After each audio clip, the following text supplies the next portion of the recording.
What's up, dudes?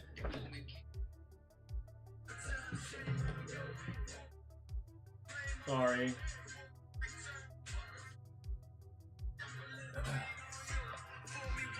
Sorry. How's it going, dudes? Guys and gals, happy Friday. Katai, Jeff, Shoemaker, Vince, what up? How are y'all? I'm so glad it's Friday.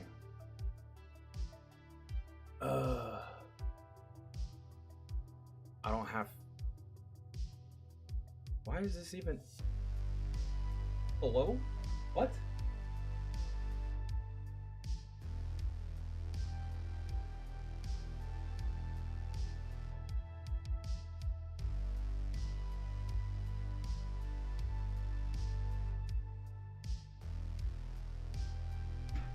Okay. I just got off work. Fuck yeah. Katai, you down to do any try not to laughs today? We're gonna do some we're gonna do what we usually do, what we've been doing, because I've been enjoying doing that and uploading those videos. So we're gonna go in the Army Times and look at some stories. There's one story in particular that I want to check out because it looked interesting. I just can't remember what the fuck it was called.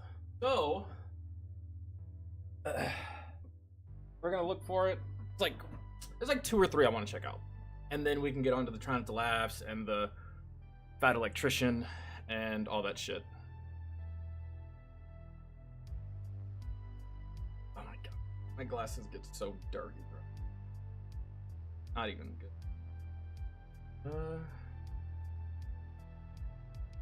No, I need to do this. Fuck, I should have done this prior.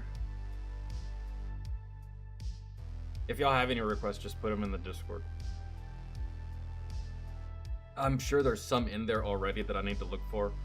I want to do this first, get this out of the way, because I got to do some editing today. So whatever stories we cover today, I'm uploading today.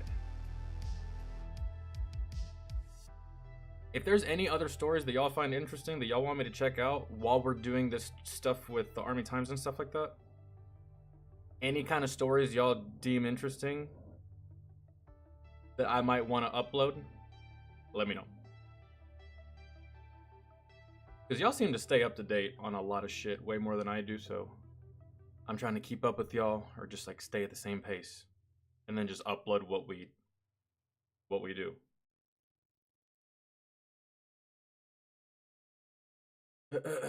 I'm in pain. My last wisdom tooth has decided to want to come out.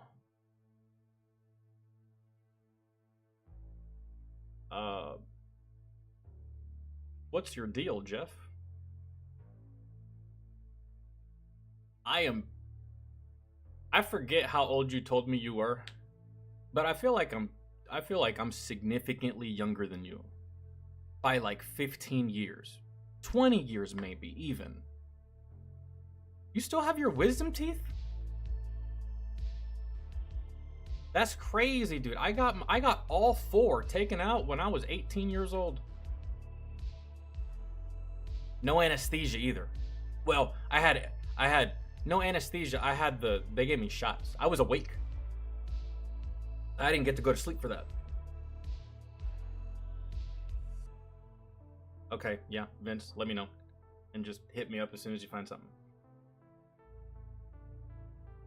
You have 1 left? That's crazy. Like, did you get the other 3 taken out? And they left the 1 because it just wasn't ready? And now it's making its way towards your other teeth? All these years later? That's rough. That sucks. God, having my wisdom teeth taken out when I did was the best decision I think I've ever made in my entire life. You wanna know why? Because that shit was free of charge. I got that shit done when I was in the military. I didn't have to pay shit for it.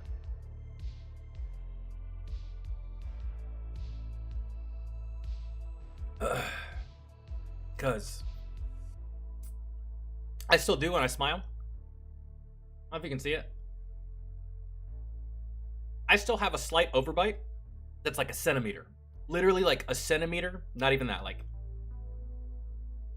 I can do this, but that's it. I have like a centimeter's worth of an overbite, right? It was even worse when I was a kid. So I had braces for like 4 years of my life. And then after those braces, I guess my teeth straightening allowed my wisdom teeth to just start growing in much faster than what they would have had I not gotten braces, I guess. And by the time I was like 18, 19 years old, them bitches were ready to come out. And they were like, hey, your wisdom teeth are ready, man. We can schedule a surgery, get you in and out, and you're good. And I was like, okay, cool. I didn't even know my wisdom teeth were ready to come out. It didn't feel like it. But when I went to dental, they were like, hey, you can get these taken out if you want. Yeah, sure. It's free, so, okay. Oh, no, that's what we're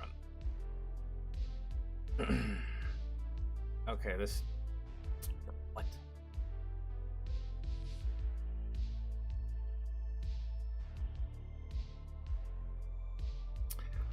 I might make these stories bigger before we check them out. All right, there was one here that I found very interesting.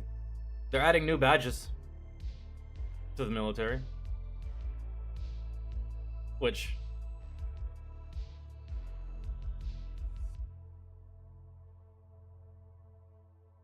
where was it, dude? And I honestly can't remember.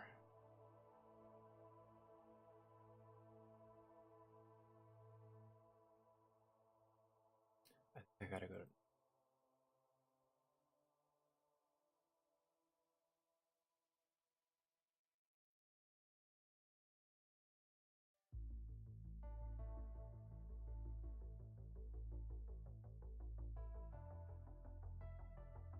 Here it is. This is the one I wanted to check out. Now, do y'all want big screen or how it is right now? Right here.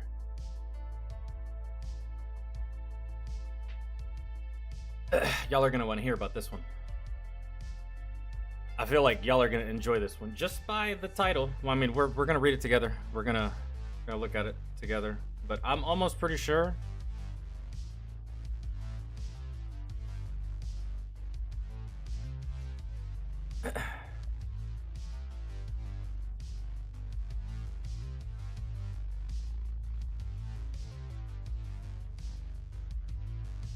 Okay, yeah, I'll do this one first. I really want to check this one out.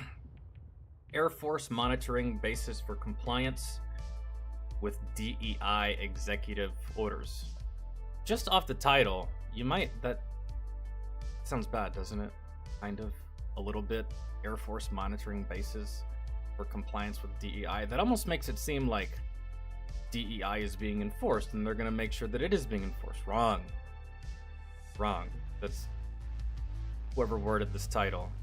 Because I kind of already know what's happening here. I haven't read this story, but just as an overall general knowledge from just shit that I've seen. The U.S. Air Force is sending teams to a number of bases to ensure compliance with President Donald Trump's executive orders related to diversity, equity, and inclusion initiatives, according to a Monday press release. The survey will send teams consisting of approximately 5 reviewers to 9 installations to evaluate how such orders are being implemented, an Air Force spokesperson told Military Times on Wednesday. The Air Force effort stems from the Pentagon's January 29th memo restoring America's fighting force, which called for the creation of a task force to oversee efforts to extinguish diversity, equity, and inclusion, or DEI, programs in the military and implement merit-based colorblind policies, among other initiatives. So, you know, whoever's best for the job gets the job. Doesn't matter your color, race, or gender. When you start looking at that shit, that's how you end up with a garbage team. Because you're putting people in spots that they don't belong in simply just to check off a couple boxes so you can please the fucking crybabies on Twitter. Anyways. The directive followed an executive order from Trump calling for an end of all military DEI programs, stating such programs were eroding lethality and force readiness by engaging in race and sex discrimination. I just think it's fucking stupid. Really. giving jobs to people that don't deserve that job, or who are not even close to being qualified to be in that position, simply because they check off a certain box: color, race, gender, some kind of stupid shit. Bro, this is the army. This is the military. We're here to win wars. We're here to fight the enemy, not feel good about ourselves, man. We're not here for feelings. This isn't a parade, you know? This isn't days of our lives here, okay? This is the military, man. So yeah, we don't have time for this shit. You don't build a good team like this, man. You just don't.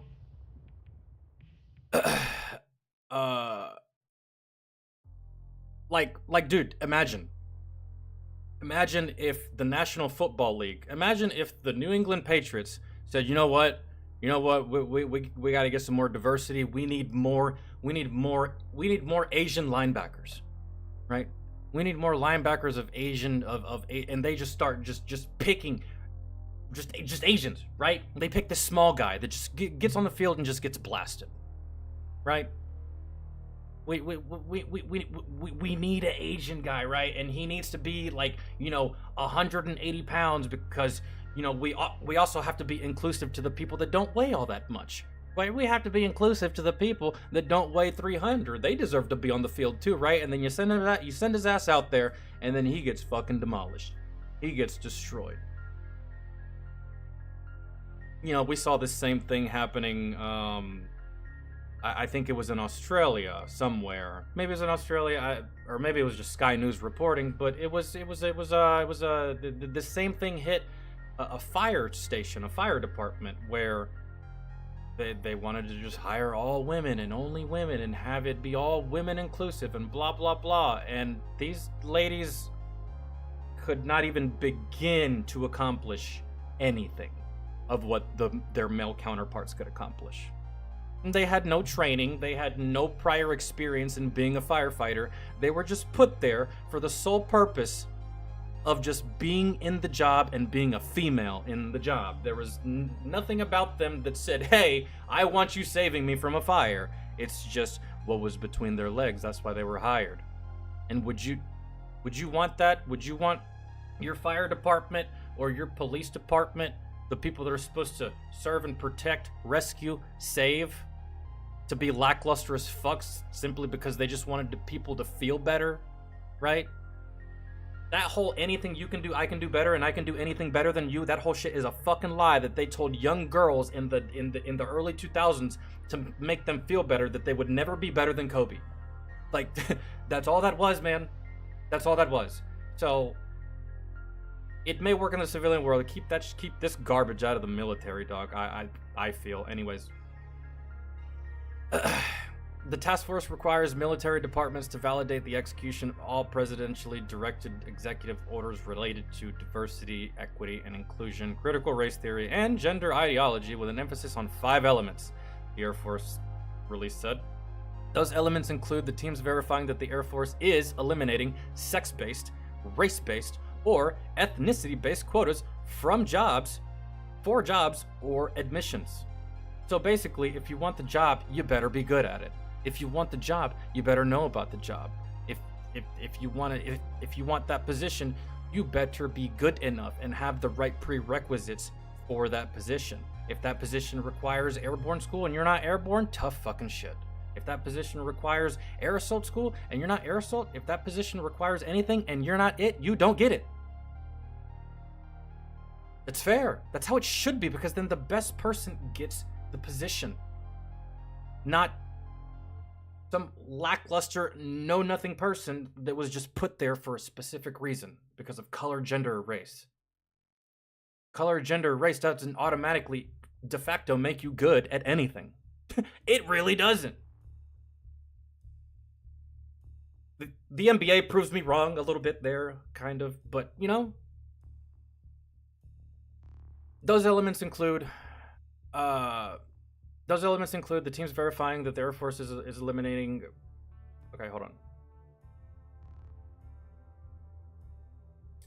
And not teaching any subjects related to critical race theory, gender ideology, or diversity, equity, and inclusion. offering a curriculum that teaches America is the most powerful force for good in humanity, aka the world's babysitter. Prohibiting boards and councils from instruction related to DEI subjects and is not considering sex, race, or ethnicity during promotion or selection process. I can't believe that we got to a point in the military where this was actually a thing, where we were considering race and gender and all that shit. That's just so fucking cringe and garbage. I'm telling you, dude. I'm telling you. It doesn't work for anything. If you're trying to build a good team, that shit don't work. That shit does not work, man. In the real world, earn it. No one's gonna feel bad for you and give it to you just because they feel like you should have it or because they feel like, I don't know, you should have a shot. No, shots are earned. They're not given, man.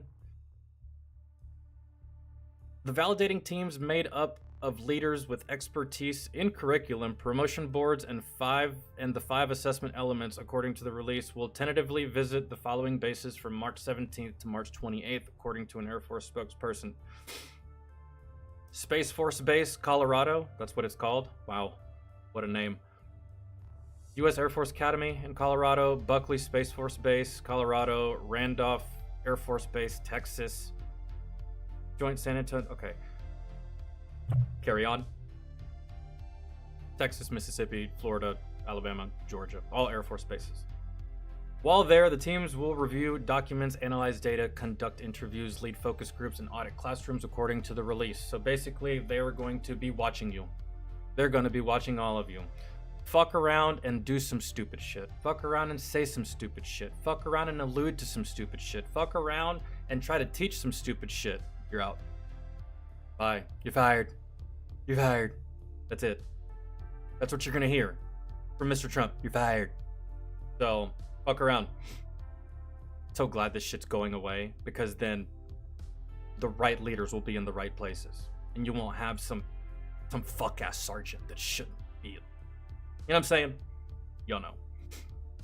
Meanwhile, the Trump administration continues its purge of DEI-related content, or cancer, if you will, from military websites, including the Air Force. Air Force web pages on historic female pilots have been taken offline, including at least a dozen related to World War II era women's Air Force service pilots and retired Major General Jeannie Leavitt, the Air Force's first female fighter pilot. Air Force Times previously reported. I don't really care. You know what's funny? I don't know the names of male fighter pilots. What makes you so special, Jeannie? Because you were the first female? That shouldn't matter. You're a pilot and you're in the Air Force. That's the only thing that matters. Male, female, it shouldn't matter. One team, one goal. That's it. And this also goes to the point of, like, there's no individuals in the military. You are not an individual, man. You don't stand out. The military stands out. Okay? Obviously, there's some exceptions, like the video we just watched yesterday by Fat Electrician about terrible Terry Allen, right? But aside from outliers like that, you're not special, you're not an individual, you're not your own person, you're part of a bigger group and you're just a number. So, male, female, doesn't fucking matter. You're a fighter pilot for the United States Air Force and you're part of the elite. That's all that really should be said at the end of the day. Who cares if you're a female? Nobody. Not even the females care that you were a female. I could ask 1,000 females right now who you are, they won't know. Right? So, whatever. I don't really care too much about that. But, oh, that's the end? Alright, cool. Well, there it is. That's that. That's... JD, what's good?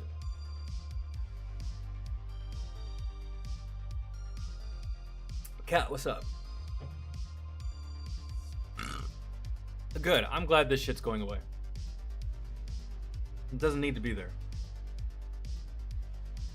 Like you're... God, I'm just trying to figure out a way to put this. You and your team captain, y'all are getting ready to play paintball or airsoft, right? And you have like 20 people lined up for you and your team captain to pick from. You're a normal person, and your your teammate, your team captain, is a moron, right? So you pick the guy with the big beard that looks like he has some kind of military experience, and he's decked out with all this stuff. He looks like he knows what the fuck he's doing, right? I'm picking him. The team captain, who's the moron over here, who's part of DEI, you know who he's picking? He's picking the 4'5" Asian kid with the inhaler, right? Because he deserves a chance, right? That's how that goes. That's how that goes. And who do you think's gonna win? The person that picked with efficiency and victory in mind, or the person that picked with feelings and inclusion in mind? Who will win that fight? Don't argue with me, because I know I'm motherfucking right, man. Like, that's just... And the fact that this bullshit existed in the military at one point, good God, man. No wonder recruitment numbers were plummeting. Christ. There's people that actually deserve some of the jobs in the military. They're not getting them because they're being given to people that don't even qualify for them, simply because boxes. Box 1, box 2, box 3. It's wild, man, but good. This garbage is on its way out. Thank Christ. It's not even fun that way. It's like, if that's the case, why even play? Because it's rigged. At the end of the day, this shit's rigged, man. Why even attempt to even try hard for a promotion if it's not gonna matter? It's just gonna get given to fuckface over there. Because reasons. Reasons that have nothing to do with your qualifications. That's just stupid. Oh! Okay, we need to check out at least 2 more. Let's see. Why Navy destroyers are being sent to the southern border mission? I don't even know what mission we have on the southern border. Is it the cartel? Or is it just keeping out illegals? I don't know. I don't think we need a whole ass destroyer to keep out illegals. But I'd like to know what that's about. This is cool though. Army unveils new Mariner and Mountaineer badges. The badges will recognize proficiency in Mariner operations, which is, I believe, at sea, at 3 different levels of skill, and proficiency in Mountaineering operations. Hey, shouldn't I, like, be grandfathered in for the Mountaineer operations badge? I'm no longer in the service, but come on! I spent 2 whole ass deployments in the mountains. Please? Because that looks cool. The mountain goat right there, the ram, whatever the fuck. I would assume it'd be a mountain goat. But, well. Yeah, y'all keep it. Fine.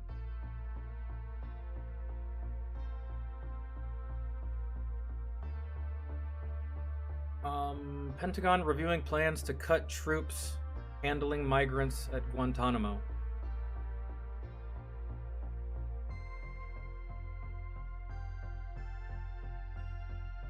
Probably a good idea. Those types of people in the hands of like E4s and E3s. E4s and E3s aren't as professional as E6s and E7s.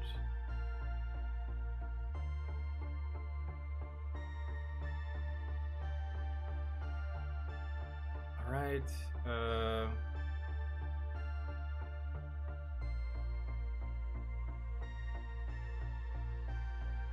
you're serving for the what?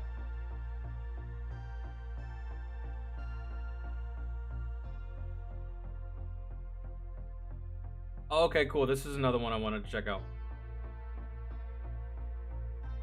U.S. Army rapidly ridding itself of old weapon requirements. In its process of weeding through nearly 2,000 weapon requirements documents amassed over decades within the U.S. Army, the service has removed over 400 outdated requirements to free up funds and clean up its books, said Lieutenant General Carl Gingrich, the Army Deputy's Chief of Staff. The Army embarked on an effort last year to weed through its mountain of formal requirements for any equipment of resources, from networks to weapons, that it might want to discard due to their stale or outdated nature. I could think quite a few things we fucking get rid of, as far as weapons. Network, I don't know. That's not my lane. Requirements describe desired capabilities that the military wants to have. There's a sizable bureaucracy in the armed forces. Sizable. It's an understatement. Sizable. Devoted to creating and refining requirements.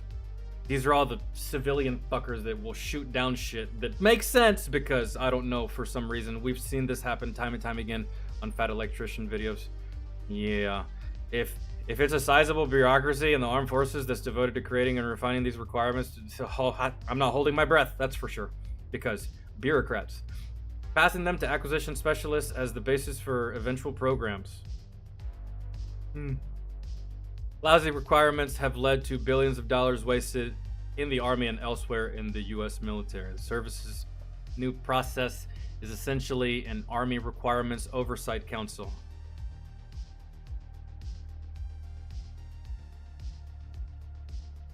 Thought we were trying to save money. But you just conjured a whole ass committee, council of people. I'm sure they're not going to work for free. So, you know what they say, man. In order to make money, you got to spend money. I suppose. But in reverse, instead of approving new requirements as the panel usually does, the service approves their removal. The Army is calling it CORA, which is coincidentally a backwards AROC, but stands for Continuous Objectives Requirements Analysis. That honestly just sounds like random words put together. But it sounds smart, right? Because it's coming from these people. What we were doing, yeah, please tell me what you're doing. What we were doing is we were actually using some automated tools to go back and take a look and see what's still relevant with all these requirement documents. What are the requirements? Often older requirements are still associated with some operations and sustainment funding, which can be allocated elsewhere. As the Army validates new requirements coming online, the service is looking to identify requirements on the books that are rendered invalid as a result of new or changing requirements. We are becoming more sophisticated. We have a lot of outdated shit, a lot of outdated weaponry, a lot of outdated fucking vehicles, but what do we do with them? Fuck it, let's just give it to Afghanistan. Let them have it. We already gave them a whole bunch of shit. Why not? For instance, the Army is working to completely overhaul its command and control architecture through an effort called Next Generation Command and Control. It's gonna be made by the lowest bidder. This sounds cool, doesn't it? Doesn't it sound cool, guys? Doesn't this sound high speed, super great?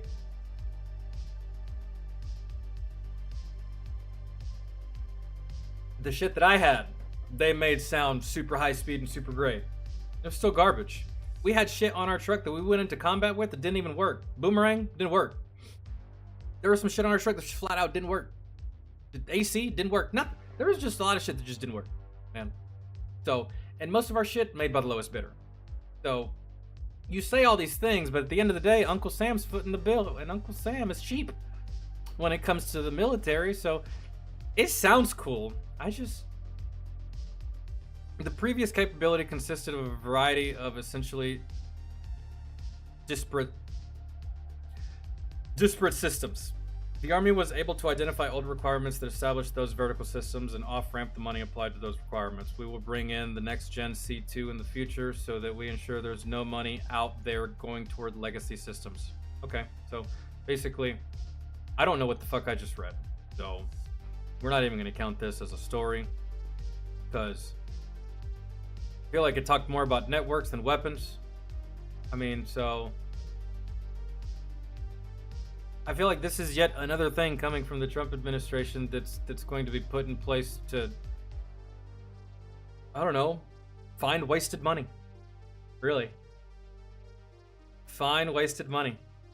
Which is what has been happening ever since Trump got in office. He's been finding wasted money. Money going to either stupid shit or nothing at all. So whatever.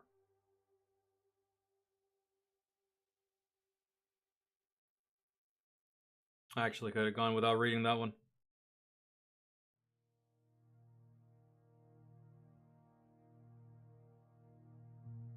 Oh, okay. You know what? Let's check this out. I didn't even see this one. All right. Ukraine claims to have fielded a drone-killing laser weapon. Ukraine claims to have fielded a drone-killing laser weapon.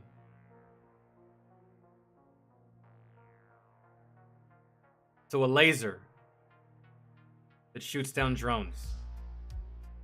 I knew it was only a matter of time before something was going to be done about these fucking drones, right?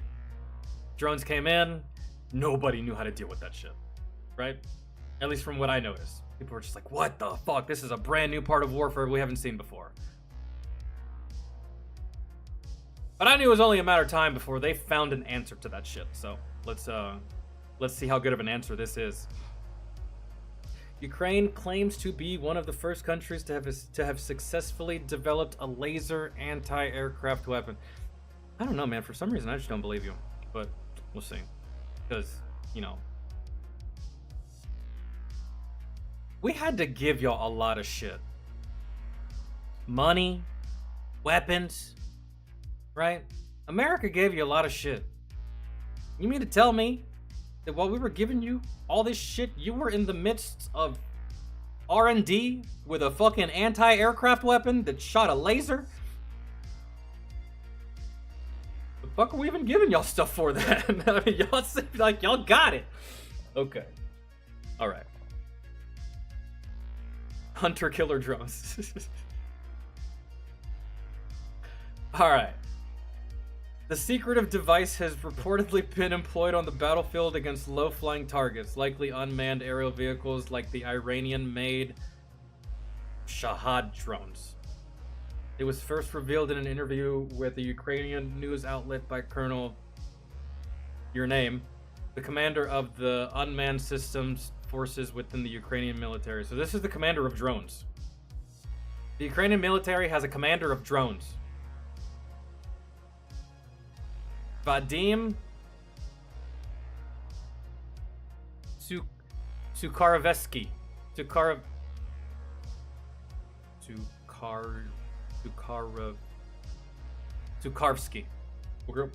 Final answer. Vadim, we'll call him that. Vadim, the commander of the unmanned systems forces within the Ukrainian military. The Ukrainian military has a drone commander, bro, literally. The device is known as Rizub. I'm assuming the T is silent. Or Trident in English. We'll go with that. Referencing the Ukrainian national symbol, which is superimposed in yellow on a blue background in the country's now world-famous coat of arms. Information on the new system is scarce and jealously guarded. It was first publicly mentioned by Vadim in mid-December when he revealed the weapon's existence and some key parameters at a defense industry conference in Kiev, as reported by the Ukrainian Interfax news agency. Asked about it again by Radio Free Europe in February of this year, he confirmed that the weapon was operationally deployed. All right. First of its kind. Congrats is in order, I guess, for Ukraine. Speaking in the context of battlefield innovations to counter the threat of Shahad and similar drones and loitering munitions, he said that, I repeat, laser technologies are already striking objects at a certain height. So they can already reach pretty high up with these lasers. It's only a matter of time before this shit's perfected. And I wonder what this is going to do for future wars. These guys got a laser that can shoot down drones. What does the next war look like? With whatever country decides that they want to take this idea and make it better. America? Fucking Australia? Somebody? I don't know, man. What happens then? What does that war look like? Lasers and shit. Well, at that point, we've officially stepped into fucking Star Wars. So, yeah.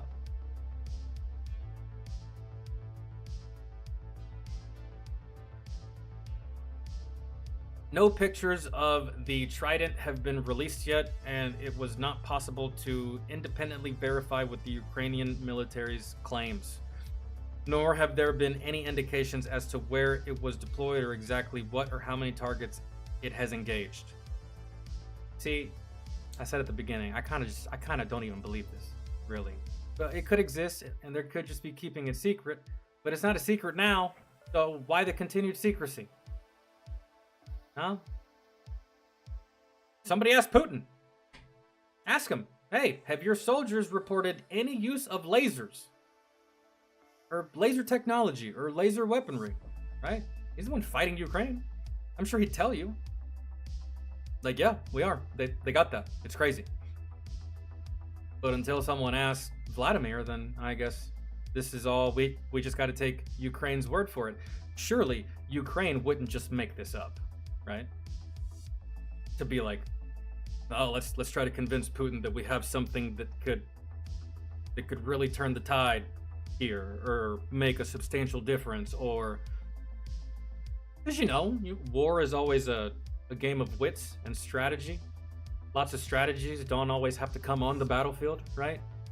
You could just lie, bluff, like playing poker, right? You don't actually have to play a hand to try to trick somebody. You can do that shit with your hands, your eyes, your mouth, something, right? But surely they're not doing that. I wouldn't do that. That just don't look good. Lying about a weapon system that doesn't exist to either try to scare away or intimidate your opponent. It don't work out very well all the time.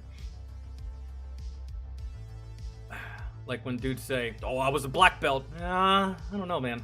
A lot of people lie about that, get their ass whooped, so. Nor have there been any indications. Okay. A spokesperson for Brave One, the Ukrainian government's United Coordinational Platform for Defense Tech, said that it was unable to provide any comments regarding the Trident weapon system or its development in response to an inquiry. So nobody's seen it. No one's seen it in action. No one has seen schematics for it, plans. No one can confirm it. It's not on video, nothing. This is just the word of the Ukrainian military. How far does the word of the Ukrainian military go with you? I mean, I don't know, man. I don't really know who to believe here. They're telling the truth. I don't follow Ukraine that closely to think that they would ever lie to me. But it is unclear to what extent the Ukrainian laser weapon may still be in an experimental phase, although the military has claimed that it succeeded in shooting down an enemy aircraft. It is entirely possible that there may be just a single system and its mobility may be limited. Laser weapons can be rather bulky due to their need for power generation and cooling infrastructure. This is a big part of why many of the systems developed around the world are ship-based. However, experts say that a laser weapon system with the specifications that Ukraine reportedly has may be made to fit onto a truck bed.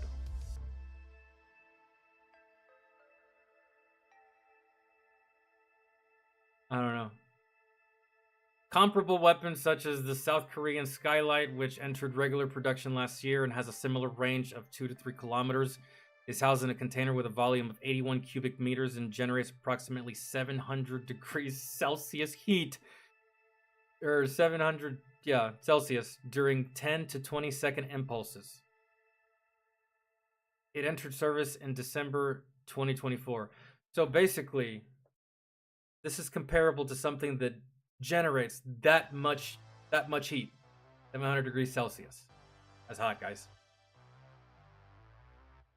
Couldn't you pick that up on the battlefield with thermals?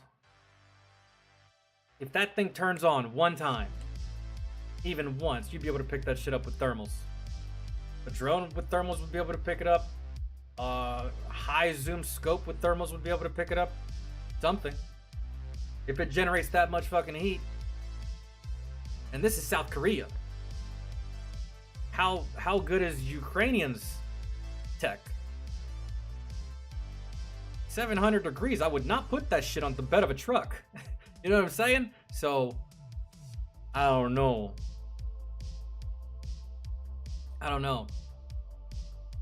But put it on steel, like a MRAP. That don't have MRAPs, man. To me, I feel like I think I were lying, but until we know more. Despite the technological challenges, many major players have toyed with the idea of developing similar weapons, and some have dabbled in research and design. The promised advantages primarily focus on the ability to defending against large numbers of low attack aircraft, including drone swarms, at low cost. In fielding such a system, Ukraine would join an elite club of significant military industrial powers that have developed laser weapons and even smaller groups that have deployed them. It comes as part of broader Ukrainian efforts to reshape the battlefield through innovation.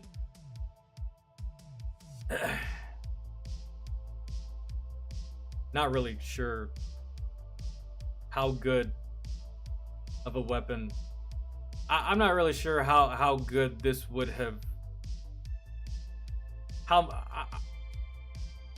much this would have benefited us in our war in Afghanistan. Laser weapons against the Taliban? I don't think it would do much, really.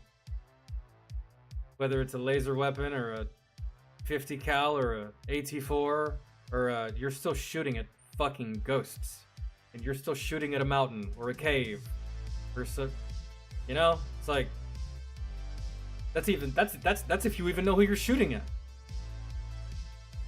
They dress just like the civilian population, bro. They ain't no uniform, so I'm not really sure how good this weapon system would have benefited us. I think it would have benefited us around the same as the 50. Really, we didn't really need much more than that against those people. The Unmanned Systems Forces, which appeared to be involved in the operation and possibly the development of Trident, considering its commander's role in announcing the system's existence, was only established in 2024. It has also been involved in Ukrainian innovations of drone swarming technologies that reportedly enhance their ability to strike deep within enemy territory. So, like, bypassing radar and all kinds of shit. That's wild.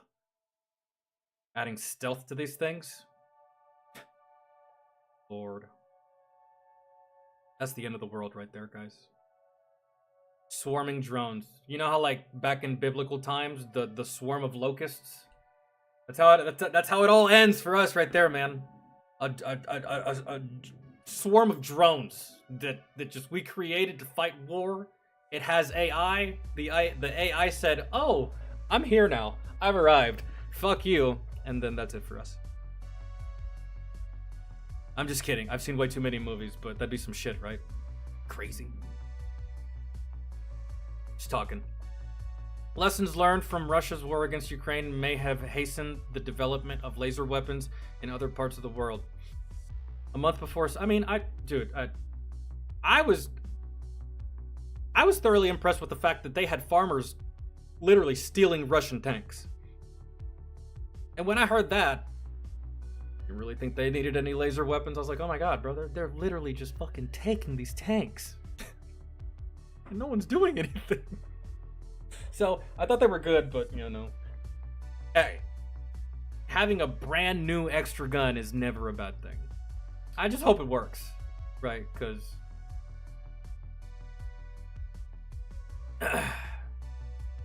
a month before South Korea's laser weapon entered service, Japan revealed its own truck-based 10-kilowatt laser, which had been in development for more than 4 years. And, dude, judging by recent news, I think that Japan is going to take that 10-kilowatt laser and they're going to aim it right at fucking Ubisoft. If you know, you know. God damn, bro. But then again, Japan, why are you letting a video game make you all butthurt? That's unbecoming. Stop it. Ukraine's opponent, Russia, has also invested in laser technologies. In 2019, its Presvit system was officially announced as having been deployed with 5 strategic missile divisions around the country. This weapon, however, is primarily meant to blind satellites in space rather than destroy drones much closer to Earth. Oh, so y'all have a counter UAV. That's essentially what that is. If any of you have ever played Call of Duty, there you go. Except that's an advanced counter UAV because this thing's fucking blocking satellites, not just drones.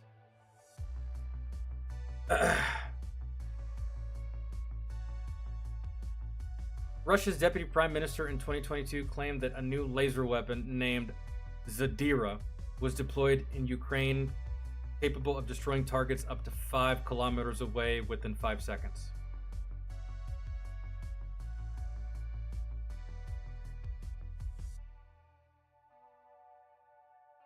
How big is the target? Because, like, what is the target? Is the target a person, a car, a house, or a city?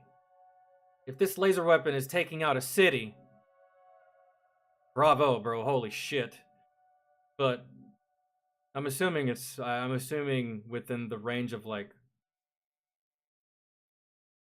a vehicle or a house that this thing can destroy. Maybe a house is maybe pushing it, right? For a laser, that's something powerful. That's something crazy. I mean, but like here's my question. What more of a benefit can you get from a laser that you can't get from a rocket or a missile? You're essentially going to accomplish the same thing, except, you know, you're exerting significantly more effort and power to fire that laser, as opposed to one badass pilot with one badass payload, right? And they can happen just as fast. These pilots are fast as shit. These planes, fast as shit. It can happen just as quickly. I mean, laser weapon, I feel like it's going to do the same thing all the other weapons do, but it's cooler. It's a laser, right? So, hooray for that, I guess. But I don't really feel like this, from my perspective, I don't really feel like this gives you any more of a significant advantage than you already have with the existing weapon systems that we have on the battlefield today. You know what I'm saying? But hey, a laser war? Fuck it. Let's go. Let's do it. Hold on. Okay. The US and Ukraine at the time said there was no indication such a system was actually in use by Russian forces. So one of y'all is lying. Either Ukraine is lying about having this weapon system, or Russia is lying about having the weapon system.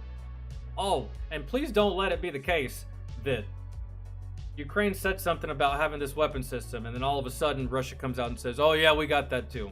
Really? Really? Okay. Germany, Israel, and the United States all also have near operational land-based laser weapon systems, while other countries like Turkey and Australia are also indigenously working on them.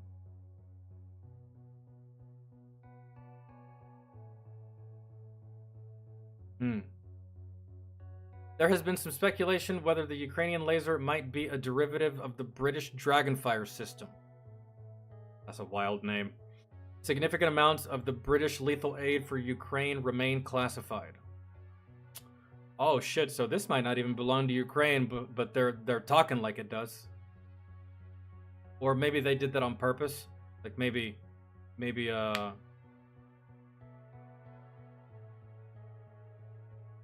the British gave this to Ukraine, but was like, keep this to yourself. Don't tell anybody we gave you this, right? And that's why Ukraine's like, yeah, we got this shit. Maybe, I don't know. For both operational and commercial reasons, as the Defense Ministry has stated. The UK government had tested its intention of sending its laser system to Ukraine in April 2024 before backtracking a month later and stating that it would not be included in the government's 2024 aid package. UK Defense Journal reported, I hate when they do that shit because I don't give a fuck who reported, and it just makes I hate this form of speaking. That should go first. UK Defense Journal reported that the UK government had tested. Instead, they put it at the end. I I hate this kind of speak. It's backwards to me.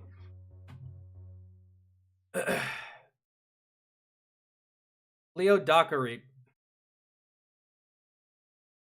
Leo Descharty, the British Armed Forces minister at the time, noted that the system was not yet ready, with the expected date for completion being 2027, a deadline that had been moved forward from 2033.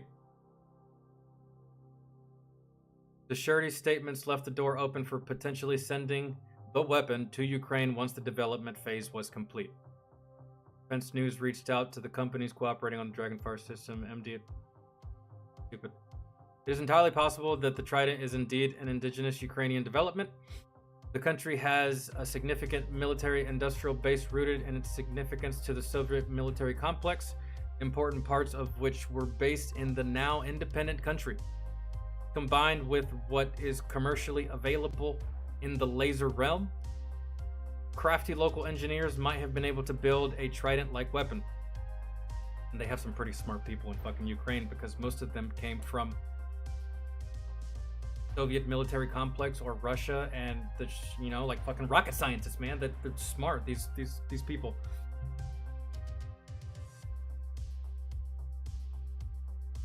Add a laser to the A10 Warthog, which is getting decommissioned, right? Which is not going to be a thing here soon.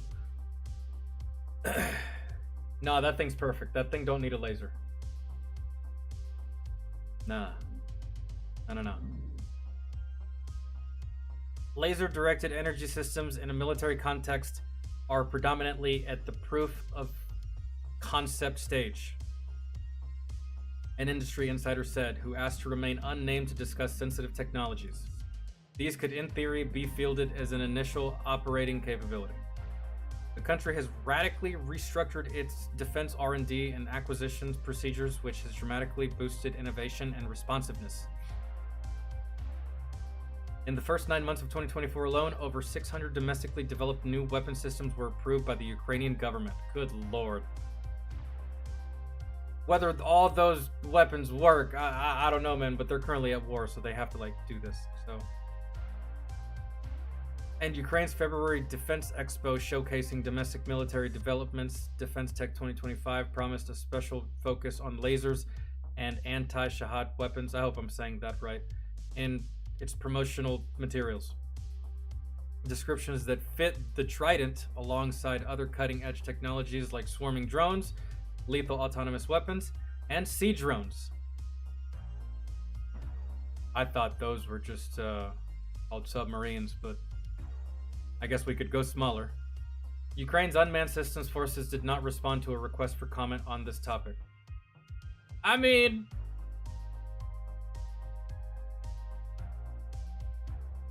what do you think, man? Do you think that this is going to make a difference for Ukraine in the war against Russia?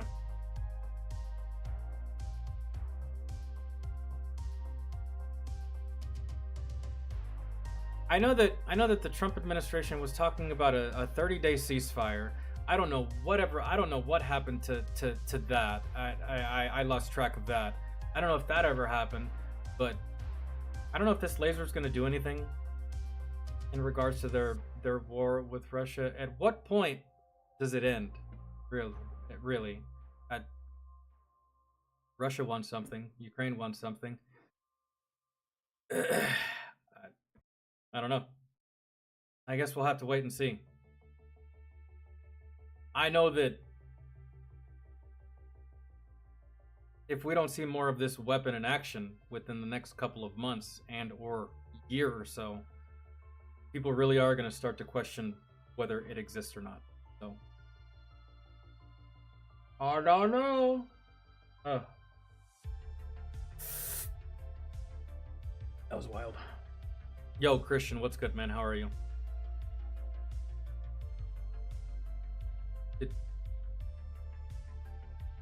Yeah, we did read everything, though. Okay. Lots of laser weapons. But I think that Ukraine might be the only one using it. What other wars have happened in the past 25 years that had lasers as either offensive weapons or defensive weapons. Ukraine might be the first to actually use a laser weapon. Or maybe we have. I don't know. A lot of this shit stays classified if it does get used anyways. Or redacted. Right? So, I don't know. But to my knowledge, and from what I know, we didn't use lasers in my deployment, guys. We just didn't. I didn't even see a laser. I had a laser attached to my rifle. And I had a pointer laser, like a pen laser. Use that shit to direct traffic sometimes in the dark. And other times when I got bored, I would just fuck with civilian drivers with it. Those are the only kind of lasers I saw. So maybe like an Iraq veteran was like some top secret fucking mission. He fired a fucking laser once upon a time in that country. Who knows?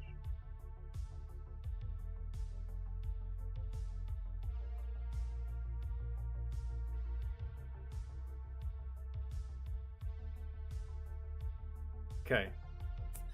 Let me see if there's anything else. And then we'll get on to the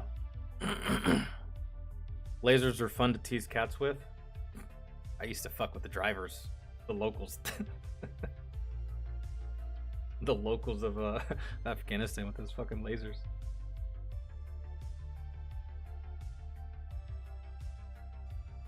And I know one time we were at a tactical halt. I forgot what we were doing, but we were like in a village, right? And it was dark, but there was people. I could see people outside and like moving and stuff like that. There was like stuff happening. It wasn't like dead or everyone was like asleep. Nah, there's certain towns and little villages and cities in Afghanistan that, bro, it's like it never sleeps. It's always hustle and bustle. It's crazy. So we were like this village, and I get my laser, right? And I get my AG's laser and my TC's laser and my driver's laser, and I get all these lasers and I attach them to the top of my turret. So like here's my turret surrounding me, right? With my gun right here, my turret goes around like this. I had a laser here, a laser here, a laser here, a laser here, and like two lasers back here, right? And I put them pointing straight up, and I turned all of the lasers on, and I took my turret and I just started spinning in circles 360 degrees. All you saw was a turret with like 6 or 8 green lasers on them just fucking rotating. And there's just like lasers in the sky doing this. The truck behind me was like, what the fuck are you doing? I was like, this shit's hilarious, right? And there was like, I could see civilians, like civilian Afghans that were just like close by, and I could kind of see them a little bit. I could see their faces, and they were just like, hey. Looking at me like I was fucking retarded, is what it was, but it was a good time. Nah, I think we're done there. I think we're done here. We can...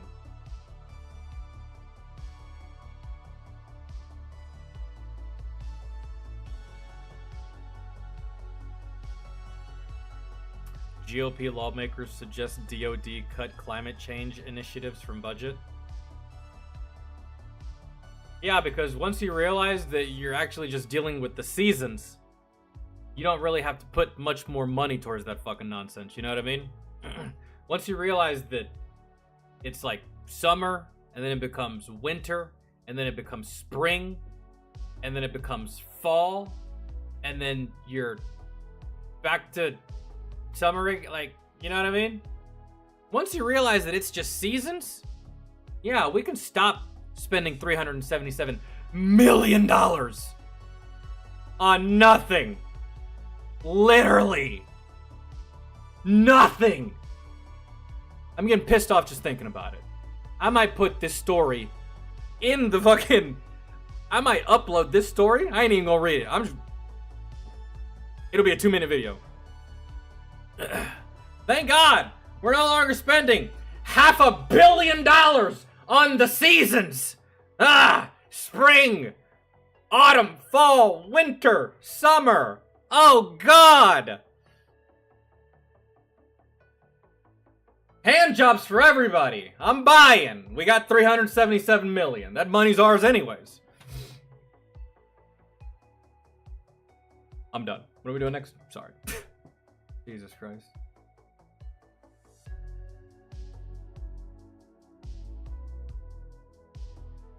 I will upload that. I will upload that as its own video. Fucking climate change. I get so tired of hearing about climate change, climate change, climate change, climate change. Man, back in like early 1900s and even like late 1800s, they still recorded the heat temperatures. And you know that back then they had days where it was 105. They did. And then a couple months later, they had days where it was 0. You know what that is? The seasons. Summer, winter.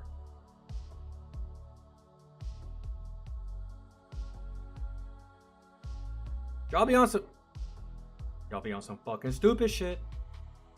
Always on some stupid shit. You notice how it's getting hotter? Yeah, because it was like cold 2 months ago. You notice how it's getting colder? Yeah, because it was hot 2 months ago. Where am I losing you? How am I losing you? It's crazy. I can't. I don't even know. Like a basic white girl at Starbucks that hasn't gotten her morning coffee. I can't even with these people.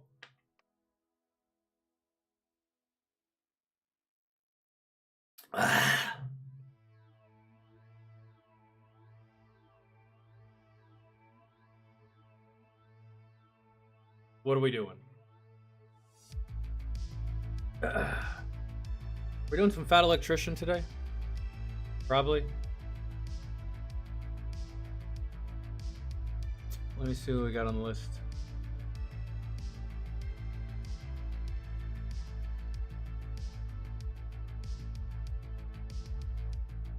Inside America's City of Zombies.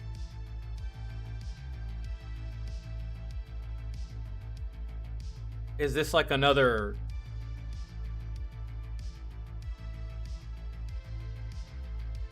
Is this like a Tyler Oliveira style type video?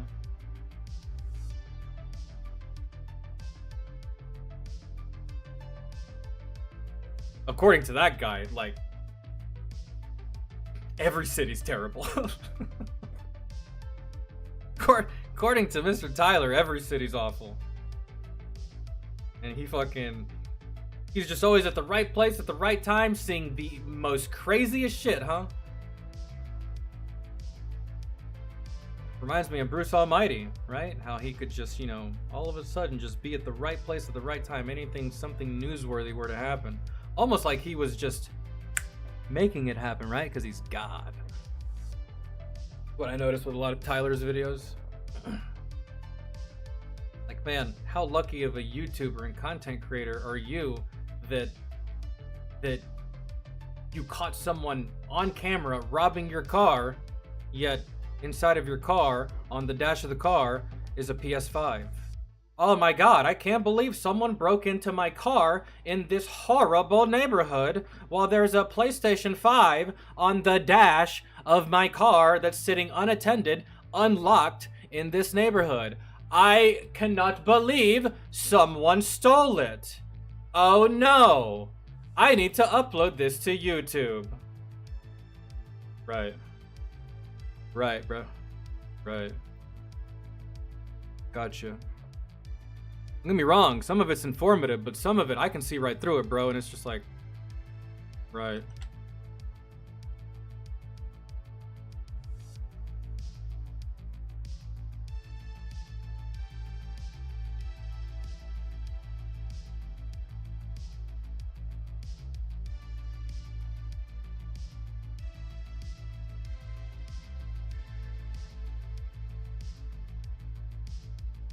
Yo, American Brown Guy, what's good, bro? Don't worry about saying hello to mods. I don't have any mods here. Katai is my admin on Discord, and that's about it. We don't have any more mods, bro. I fired all of them. They're gone. Fired. They're gone. They used to be part of the channel. They used to be good people. They're not part of the channel anymore. I got rid of him. Oh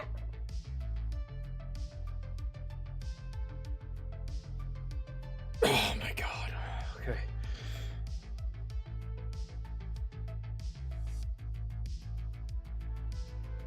My plans for Easter.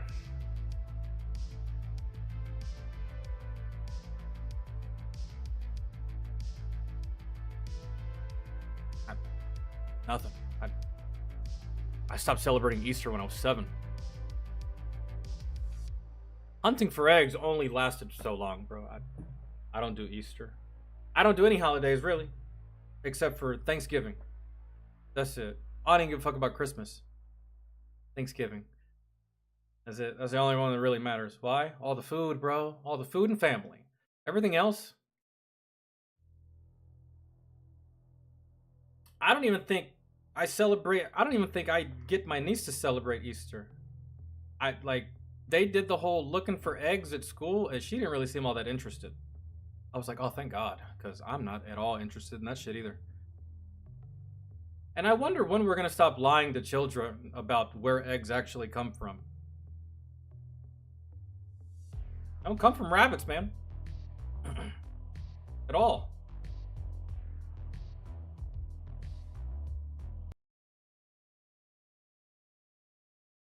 Try the double Sonic Smasher, not a half price drink in the. No.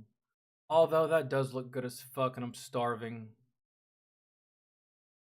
Okay.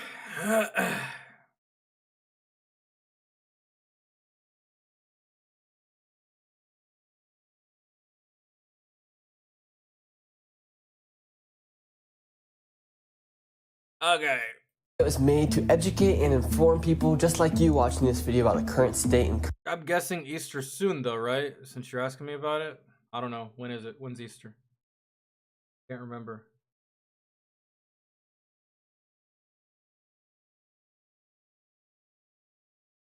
I've always thought it was funny though. Jesus rose from the dead. We'll celebrate by pretending that rabbits lay eggs and looking for said eggs. I'm sorry. I'm sorry. Here we go. current issue that's happening here in America currently with the fentanyl crisis. And each person being interviewed in this video consented to being filmed, and I made sure each person was alive and taken care of after I left the. I mean, you just mentioned fentanyl, and I'm assuming you're going to be talking to people that are addicted to fentanyl or taking fentanyl. You got their... How much consent can you actually get from someone who's that far gone on a drug that wild? But, hey, I'm not giving you shit. I'm just saying. How much consent can they actually give? They're on fentanyl. You touch that shit, it'll kill you. The scene where I was filming at. Please stay away from drugs, and may we all pray for Kensington, Philadelphia. It burned down to the bone, so it's been numb ever since, you know? You'll see a familiar face, and at any given moment, you might not see that person again. This is a choice for you to be doing this every day. It's a choice. I mean, I can choose to get picked up right now and go to rehab. Oh my gosh. Oh my gosh. Oh my gosh. If you're watching this, whoever, do not come down here because it makes you worse, not better. I'm in Kensington, Philadelphia right now, and right behind me, right here, we have someone that is overdosing on Tranq. It is a new drug that has been spreading across America. How long ago did this come out? 8 months ago? Okay, this is pretty recent. At least as far as like drugs go. They're mixing this new drug called Tranq with fentanyl, and it has caused a lot of chaos here in Philadelphia. Tranq. For some reason, I feel like y'all are mixing ketamine with fentanyl. Tranq. Did y'all just give it that because ketamine it can be used for humans, but it also can be used for horses because it's a tranquilizer for horses. It can be used as a tranquilizer for horses. So, are y'all mixing ketamine with fentanyl, bro? That's wild. I fucking can't. There's no... And across America, in this avenue right here called Kensington Avenue, is known as the land of zombies because, like this guy right behind me, people are overdosing and it's putting them in a zombie-like state where they lose complete control of their body in a slumping motion. To grasp the gravity of this issue, while you are watching this video, 4 people across America will die from drug overdose. Kensington is known as the city of zombies due to the devastating effects of a drug called xylazine, a horse tranquilizer mixed with fentanyl. It's not ketamine, but I was right. Horse tranquilizer. Trank, man. Short for tranquilizer.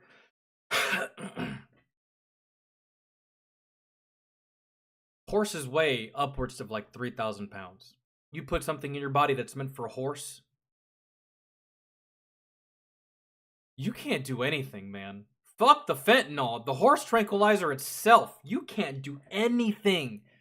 That is for 1,000-pound animal. You don't weigh 1,000 pounds. Some of you doing these drugs don't even weigh $120 soaking wet. That's fucking sick. Commonly refers to as trank, this drug is notorious for causing severe skin wounds and transforming users into a zombie-like state, causing them to lose control of their bodies and transform into a slumped, nodding posture. Within seconds of being on this avenue, I met a man who was nodding off. And right now, your body's moving around in this motion right now. And what drug is causing you to slump like this? Right now. Sir, are you okay? Yeah, I'm cool. Yeah, I'm ready to go home. What drug are you taking right now? You know what? Is it trank? Dude, the shirt's perfect for him. It says IDK, IDC, IDGAF. I don't know. I don't care. I don't give a fuck. And clearly, this man is not worried about shit. I ain't got no worries. Shout out to Lil Wayne. Trank? Yeah. Does it make you mad when people call this place Zombieland and they call the people of the streets zombies? Look around, what do you see? You see people with arms that with exposed flesh. You see people that you walk by when you smell, what you smell in the air is death. You know, so how can a person be mad? If anything, they should be mad at themselves. You know, for allowing themselves to get like this. The street. That is a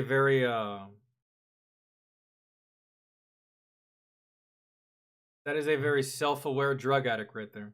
Streets in Kensington are filled with needles. They are literally everywhere. Look at this drain. There are more than 20 needle caps in this one frame. And what drugs are taking over the streets here? Heroin, crack, meth, usually just that stuff. And we've been hearing a lot about trank and trank getting mixed with fentanyl. Well, that's what I basically meant when I said heroin would be the trank. And to understand the power of fentanyl, it is 100 times more powerful than morphine and 50 times more powerful than heroin. But from what I understood from the users here on the streets, they're using heroin laced with fentanyl added with xylazine, creating triple the high. I do not share this information to promote the power of this drug, but rather to help you be more aware of the danger of this drug in hopes of it discouraging any potential user. And does the city do anything to help you guys try to get off the drug? Bro, I got drunk off alcohol and high off of marijuana at the same time one time. I thought I was gonna die. I got so sick. I felt so terrible. I thought I was going to die.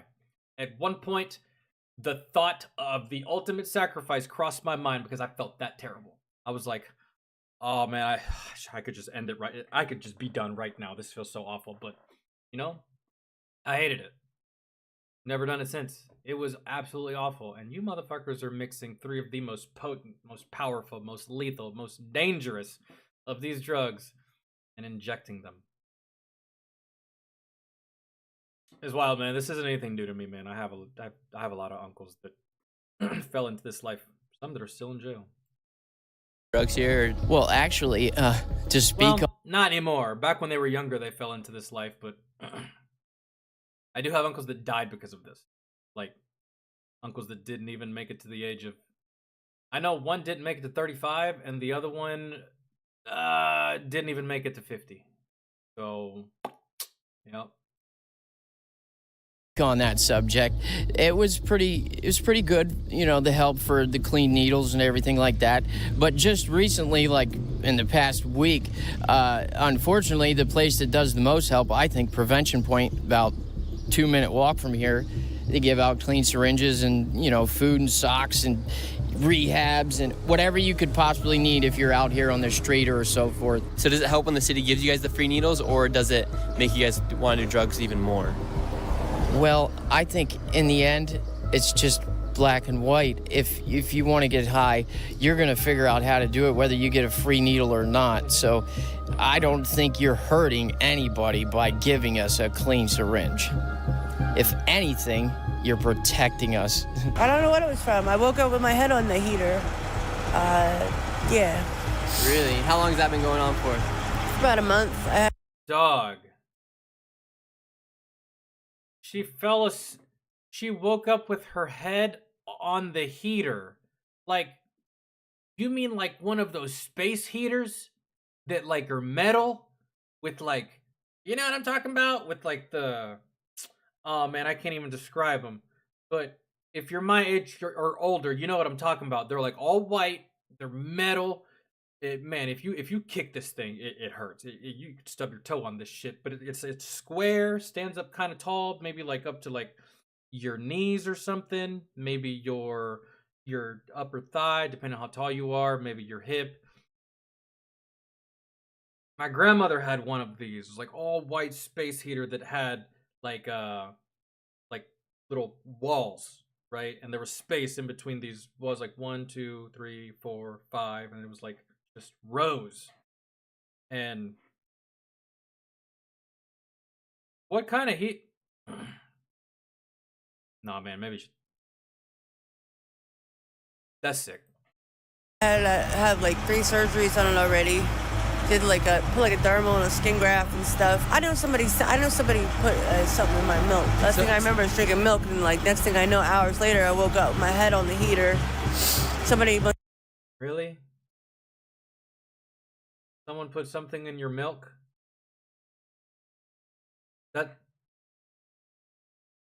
And it's not all of the other shit that you put in your body? It was the milk, right? That someone else gave you? Strange.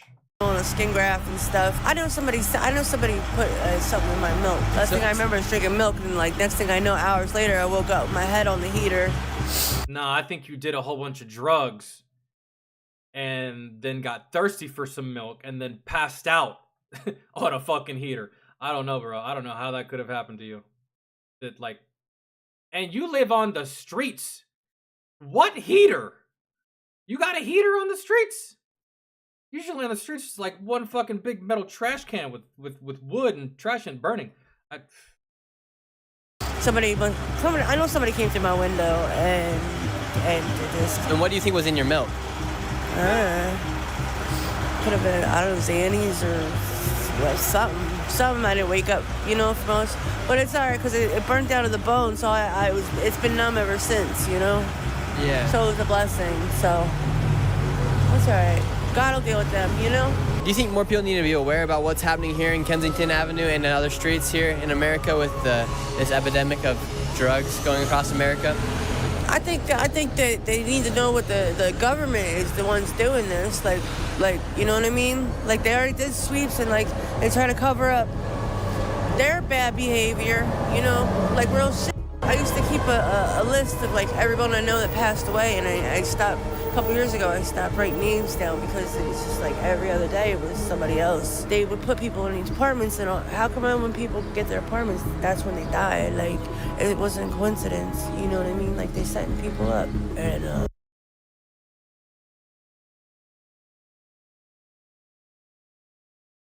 Could it quite possibly be because when they set these people, she said, they set these people up in these apartments and that's when they die? Could it be because, they're on the streets? Right? They're on the streets and then you put them in an apartment. Now they're in a place all by themselves and there's no one to watch them. If you start to overdose on the street, you start to wig the fuck out and like come close to dying, there's other people, high or not, and just people that will help you, get you to a hospital, medical services show up, help you a little bit. But when you're inside of a house or an apartment by yourself, you OD, bro. No one knows. No one can even help you. No one saw you pass out. No one saw you take anything. No one even knows what your neighbors might not even know that you're a drug addict, right? So, if anything, you're safer on the street surrounded by other drug addicts than you are inside of an apartment. Because in an apartment, you overdose, there's no one there. Nobody. Reverend, what's You good? think the government's setting up people today? Doubt it. Yeah, What would incentivize them to do that? you know, two people can keep a secret if one of them's dead. You know, real shit. Like I'm not just saying this, like, but it's like I think more people need to know about like what's going on. Like At one point, each of these individuals I don't know, man. I feel like at one point, y'all probably had y'all's life on the right track. Or maybe you didn't. But you weren't doing this. Right? Y'all just made some bad choices somewhere down the road, bro. And this isn't the government's fault. This isn't Uncle Sam's fault. This isn't the president's fault, man. I grew up around uncles that did shit like this. Went to jail. Sold this stuff. Got arrested for this stuff, man. Grew up around this. And my parents taught me about this. My parents educated me about this. School educated me about this. And they even showed me videos. And girl, I'm telling you right now, once upon a time when I was young, they showed me a video of this girl who was addicted to meth, whose face looked just like yours. And that right there was what got me not to do it. I guess because I was being vain, I suppose. I was like, oh no, I'm way too good looking to look like you. I do not want that to be my future. And that's pretty much what that was.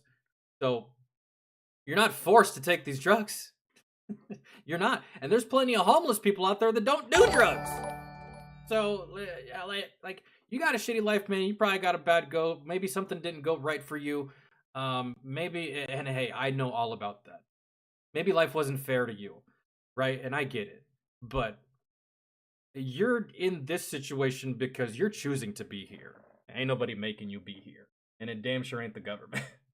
So, I mean, you can provide all the alcohol in the world, but I'm still not going to drink it and quite possibly get myself a DUI, right? So someone can provide you with all the drugs, man. It's up to you to say no. It's up to you to remove yourself from that situation, and you can't, man. This is where you are. It's no one's fault but your own, man. And can't nobody say there's 3 white people right here, man. White dude, white chick, white dude, right? So can't nobody say, oh, it's just black people and the disenfranchised and all this stuff. Nah, man. Drugs affects everybody. It doesn't matter what color you are, dude. So this ain't the government. This ain't the president. This ain't us, man. This is what happens. And I don't think y'all should be getting clean needles. Really, that's absurd. I was gonna say something about that earlier. Terminated with the 5. Did we do a fat electrician video yet? No, we haven't. But we can do one after this.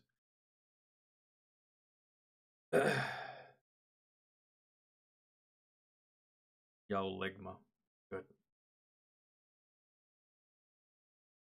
On your old account, what was the name for your old account? I might remember what it was. How's it going? How are you? on Kensington were not drug addicts. However, they are now.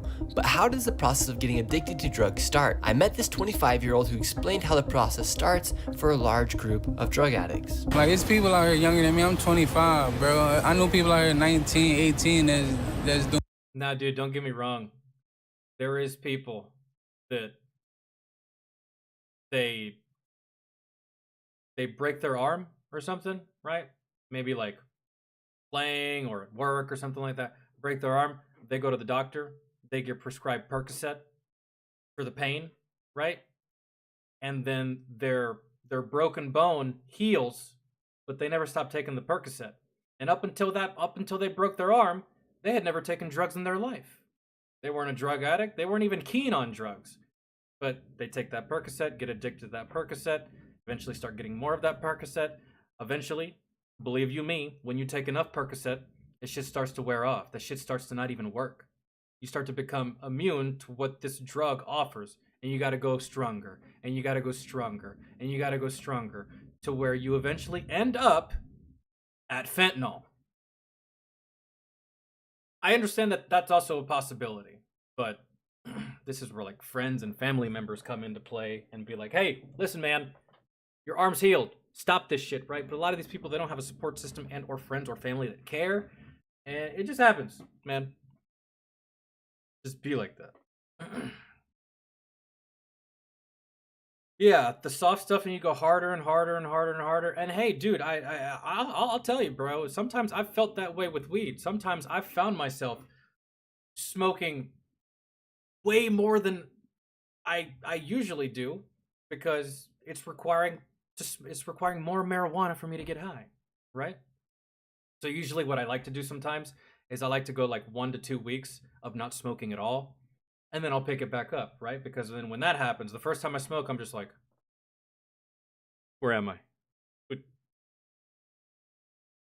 Banana cream pie. That's my answer, Alex. Like, I'm saying stupid shit, right? So, but never anything more than marijuana, bro. Like, no. And it doesn't mean... I hate how people call marijuana a gateway drug because I've smoked marijuana my whole fucking life, bro, and not once have I tried fentanyl, not once have I tried crack, not once have I tried LSD, PCP, HIV. I haven't tried any of that shit, man. So, gateway drug? Nah, you just weak-minded, I guess, bro. It's just weed. So, anyways. Doing fentanyl, like smoking crack and doing drugs. You're 25 years old. Did you ever expect your life to be like this? No. It started after I got shot. They was prescribing me Percocets for the pain. After they cut me off of the Percs and start buying them on the street and then end up getting slipped the fentanyl pill and then start doing fentanyl and just slippery slope after that. Like. And now, would you say that fentanyl's taken over your life? Yeah, pretty much. Your whole day is revolved around trying to get money to get high, like every single day, and it's just tiring, bro. And it's like I never felt something that I wanted to stop doing that I couldn't do for the life of me. Like I don't want to do this shit no more, but I just can't stop. Like I can't. You know what you could do, and I'm not encouraging this, but some of these people, the only way they would be able to get clean, by force. And who can force a drug addict to get clean? Guaranteed. Not family, not friends, not a loved one. Who can force a drug addict to get clean? Guaranteed. The prison system. Because in the prison there are no drugs, man. You go into the prison system as a drug addict, your first month in there is going to be hell because your withdrawals are going to be nuts. You're going to go crazy. You're going to hate it. But for some of these people, that's the only way that happens. Otherwise, you'll die on the street, man. You'll die on the street until you get clean some way, somehow. So commit a crime, go to jail, get clean, and when you get back out, have some discipline and some self-control. Because if you can go a month without drug, you can go 2. And if you can go 2, you can go 3. And if you can go 3, you can go 4. And etc., etc., etc. With the Trink, we see a lot of people that Yeah, they could go to rehab, but you have to willingly want to go to rehab. Like, and they're not going to make the decision to go to rehab. However, they will make the decision to commit a crime to get more drugs, and in the pursuit of that, they might end up in jail. And they might end up in jail long enough to get sober and then get out and get their shit together.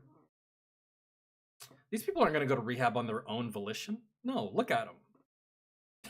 They're past that, man. There's no way. That's not going to do anything for them. Maybe it does. Maybe a halfway house or something like that, but I don't know. There's hope for them. I don't hold my breath for them. That's the only thing.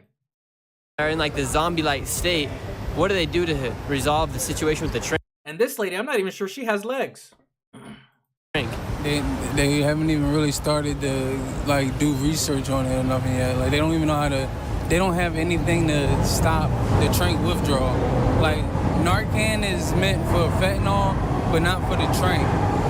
You know what I'm saying?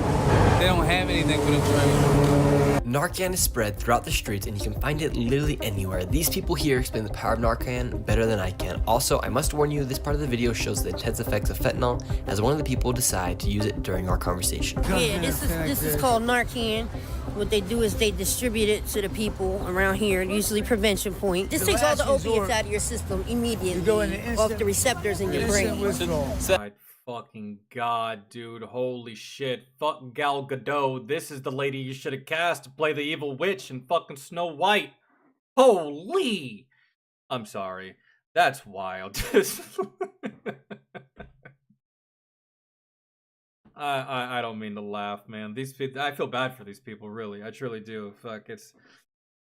now they'll get a holding cell, released on no bail, and a $500 fine. Who are these people? For drug, yeah, I guess that they don't hold them long enough for them to get sober, I guess is what you're saying. Or just release them, which is wild, right? Because you know you got that one kid that's just driving around smoking a blunt, and he goes to jail for a whole fucking month off that shit.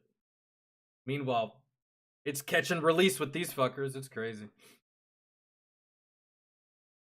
That Narcan, what it does is it resets your mind to go back to normality. Exactly. The receptors in your brain that are filled with, what is it called? What's the name of the stuff that is filled in the receptors in your brain? The endorphins? The receptors of your brain? The feel-good stuff? Oh, you're talking about the part of your brain that controls emotion? And controls your... The feel-good stuff. The medulla oblongata? I don't know. You know, I'm pretty sure I could say that and she'd believe me. That's how high she is. That your body makes up and the dope. They're called endorphins, dopamine, yeah. Endorphins in your brain that release dopamine into your brain receptors that cause shit to feel good or causes you to feel sad or, yeah. You're not all the way stupid, actually. Adds to Dopamines? Dopamines, yeah. The receptors get filled with dopamine. So the dopamines is an opiate, or fentanyl and the trank, that's where it lays. So when somebody's not breathing, you take one of these and you press this red button here, but you put it up in the nose, and you press this, and then you usually wait like 5 minutes. You should give them CPR because, chest rub, or a chest roll like this, because if your brain doesn't get oxygen within 3 minutes, I think it is your you can go brain dead. Because who the fuck lines up and who lines up for this, and that's the description of the drug?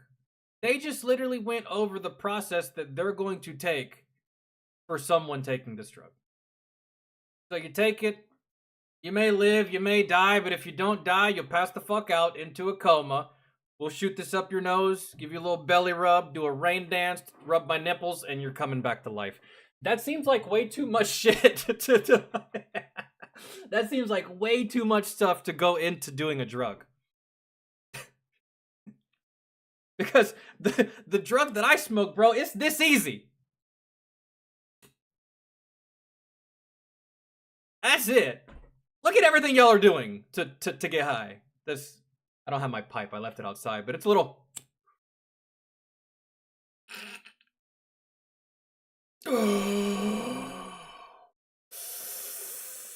Fuck, I'm hungry. Let me go get that cereal. That's literally it, you know? So, like, that's crazy. I'm not signing up for that. No, you can't pay me. You couldn't pay me. You could not pay me. I'd rather get into a ring with Conor McGregor with my hands tied behind my back than to do any of these drugs. I pretty much end up at the same fucking place. On the ground with no teeth, unconscious. Same outcome. The trank and shit, you gotta give them CPR. You gotta breathe for them. You three people seem like very intelligent people, and so you can tell you guys are very intelligent people. You were in the military, and I don't know what you did, but you're very well spoken. Yeah, most of the people around here, everybody around here ain't no dummies. Yeah. I mean, I don't know, bro. Yeah, I was a bill collector for several years. Most of the addicts are very intelligent people. You know what I mean? Like They underestimate us. Then they stop. But this And who the fuck is lady in the back talking to?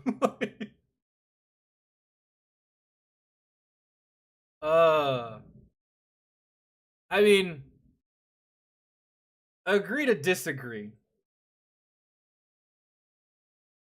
I'm not doubting that before you became a drug addict and started living on the streets, I'm not doubting that you were a smart person.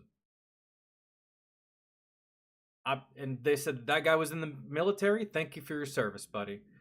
And said that they were well spoken. Congratulations, you graduated high school, right? I'm pretty well spoken too. But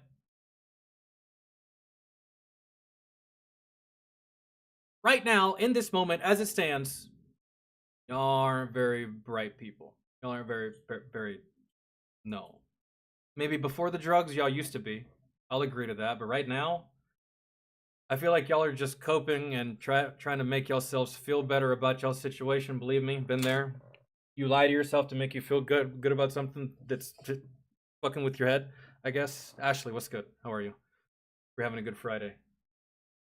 I only ever see you on the weekend streams. You just be ignoring us during the fucking week, huh? Rude as fuck. right here is not what it was. This is like, the shit that they got on the streets nowadays is like giving you a very atrocious, like the back of my head, and a lot of people will tell you certain dopes that I don't know what they're putting in it. It needs to get tested because it causes like a really bad aching wah, wah, wah in the back of your head, and it's like an ongoing headache that doesn't go away. Mm-hmm. I smoked something like that before. It was called Salvia. Y'all remember Salvia from back in the day? Fucking horrible. God damn, that's what that did to me. Gave me a pounding, piercing fucking headache that was just like... I had to lay down. In my prime. I was like 17 years old, and I was like, oh God, I'm not even high. I can't. This hurts. I was out, man. It sucked. I can only imagine. You know what I mean? Is that what you have right now in your hand? This will probably do that. This is probably going to do it, but it's a hit or miss. Either you're getting something that doesn't do anything or something that does something with the headache. Wow. So it's like, a risk whether you actually get the high or not. It's a risk. Yo, I walked into 5 poles the other day. No, you know what's crazy? You know what, like, is still blowing my mind and I haven't gotten over it yet? So, the other day, I was standing out on the front porch, because that's where my pipe was. I was like, fuck it, my pipe's out here, I'll just smoke out here, right? A little bit of weed into the bowl, right? Put it up to my lips. Went fucking... And then I heard sirens. Sirens were probably like fucking 3 miles away, bro, but I heard sirens and went, oh... Go to the backyard. Hold on. Nope, backyard it is. Let's go. I simply just heard a siren. And I fucking dipped to go smoke my shit somewhere else, right? These people are doing more powerful drugs than I could even ever fathom of doing. And they're doing it in broad daylight, in public, on a sidewalk. Meanwhile, I'm the type of motherfucker that if I even see a cop or hear a cop, I'm either putting the weed out, throwing it down, putting it in my pocket, or fucking eating it. Yeah, like, that's just...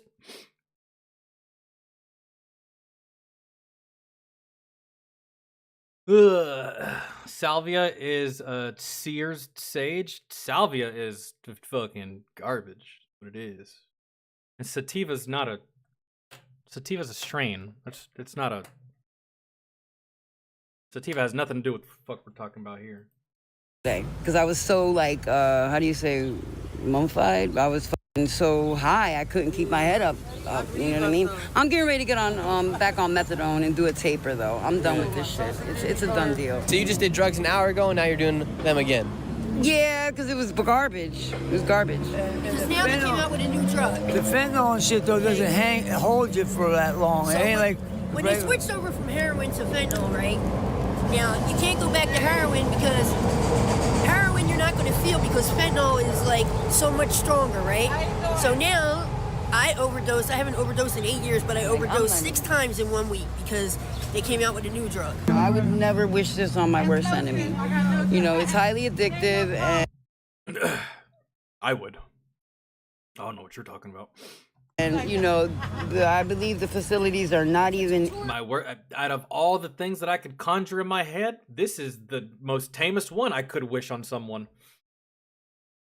Out of all my other original ideas, I could definitely wish this on my worst enemy. This is easy. This isn't even that bad. Hell, you can even help yourself in this situation if I wished it on you. The actual shit I wish for, yeah, you can't fix that, man. luckily, like, I haven't gotten those big old wounds that people get, like the holes and the like flesh-eating looking shit. But I'm ready to stop because I actually got this is my second one right in the side of my hand. It's ugly, bro. But it will heal. Luckily, like, it didn't get out of control. But I told myself if I ever got one of those wounds that I would quit. Yeah. Here we are, and I'm done. I'm done. You are not. You are not. You are going to say, I'm done, and then hit it again. Watch. All right, then don't do it right now then. But then I'll be sick. So what do you mean you'll be sick if you don't do it? If I don't do it, right, I'll end up being very nauseous. I'll start throwing up. I can't eat. I'm not normal. I'll get the runs. Like, who wants to live like that? Who wants to run around when you know it takes $5 to make that all go away? But it takes 30 days to quit it forever. That's lazy. Lazy, looking for the easiest way out. You can find a fix in 5 minutes, but this fix is going to kill you. Or you can sacrifice 30 days of your life, and it's going to suck, yeah. Everything you just mentioned, it's going to blow. Believe you me. I've had my own fair share of withdrawals in my life before for certain substances. I know how bad it sucks, right? So that's all you got to do. Just being lazy. You're being lazy. You don't want to go that distance. You don't want to, like, so therefore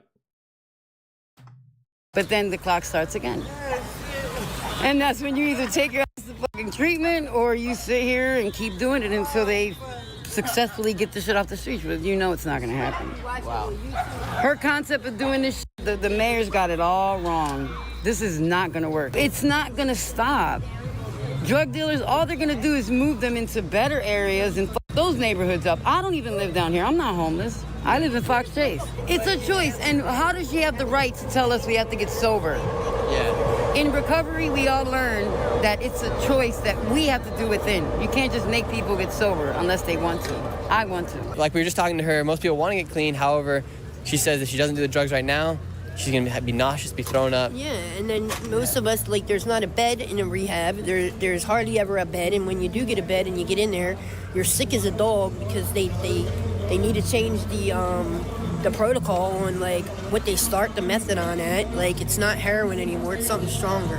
I'm 45 years old, and I used to do dope when it was dope, when it was the brown actual heroin. So this is a choice for you to be doing this every day. It's a choice. I mean, I can choose to get picked up right now and go to rehab. Easy peasy. Now, the thing is, am I going to stick and stay with the shit that comes with it? That's where the going gets tough. You got to be ready mentally, physically. You got to prepare yourself. And if you're weak-minded and you don't really want it, you're not going to get through it.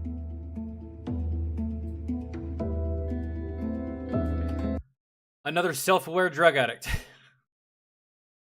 I guess, man. And hey, you're right. It is a choice. I can't tell you what to do with your body. We've had this conversation already with the ladies of this country.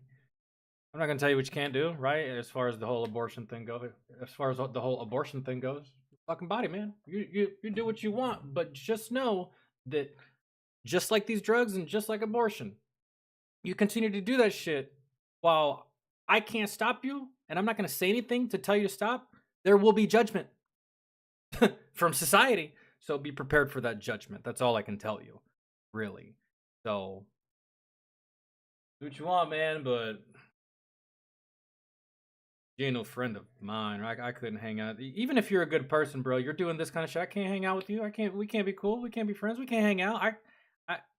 I can't even introduce you to my family. Like, really, like doing drugs like this. Y'all might be cool people, but like, no, not for me, really.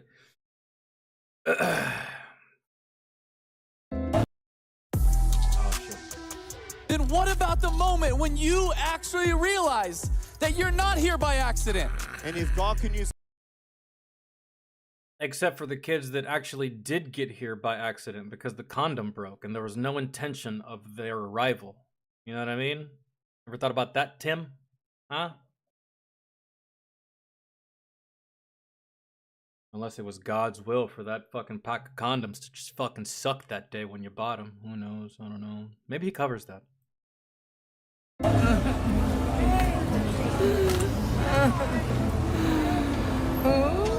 don't know what they're putting in it. It needs to get tested because it causes like a really bad aching wah, wah, wah in the back. So it almost seems like the high is just as worse as the withdrawals. That's not good. That's not how a drug is supposed to work. The high is supposed to be amazing, right? Amazing. I'm thinking of cocaine, but you know, makes you feel like Superman, like you can fly, like you can punch through a brick wall, and you're just like, yeah, right? And then the next day, you feel like fucking shit. But with this, you feel like shit during, and then you feel like shit if you don't take it. That doesn't even seem worth. Seems terrible. Back of your head, and it's like an ongoing headache that doesn't go away. How do we help her? How do we help her? She's okay. She's fine. I'm just trying to sit her. Help me to sit her. Oh my gosh. Oh my gosh. Oh my gosh. All right, okay, you're good. Don't let her hit her head. So she asleep now? Yeah, a little bit. She's all right. She's breathing. Is she breathing? Yeah, she's breathing. She's okay. She's all right. Trust me. I hope anybody watching this video realizes the reality of what's happening. I hope it makes you never want to do drugs. Yeah, y'all are literally playing Russian roulette with y'all's lives. It's just there's no gun. That's literally what this is. She literally said 50-50. It's a hit or miss. You either have a good high or you have a terrible trip. That's it. And either way, the high is just as awful as the actual withdrawals if you didn't take the drug. So it's a lose-lose. It's not even fun. It's crazy. Past are the days of drugs being fun. Remember ecstasy? Huh? Cocaine used to be fun for a time until they ruined it. With fentanyl. Remember when drugs were just fun, right? You did them, woke up the next day, whew, all right. Get back to work. Not doing that for another couple of weeks. That was a wild evening. Not anymore. Drugs aren't even fun anymore. Look at it. Drugs aren't even fun anymore. Drugs have now become a job. They've become a job. An occupation. That's to where, and it doesn't matter how great your job looks, bro. At the end of the day, work is work. And if doing drugs feels like work, you're doing the wrong drug. Okay. In your life. Don't ever do drugs, guys. This is not cool. Stay in school, be somebody, be something. Don't be out here doing this. Yep. Yep. Don't take no painkillers prescribed by the doctor either. Tell him to go to hell. Then who's gonna monitor that she's alive? She asked us because she knows my husband does CPR. There's a lot of stress on She knows we ain't gonna rob her. So usually you ask somebody that you can trust, and you ask somebody who knows save lives. Do you know what I mean? Like, and somebody you know ain't gonna be a scumbag and go in your pockets. Like her neck. The extreme irony of this situation is that there's police sirens like literally 100 feet away, while this girl right here quite possibly continues to live or just dies right there on the spot. Isn't that wild to you? It's wild to me. You gotta get her in a better spot. Pull her legs down. That was not good. Not a good sight to see.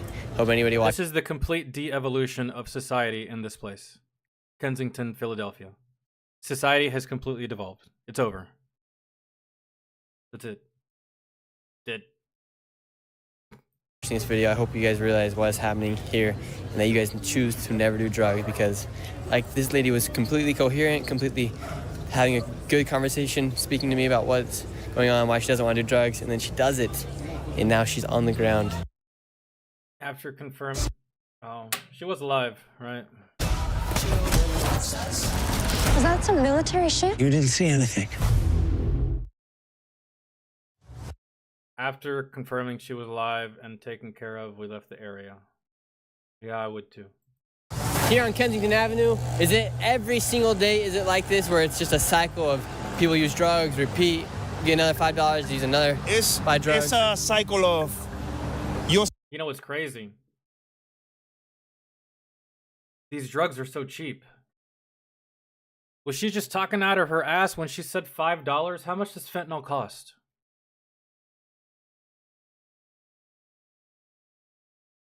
And is it a powder? Is it a pill? Do you inject it? Like, it comes in powder form, but what other forms does it come in? Do you snort it? Do you, like, I don't even know how you take it. I don't even know how you take that drug. Like, how you even put it in your body? Like, because I just don't know, dude. It's just like,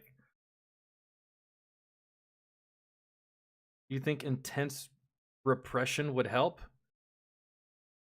What do you mean, like, intense repression? By that, I mean, like, if you want to, if you want to get this person sober, you put this fucker in a straitjacket in a padded room for 30 days, and you make sure that they eat and shit and piss. Are you talking about that? Intense repression, not letting them do the drugs? I mentioned that earlier. In the form of a lot of these people, the only way that they're going to get sober, because they're not going to go to rehab on their own on their own time. They just won't. They've had plenty of chances, but they don't, right? I said earlier, the only way for them to even remotely come close to getting sober is by getting arrested, going to jail, and being in jail long enough to get sober. And when they get out of jail, they're seeing clearly and don't go back down the same path.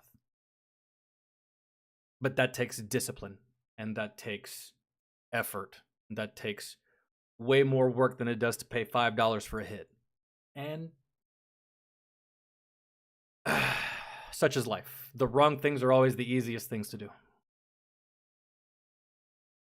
See a familiar face, and at any given moment you might not see that person again. And to be completely honest, it isn't that you won't see the person's face because they got cleaned. It's 9 times out of 10 they either froze to death out here on the window, or somebody ended up doing something bad to them, like giving them a bad badge, they OD'd, or they got in trouble and they got to leave the neighborhood. But you don't really see anything positive come out here unless people like us come out, we start cleaning, sweeping, and we actually start recommending different rehabilitation centers and walk hand in hand with individuals. If you leave someone laying on the sidewalk, 9 times out of 10, you're either going to see them withering away or disappearing on a poster. And what do you do here? I'm a public advocate. Public advocate? Yes, sir. So you helping people here on the daily? Yes, sir. I direct people to the proper housing, to the proper shelters that they need to. Some translators, well, some store owners don't have any translators around, so I'm constantly on call. I also got multiple bags of Narcan, first aid kits too. I've revived people back and forth. And how many times a day are you reviving people here? I say about 4 times daily. Yeah, we were walking around and we see Narcan, and it's just like on the side of the wall. Yeah, we used to hang up multiple bags up and down Kensington, but there's so many overdoses and so many people that need the Narcan that when you look after about a half hour of you hanging up 7 different bags, they're gone. As there are good people like this trying to help clean up the streets, I have now noticed something strange surrounding. He's like Superman out here, saving lives that don't care about being saved. Someone give that guy a fucking medal, a round of applause, an award, something. Saving the lives of people that don't care to be saved. That didn't even ask to be saved. They were probably pretty content just dying underneath that bridge. Really. What a good dude. Kensington Avenue. There are 4 elementary schools within blocks of this avenue, and I met some kids that use the train system on the avenue to go to. Last time I went to jail, there was a huge bag of dope in my cell. What? Michelle, what did you go to jail for? You get arrested for? in blocks of this avenue. Hold on. There are 4 elementary schools within blocks of this avenue. That's such a fucking problem. I'd be so pissed. I'd move. Ain't no way. No. So you can have these like young elementary kids, maybe these are elementary schools, man. Elementary schools only go up to 5th grade. 5th grade. Middle school is 6th to 8th, high school 9th to 12th, right? These are elementary schools. How old are you in elementary school? 9, 10, 11, 12. 12-year-olds walking around this area, roaming around this area, quite possibly one day finding themselves in this area. They grow up 15, 16, 17, and they're still around this. How likely do you think it is that some of these kids will fall victim to this nearby place of just garbage? I'd leave, bro. There's no way. That's... And I met some kids that use the train system on the avenue to go to and from school. So right now you guys are just getting off the train from school? Mm-hmm. And what do you guys see here on the daily? Like, basically, like, yeah, like most of them. I don't care how good of a parent you are, peer pressure exists, man. I fell victim to peer pressure and I had good parents. Parents that tried to raise me to have a good head on my shoulder and not do any dumb shit. But even I fell victim to peer pressure, right? So it's just like, wouldn't even want my kids in this environment, to be honest, at all, period. Like just be down here doing like put stuff in their arms, have like this big hole in their legs, basically. Does it scare you guys walking down here? Nah, not really. Or maybe this is a good thing for these kids because they see how not to be. Maybe it's a learning experience, and maybe a lot of them make it because of all these bad examples that are being set. They're like, oh, I don't want to be like that guy. I don't want to be like that girl, right? Much like every single day. And have you guys seen dead people here on the streets? Like 4. Like down here in Allegheny, there's everywhere. Do your parents have any concerns of you guys coming to school and then coming back from school walking around these streets? Sometimes. My parents got my location, so I'm chilling. What's the craziest thing you guys have seen here on the streets? Like teenagers just like come out of nowhere and just hit them. That's fucked. Like punches, guns? Punches. At what age do kids? Because teenagers can be little fucking pieces of shit sometimes. So they'll run up to these drug addicts that are just fucking dazed and confused on whatever drug they're on and just sucker punching someone who's incoherent. Kids start carrying guns around here. Like what kind of gun? Like real guns or fake guns? Like 15. Amber, we walked over here and everyone starts yelling your name. Are you famous here on Kensington? Yes, if on YouTube, everybody knows me as on YouTube as Kensington Amber. You've been out here for 9 years, and how are you still alive? I was just in a coma. I just got out of the hospital. I was on life support to the point where they had to call my family to read their rights, all from withdrawal. My heart and lungs gave out. Since you've been here for 9 years, have the consumption of drugs changed? Are there different drugs that are coming around now? Definitely, yes. Since I've been in the hospital this year, January, they have changed. We wake up Her voice is fucked. You hear that? That's the drugs. That's crazy. every day with no money. Somehow we get money. We do whatever we can, right? We just use 10% of that energy of going to get high and doing those things. If we do that, just 10% of the energy, putting it into getting clean, you'll stay clean. My man fucking knows. Yet he will never, ever apply it to himself. Smart people. Very self-aware of what's happening, yet they can't. They can't. They're just like, I know exactly what I have to do. I know why I need to do it. I know how I need to do it. And I know when I need to do it. But am I going to do it? Nah. I know, though. For when, if I ever decide I want to do it, I can and know how.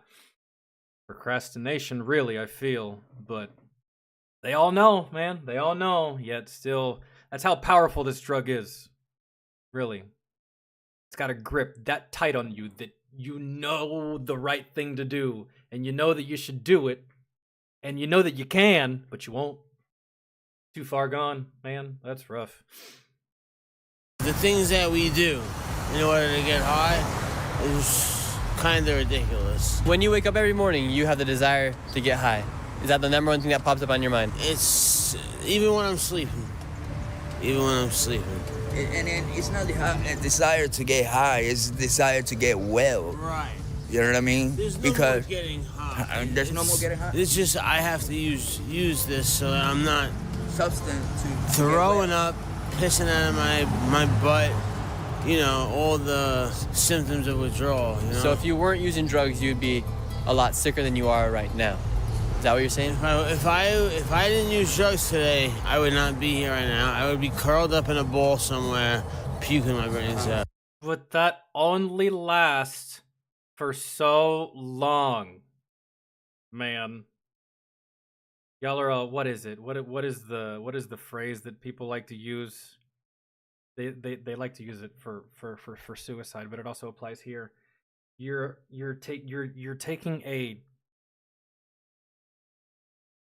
applying a permanent solution to a temporary problem. Really, man, really. All you have to do is wait out the withdrawals. Grit your teeth and bear it, bro. It's gonna hurt. Believe you me. And you've already been through it. It does hurt, man. But you gotta do it. And you know you have to do it. And you wanna do it. But you're afraid of the pain. It's just pain. That's it. It's just pain at the end of the day. I don't know, people's threshold for pain is different. I've gone through withdrawal. And to me, what he said, it's not even about getting high anymore, it's just about doing it, right? I understand that. Because I stopped feeling the effects of chewing tobacco years ago. Years ago. This shit doesn't, like, tobacco, like, I do Zins now because I'm trying to quit. And my gums were starting to deteriorate because of the Grizzly. But I stopped feeling the effects of Grizzly Wintergreen like 10 years ago. It no longer made me lightheaded or gave me a buzz or made me dizzy or made me feel good, right? It was just the repeated action of putting something in my lip. Because I was addicted to that one action, just this. That's what I was addicted to. Couldn't stop it. Which is why I started doing these. They're less harsh on my gums. They don't pack as much nicotine. And I'm more willing to quit these than I was willing to quit Grizzly. But the only way I could quit Grizzly is if I replaced it with something less. And that's what I did. I replaced it with Zins. And eventually, I'll replace the Zins with nothing. That's my plan. I've tried quitting tobacco multiple times throughout my life. It's hard. I tried quitting cold turkey one time. I was not a pleasant person that whole week. I think everyone called me an asshole that week. Everyone. Asshole, dickhead, douchebag. My mom, my dad, girlfriend, sisters. I tried quitting and that was not good. I was not a nice person. Cold turkey, that shit didn't work. But this way, this is working. It's helping out better for me. It's something that I had to figure out for myself and stuff like that. But with this is just a completely different fucking animal here. Man, I can't even imagine. So we were just talking to Vinny, and now Vinny told us, he came back and grabbed me. He said, you got to go over to this guy named Eddie's house, right? Correct. Eddie. What does Eddie do? Eddie is, I would say, a provider. He's a dealer. To the neighborhood. He's a dealer. He's a little bit of a crazy guy, but he really does help the community. You guys are about to see, so. Or maybe he actually helps, who knows? Let's find out. Go ahead now. On this one, we're going over to Eddie's house right now. Hopefully nothing bad happens. And as soon as I turned the corner to go to Eddie's house, I was welcomed by a bunch of screams from people outside of Eddie's house. And they don't want them selling drugs. I do not think it was a good idea to go to Eddie's house, and I don't know why I followed Vinny to go there. And if you enjoyed this video, please consider subscribing. Okay, that was pretty anticlimactic about Eddie's house, but I was hooked on coke for about 18 years ago. OD'd 2 times. At the time it wasn't fun anymore, so I got clean. But weed ruins my chance of getting, yeah. But I mean, I've had several jobs where they didn't drug test, and it was like a fairly professional environment. So it just depends on the job, really. But yeah.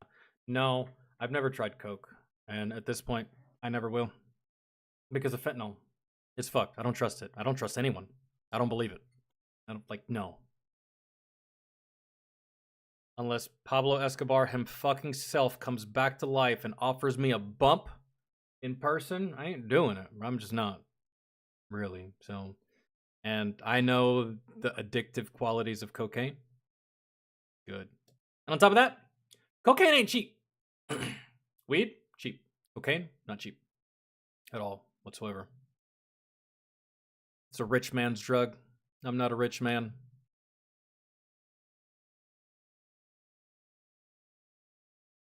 Stay away from the vapes. It's by far the most... I couldn't get into them, to be honest. Can't stand that shit. Like, my buddies do it. They have like these big vape things that... I don't know, man. They damn near almost look like the first cell phone. They're pretty fucking big. And he holds it like this. He just be...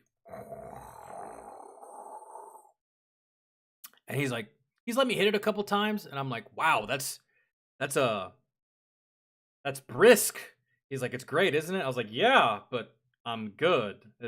I've never bought any of those. Like, the only vapes I've ever had were the vapes that had THC oil in them. Not like vapes. Like, that anyone can buy. Hell, I think a fucking 15-year-old can just buy a regular, normal fucking vape or something, right? Those fruity-ass flavors. I hate that shit. I can't stand it. The vape that my buddy has, it's a lot nicer. It cost him like $200, which is absurd to me. I hit it. It was smooth. It almost tasted like fucking spearmint in my chest, right? It made my lungs feel really, really cold on the inside, which was like a unique, pretty cool feeling. But that was it, man. I don't do those. I don't do vapes. I never got onto that trend. Never hopped onto that. I did them a couple times because there was something new. It was something new to just do, right? Kind of like, I don't like fruity ass drinks, but when Four Locos became a thing, I tried some Four Locos up until motherfuckers started dying from Four Locos. But yeah, man. My only vices in life, I'll tell you. Pills. Took a lot of pills when I was younger.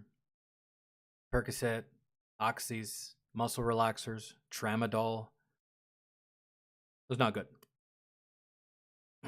And then, obviously, I've drank alcohol in my life, as we all have at one point. I overdid it in my youth. Don't do it anymore. And I think the only thing... And then I was addicted to ZzzQuil for like the longest time. Just because I had problems sleeping. And then I got the ZzzQuil to help me sleep. And then I got so used to drinking ZzzQuil that it stopped helping me sleep. And instead... it replaced the alcohol because ZzzQuil has an ingredient in it called diphenyl dramamine that basically makes you feel the same as if you're drunk off of actual alcohol, but without the room spinning and without wanting to throw up.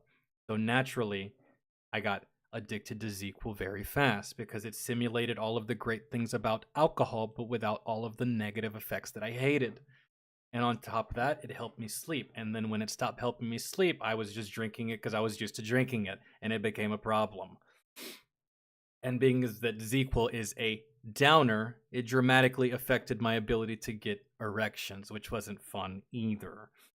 So, I eventually got the fuck off that. I haven't had ZzzQuil in so long, and if I get sleeping medication today, that's it. That's it. Tylenol PM. That's all I fuck with. No more ZzzQuil. No more fucking night drinks or fucking none of that. I did that for so long, man, and it just was not good for me, and it's just, ugh. Yeah, we gonna run some fat electrician. I drank one Four Loko, and that was enough for me. Tastes like, yeah, Coke. Yeah, it was not good. Plus, I quit drinking in general. I quit drinking. I did. I didn't quit drinking to start drinking ZzzQuil. It's just like when I started drinking ZzzQuil, I was like, oh wow, this is just like drinking, but just like without all the downside, which I thought was great. But while I could perform sexually on alcohol, I couldn't perform sexually on ZzzQuil, which is like, in my mid-20s, bro. That's a no-go at the time. So it was like, and that was it. These days, it's just weed. That's it. That's all I can do. Weed. And sometimes when I switch who I buy from, the weed kind of changes. And the weed changes from year to year. I feel like it's getting stronger and stronger and stronger. But which is a good thing, because my tolerance is like it's up there. But when it comes to marijuana, I prefer flower, like actual bud, like actual weed that I can grab with my hands and break it apart and fucking grind it and either put it in a pipe or roll it, right? The one type of marijuana I don't like is the THC pens. Why? Kills my tolerance. It's way too strong. It is, man. My one of my buddies, he used to have a THC pen. Hung out with him all the time. He would bring this pen, and bro, you hit it one time, that's all you needed. You were high the whole day. The whole fucking day, man. And I wasn't prepared for this. And around like hour number 5, I was like, hey man, when does this wear off? I want to go do some stuff. I can't move though. I'm so baked as fuck. He's like, oh, you got a wild, my friend. I was like, I don't want to be high this long though. I want to go do some stuff. So that shit, I smoked on his THC pen for a while. And then when I went back to normal weed, I was just like, oh, this is doing nothing. This weed sucks. Turns out the weed was great. It's just that my tolerance was through the fucking roof because of this oil that I was hitting off this pen, because it was stronger and more potent, that the 80 fucking bucks that I spent on real weed was for nothing. I was like, I'm not doing that no more, man, because I'm just going to end up spending and wasting more money on weed than I should. And that's not conducive for me, because it is cheap, but I mean, I would like to save some money every now and again, even if it's for some weed. Last time I drank, it was moonshine to fight off COVID. That's an interesting choice. I don't think I ever heard that one. I approve of that method a lot more than going to Walmart and buying $5,000 worth of toilet paper. I still remember, America. Don't think I forgot. I saw you idiots. Y'all bought all the toilet paper, okay? Elephant's memory. I never forget. But moonshine, not a bad choice. I can agree to that one. Not bad. Last bit of moonshine I had was peach flavored moonshine, and I was with a girlfriend at the time, and I think we were getting ready to have sex, and then I puked. And then because I puked, she puked, and we didn't have sex at all. So that was wow, that was a long time ago, man. That was like fucking over 10 years ago. We were like in Savannah, Georgia. We like went out. I can't remember anything from that night. I was with my military friends and fucking yeah. God damn, that was terrible. Moonshine makes me naked. Oh yeah, I got naked, but did nothing with it. Didn't even take advantage. Nothing. And I was so gone, I can't even remember if anyone took advantage of me.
All right.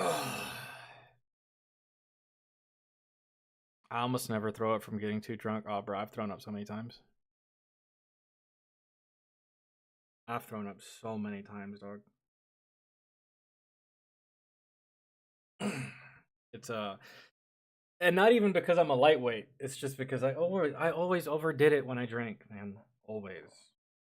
And I wasn't the only one. My friends, man, they all overdid it. And then I got into the military, and then I met and got exposed to a new caliber of drinker, and that was the infantryman. Dude, I had a lot of infantry friends that I'd go to the bar with that if we were running, sprinting, it'd be like trying to keep up with a fucking gazelle. Is what it was like drinking with these fucking infantry dudes, man. Just like all my friends and stuff like that, and we all overdid it. It's like, oh, my stomach's starting to hurt just thinking about it. Now, if I were to drink now, what would I drink? If I were to drink right now,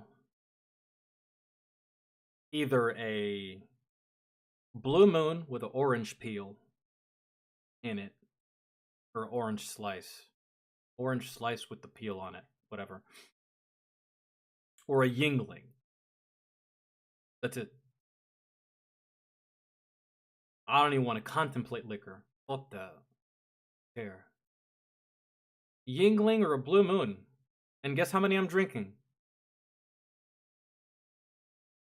Max? Because at 2, bro, it's been decades since I've drank 2 beers. I'm starting to tell the truth about a lot of shit. I get talkative. 2 beers, I'm already tipsy, and I'm already ready to give away the launch codes. Like, that's another thing, bro. I get drunk, I get very talkative. I've been called annoying before. Like, dude, shut the fuck up. I've been talking since we got here. What do you mean? It's like, long drive here, drinks are cheap, fucking like.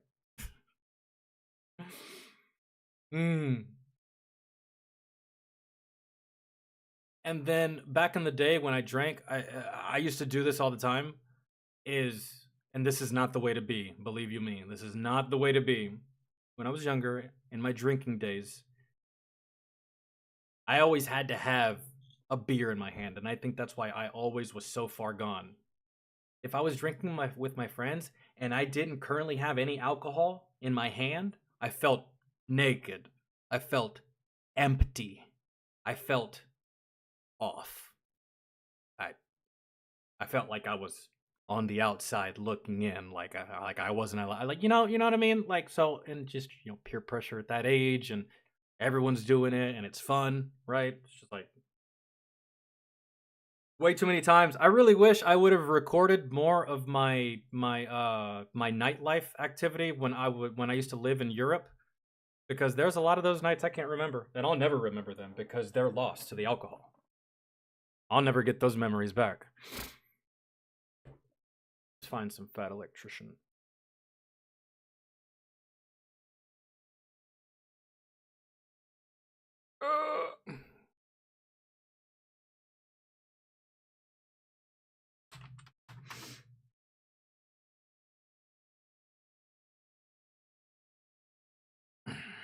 Yeah, no, I mean, see, it's not a bad thing, Pab. You have a beer or 2, or maybe if you even want to drink a 6-pack to yourself and just, hang out in your living room. What do you like to watch? You like to watch football? You like to watch sports? You like to watch TV shows? You get yourself a 6-pack with your favorite sport, your favorite TV show, you hang out, you chill, and then you go to bed. There's nothing wrong with it. There's nothing wrong with that, right? And then for me, I smoke my weed. I go into the kitchen. I run a train / gangbang on the pantry and the contents in it. And then I go to sleep. But what you're seeing is just a lot of people that do the drugs and do the alcohol and then either go out there and do stupid shit, say stupid shit, get in trouble, get a DUI, or just something, bro. It's like, I've even been guilty of drinking under the influence. We'll never make that mistake again. That was like 15 years ago that I did that, dude, and never again. Learned my lesson. Cop went easy on me too, thank Christ. Right? But both of these things can be done responsibly, and they can be done responsibly enough to where you can do them and have fun. Right? So do them responsibly. It's not that you shouldn't do them at all, but hey, if you don't want to drink, don't drink, man. Ain't nobody forcing you to do that around here, right? You don't want to drink, perfect lifestyle choice. You don't want to, do drugs, perfect lifestyle choice. But I will tell you, if done responsibly, nothing can really go wrong with either of those two things, alcohol and weed. If we start getting into other categories, yeah, fuck all that. We're not doing that. We're not doing meth. We're not doing heroin. We're not doing LSD. If I were just so happened to find myself at an EDM concert in Florida and someone offered me some ecstasy, maybe, man, depends on how I'm feeling, right? Depends. But outside that, no. Do it responsibly, That's it. And if you don't want to do it, don't do it, dude. I don't drink. We're in the same boat, but I do smoke the ganja because I like the ganja because I've been on that since I was like a teenager, really. Well, I didn't smoke weed for the first time until I was like 17. Had my first taste of alcohol very early in life. I still remember I was about 5 years old. My dad had his military buddies at the house. They were playing dominoes. I walked up to my dad. I grabbed his beer off the table, and he's like, "Oh, no, son. No, it's okay. Actually, have a sip, little man." He gave me Heineken for the first time. I think I was like 5 or 6, and I was like, "The fuck out of here. No." And my dad was like, "That's great. He hates it. He's not going to be a drinker. Perfect. My job here is done." He gave me Heineken, but then I got older and found out that Heineken wasn't the only beer that existed. So, still ended up drinking, but yeah, he got me early on. Let me try it. Let me taste it every now and again. He didn't get me drunk. I'm not a bad father or anything, but let me have a couple sips every now and again. Nothing that would kill me. Yeah, that's one way of convincing you not to drink right there. But hell, who knows? I could have liked it. But I don't know of any kid that young that would try beer and be like, I can't wait to have that tomorrow after my applesauce. Because even to a lot of adults, beer is just gross. It's what the beer brings is what we're after. We're after the effects. Not too many times are we after the taste. Because let me tell you something. Fucking Jägermeister is disgusting as fuck. But you know how many Jäger bombs I've had? All in the pursuit of drunkenness, fun? Yeah.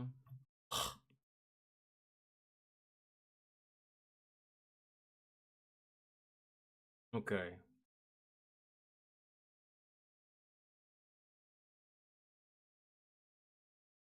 Oh, Zima. I had Zima, yeah. He let me try Heineken. I think, dude, he let me. You remember Red Dog? How many of y'all are old enough to remember Red Dog? It was either an all black can with a red dog on it, or it was an all red can with a black dog on it. They had different variations of colors, but it was Red Dog. That shit was fucking gross. My dad let me taste it as a young child, and then when I became old enough to pick out my own alcohol, I was like, because I was like 16, something like that, right? I was like, you know what? We're going with alcohol. I'm not going to go with that whatever shit dad drinks, but you know what? Let me try it. Last time I tried that, I was really young. It could be good. Nope. I tried it as a 16-year-old. Dog shit. That beer is terrible. That beer was worse than natural ice. No, not natty ice. Bud Ice. Oh, God. Bud Ice. That has to be one of the worst beers on the planet. whoever made that beer, they hate you. They hate you. They hate me. They hate you. They hate everyone. That whoever made that beer hates the drinker. He despises you. He hopes you don't have fun. He hopes you wake up feeling like fucking trash tomorrow. Bud Ice. Fucking travesty. Red Dog, what else? Guinness. I've always thought Guinness was disgusting. What else did my dad drink? Yeah, my mom drank the Zimas and the... Remember wine coolers? Wine coolers really aren't a thing anymore. Wine coolers technically got replaced by White Claws, in my opinion. I know there's a lot of dudes that drink White Claws, but seriously. I feel like wine coolers got replaced by White Claw. He drinks Heineken. I've always hated Heineken. I can't stand the way it tastes. However, if you take a bottle of Heineken and you open it, and immediately after opening it, you smell it, that initial smell that comes out of the bottle, I swear to God, every time smells like weed. I don't know why, but I love it. It's good. Everclear is the worst thing I've ever had. No, dude. The $15 plastic handle of Mr. Boston. That's bad. I'll drink Everclear over that. Fucking fuck Mr. Boston, dude. Like, ugh. Gross. Alright. What are we watching? Please don't let it be this one that's like a whole ass movie. Can I pick which one we want to do? Terminated.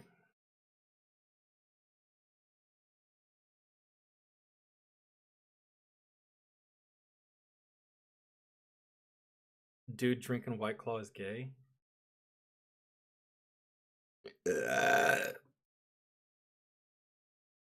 Billy Waugh. The Godfather of the Green Berets. If y'all want to watch this, we'll watch it.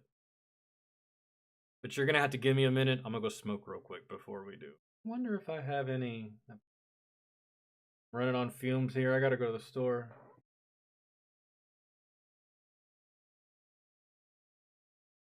Well, I really liked the last one. Major General Terry Allen. That guy's great. That guy is fucking fantastic. I loved that video. That was so much fun to listen to. My kind of leader. My kind of soldier. They don't make them like that anymore. They don't. And it pisses me off that they don't.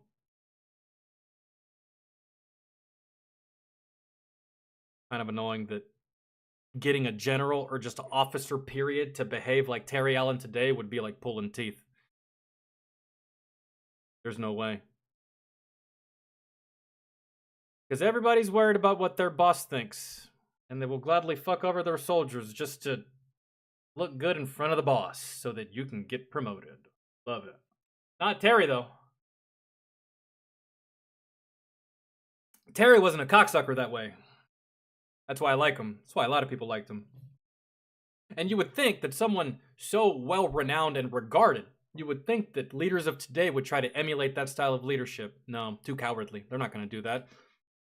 What would the colonel think? What would the one-star think? What would the secretary of staff think? Oh, God. Pathetic-ass leaders today compared to yesterday. Tell you what. But that's just me. They say every dog has its day, but this weekend...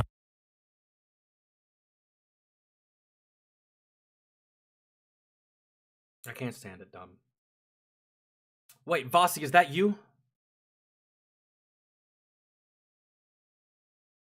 I remember what your first name is.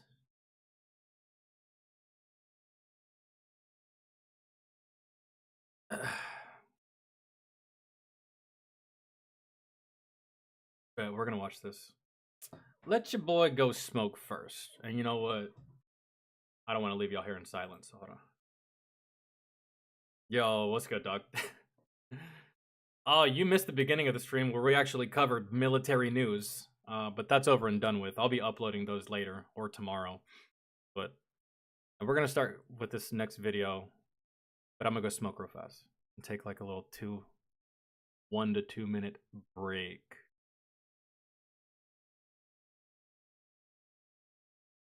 Let me go to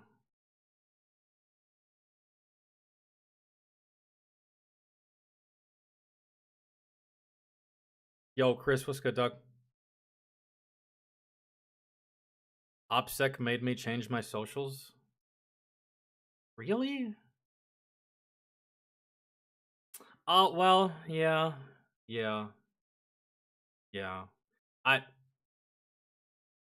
Anytime I hear made me, it's like, ugh. But I understand, yeah, actually. You know, Vasi, when I was when I was stationed with the 173rd, when I was over in Italy, first got there, we couldn't leave the installation in uniform. So if you lived off post, you basically had to, no tan t-shirt either, they would know. Basically, if you lived off post, you would have to, you drove probably, you'd have to, if you were driving, take off your top, replace your brown t-shirt with a different t-shirt.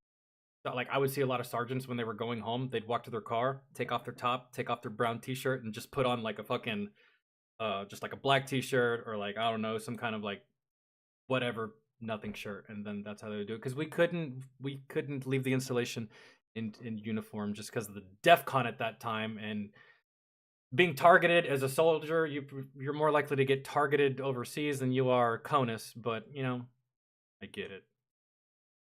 The less people know who the fuck you are, the better off you are. Oh yeah, I was gonna go. And for us, for me, that rule didn't anger me at all. Because who the hell wears their uniform to go out? Right? Anytime I left the installation, it was to go to the bar or the club. I ain't wearing my damn uniform. And even if it wasn't for those things, why would I wear that thing? So uncomfortable. Not that it's uncomfortable, but like, I could wear shorts, you know? And a shirt instead of sweating my tits off in that fucking, in those fucking ugly pajamas. Come on, dog, please.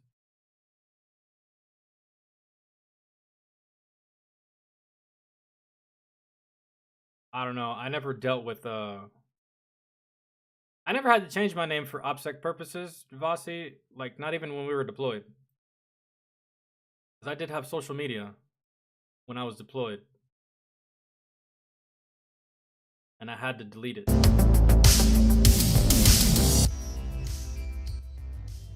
Did my chain of command make me delete it? No. Did my leadership make me delete it? No. It's just that, believe it or not, back in that time, it didn't matter what I said. I spoke my opinion. People got butthurt. People got butthurt. And people in my unit would get butthurt. Like, some sergeants would get butthurt of some shit I would post on fucking Facebook. And I'm like, well, stop looking at my fucking Facebook then. Jesus Christ. Bitching about something that you can obviously control. Go look somewhere else, you fucker. One sergeant first class, I called him a douchebag on his post one time. Next day at work, Falcon, push-ups. Sergeant, no, that happened off duty on social media. You have no authority there, nor authority here for whatever you're trying to do. You can kindly suck my ass, actually. And by the way, you look like a douchebag on that motorcycle. Fuck out of here. Anyways, I got tired of all the butthurt shit, and the fucking crybaby ass sergeants deleted the whole fucking thing. And instead, and like about a week later, I made another one, but made it private. That would really, I only used it to just like, I don't know, set up dates when I would come home or whatever. Because whenever I would come home, I would just run through the talent of the town, right? But when I would go home, I wouldn't want to spend my time there looking for it, so I would just like set it up, right? So that's what that Facebook was for. More like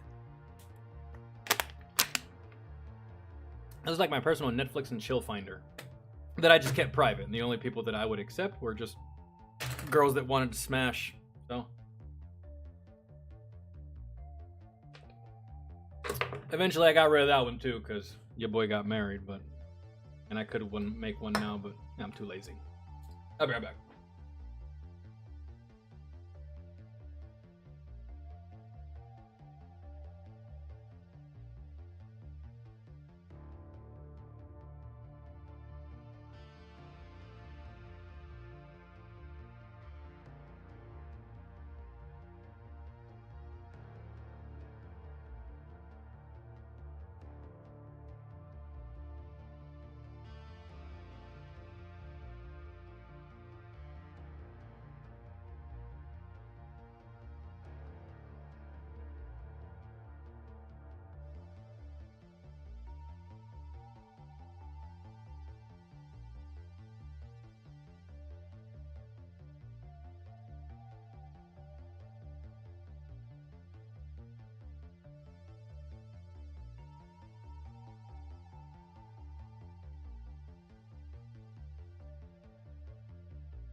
I don't think I've uploaded.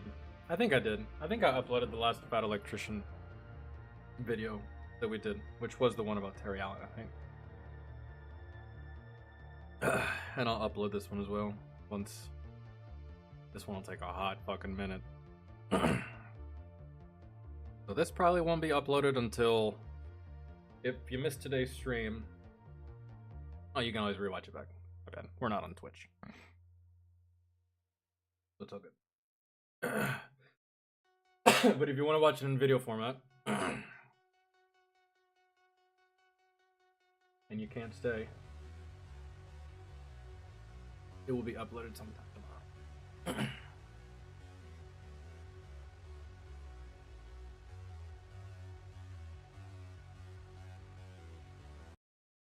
Okay. The Godfather of the Green Berets. Good old Special Forces. Huzzah. Let's go. In every conflict in between. I'm sorry. Big screen, little screen. What do y'all want? Y'all want little me, big fat electrician? Or big me, little fat electrician? Currently? And I quote, from Korea to Afghanistan and every conflict in between, I have fought whomever my country has ordered me to fight. For 50 years in 64 countries, I have sought and destroyed the enemies of my country, whether they be called communists or terrorists, wherever they hide. Today we're talking about Billy Waugh, aka the Godfather of the Green Berets. Now I'm here to tell you the story about Billy Waugh, but we have to get one thing. Oh, I don't know. Billy Waugh here was a sergeant major in this photo.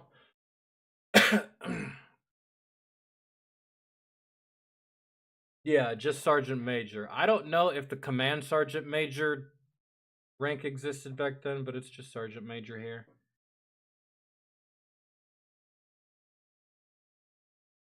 I know this is his, pretty sure that's his airborne tab, but what is this one? This parachute rigger, jump master? That might be jump master. I don't know. I'm not sure. A, the godfather of the Green Berets. Now, I'm here to tell you the story about Billy Waugh, but we have to get one thing very clear right out of the gate. Whether you want to admit it or not, everybody wants to be cool. I want to be cool, you want to be cool, but none of us will ever be as cool as Billy Waugh showing off his integrally suppressed MP5 at the age of 72 while he was actively hunting Osama bin Laden.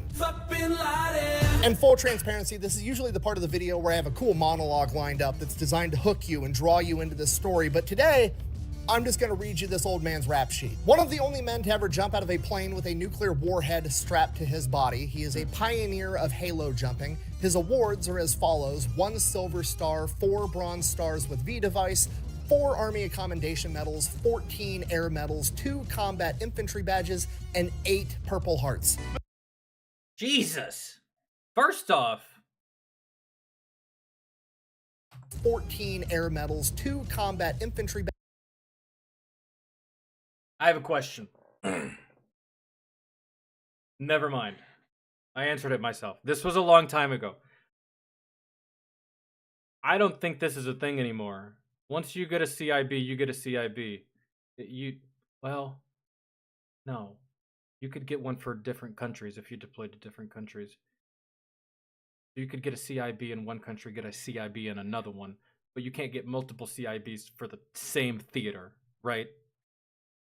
Like I can have like 20 firefights in Afghanistan. I only get one. You only get one badge.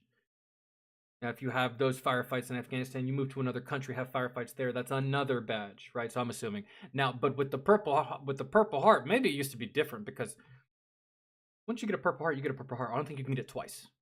Right? I don't know. I don't remember how it works.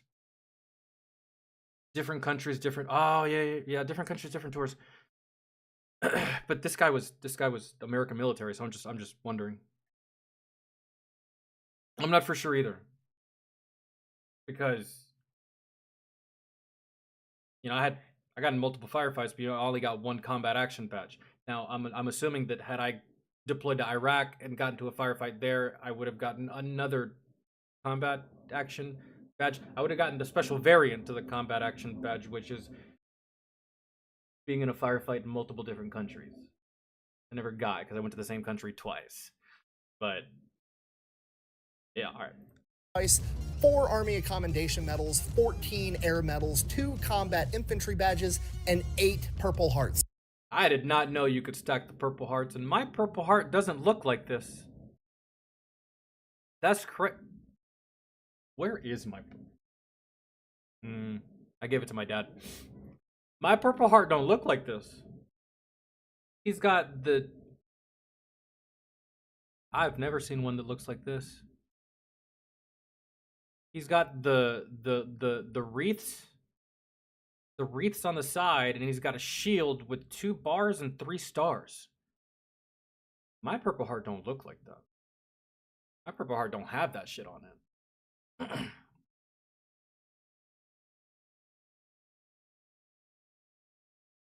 I guess the Purple Heart has since changed, or maybe all this is just the fact that he got 8 of them. So this is signifying 8. I don't know. That's wild. They put stars on top of the badge. Can't have no more than 2 stars on top of a CIV. Yeah, but that also applies to the combat action badge, because there's 2 different types of action badges. One for infantry and one for everybody else. So, yeah. Anyways. But I'm not done yet. Airplane crashes survived. 2. Helicopter crashes survived. 3. Number of enemies killed in combat, unknown. Number of missions completed, redacted. The unclassified men of note that he has hunted: Edwin P. Wilson, General Giap. You know how many people have died because of just 1 helicopter crash? This man survived 3. 3. That's insane to me.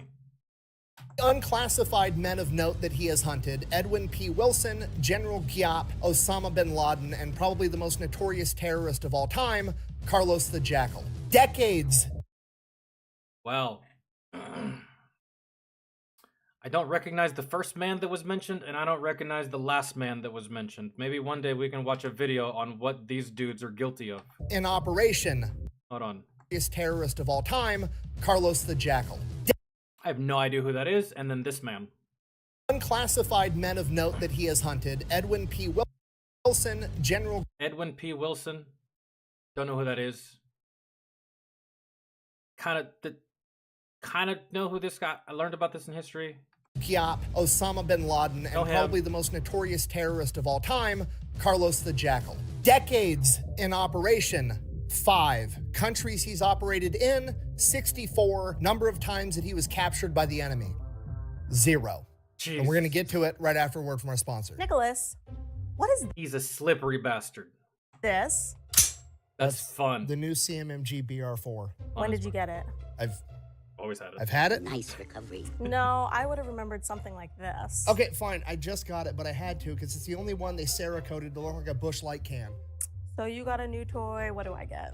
I mean, you know what you can start doing, Fat Electrician, is when she starts interrogating you about this, just be like, look, I got it. I'm gonna make a 5-minute video about it, put it on YouTube, and I'll just use it as a tax write-off. It can just be a YouTube video, right? Just say that. Be fine. And then with that tax money, I'll buy you something nice. I mean, what do you want? I don't know. I'll do some shopping and I'll let you know. So have fun with the ad. Mayday! Mayday! This video is brought to you by Delete Me, okay? Super simple business model. You give All right, them hold on. money, they turn around and they make sure that online data brokers are not selling. The story begins in Bastrop, Texas on December 1st, 1920. YouTube Premium is ad-free.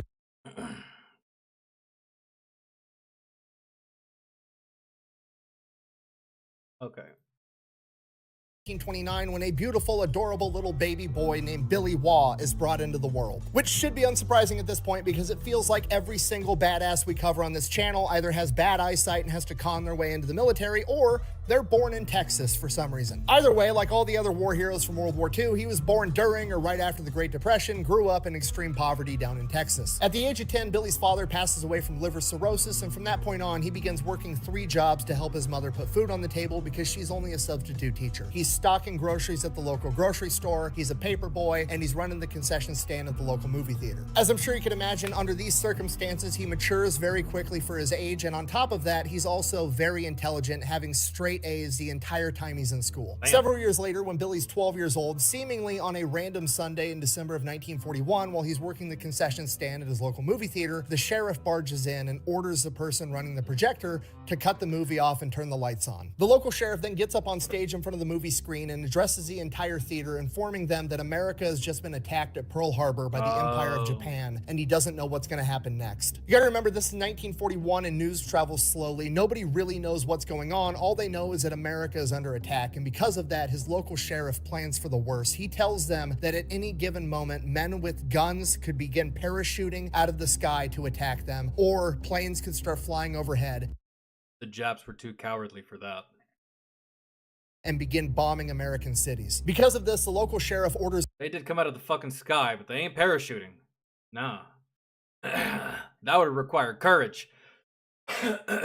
everybody to go home, lock your doors, turn the lights off, and cover your windows with sheets to not be an identifiable target for an overhead enemy plane. Hearing this, all the people funnel out of the movie theater. Billy stays for a little bit, closes down the concession stand, helps close down the movie theater, and then goes home. For the next 3 years, Billy volunteers for every shift he can get at that movie theater because he wants to be able to watch the newsreels of what's going on in the military right before the movie plays. He becomes obsessed with it. He wants to join the military and fight back, but he's only a kid, and this goes on for years. And then when he's 15 years old, he hears a rumor that in California, the United States Marine Corps is allowing 15-year-olds to enlist and go off and fight the Japanese. Hearing this, Billy drops everything and just starts hitchhiking to California. No money, no ID, no plan, nothing. Over the course of a couple of days, he makes it all the way to Las Cruces, New Mexico, and he gets picked up by the local police department for being out past curfew. 15-year-old Billy, unable to produce an ID, gets taken into the police station. He then proceeds to tell the cops everything. He's a 15-year-old kid. He's running away from home to join the Marine Corps. The cops tell him, like, hey, literally just a rumor. That's not true. The Marines are not letting 15-year-olds enlist, at least not knowingly. So we're not gonna let you continue hitchhiking across the entire country. We're gonna make sure you go back home. So you get to stay here until you can come up with enough money to buy a bus ticket. We're gonna take that money, buy you a bus ticket, and ship your ass back home to Texas. So Billy, at the age of 15, does what any main character badass would do.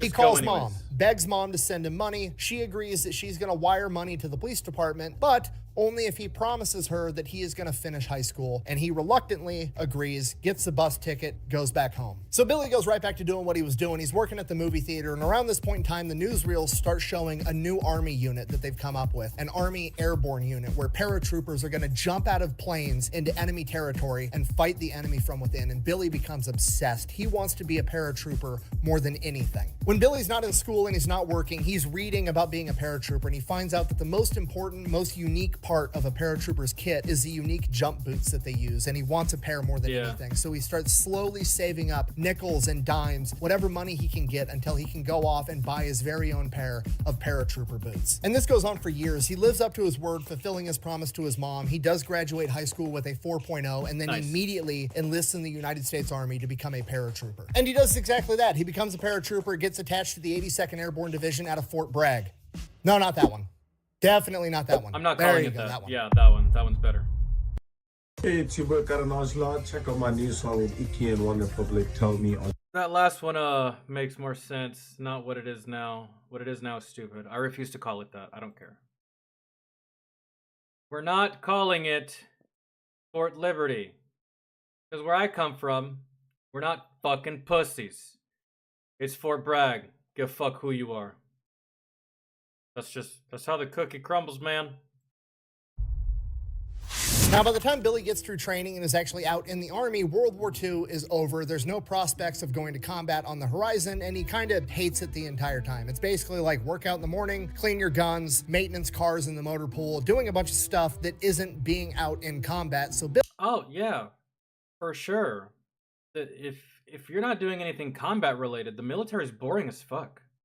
I'll tell you that right now. Boring is sin.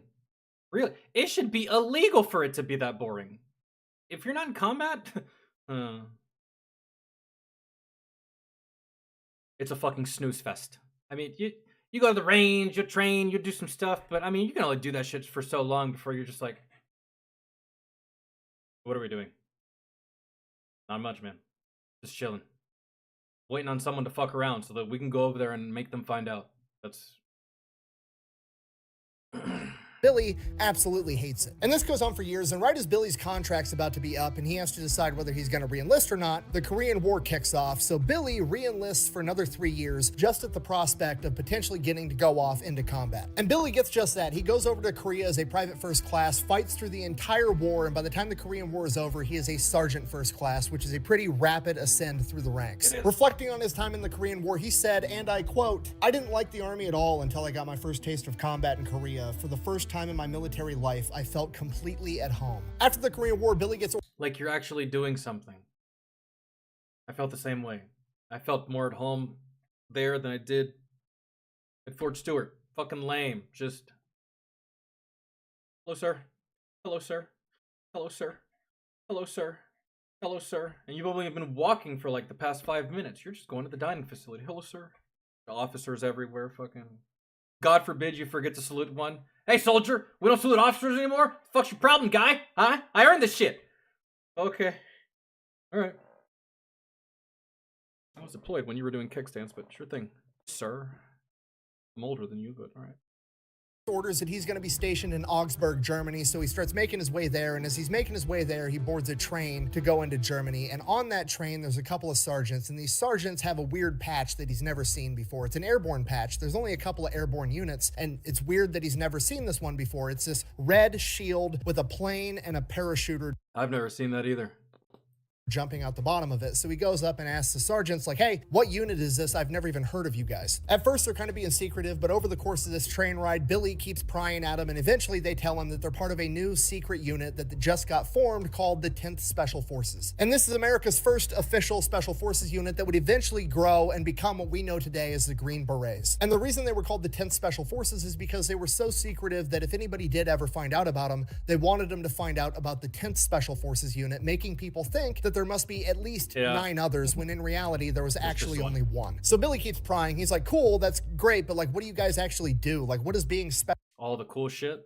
special forces even mean, because the concept wasn't even known at the time. And these guys are like, honestly, we don't even know yet. We're just getting highly trained in absolutely everything, and we're supposed to be a force multiplier on the battlefield. We're supposed to be the guys that go on all the top secret, super dangerous missions that nobody talks about. And hearing that, Billy's immediately sold. He has to be a part of this unit. So he starts asking questions, and they're like, actually, we are looking for people to come and join the organization and be a part of it that have a bunch of combat experience. You're a sergeant first class. You could probably apply and go through the training process and maybe make it onto one of the teams. And he does just that. Billy applies, ends up getting accepted, becomes one of America's first ever Green Berets. And for the next 5 years, we don't really know what Billy was up to. Potentially, it wasn't worth mentioning, or more likely, it hasn't been declassified yet. But what we do know, when asked about it, Billy said, and I quote, "I helped develop new ways to fuck with the enemy to the max from within." Over the course of this 5 years, Billy climbs to the top. He's one of the best operators that America has. He's literally a leader in a tier 1 unit. If you don't know what that means, there's 3 tiers. Typically speaking, tier 3 is like your normal ground pounding infantry units. This is like your 82nd Airborne, your 101st, your 10th Mountain Division, your conventional warfare guys. Tier 2, which is often confused with tier 3, is your normal Navy SEALs, Army Rangers. Green Berets. And then they have tryouts, and they take the best from tier 2 and put them in a tier 1 unit. So this is the things you've heard of, like Delta Force, CAG, SEAL Team 6, the unit. These are all tier 1 guys, and Billy is a leader at the tier 1 level. So when Billy does come back into focus, or on the record, in 1960, this is like the peak of the Cold War. There's all kinds of crazy new ideas going on of like what the future of warfare is going to look like. Everybody's investing in nuclear bombs, trying to figure out new ways to implement nuclear warfare. We've got America with Atomic Annie figuring out how to shoot nukes out of artillery. We've got the British over here developing chicken-powered nuclear landmines. We've got the Davy Crockett, which is where American soldiers are trained to shoot a small nuclear warhead out the side of a moving Jeep with a recoilless rifle. And while all this crazy shit's going on, somebody inside the US government realizes like, hey, this is all great, but there's a lot of work involved. You know what I mean? I have to get this giant artillery piece in the right place at the right time, or I have to get a Jeep on the ground, or I have to bury a chicken-powered nuclear landmine. What if I just want to create a second spawn point for the sun in secrecy to really surprise the enemy? So the United States, in top secrecy, created green light teams. The idea was basically take the best Green Berets that we have, train them to jump out of a plane, like with a parachute, with an atomic bomb strapped to them. They would then land, sneak behind enemy lines, plant the nuclear bomb wherever it needed to be planted, set it on a multiple hour-long timer, and fucking run. And Billy is selected to be the leader of one of these teams. Okay, just so we're all on the same page. It is now... I like the plan.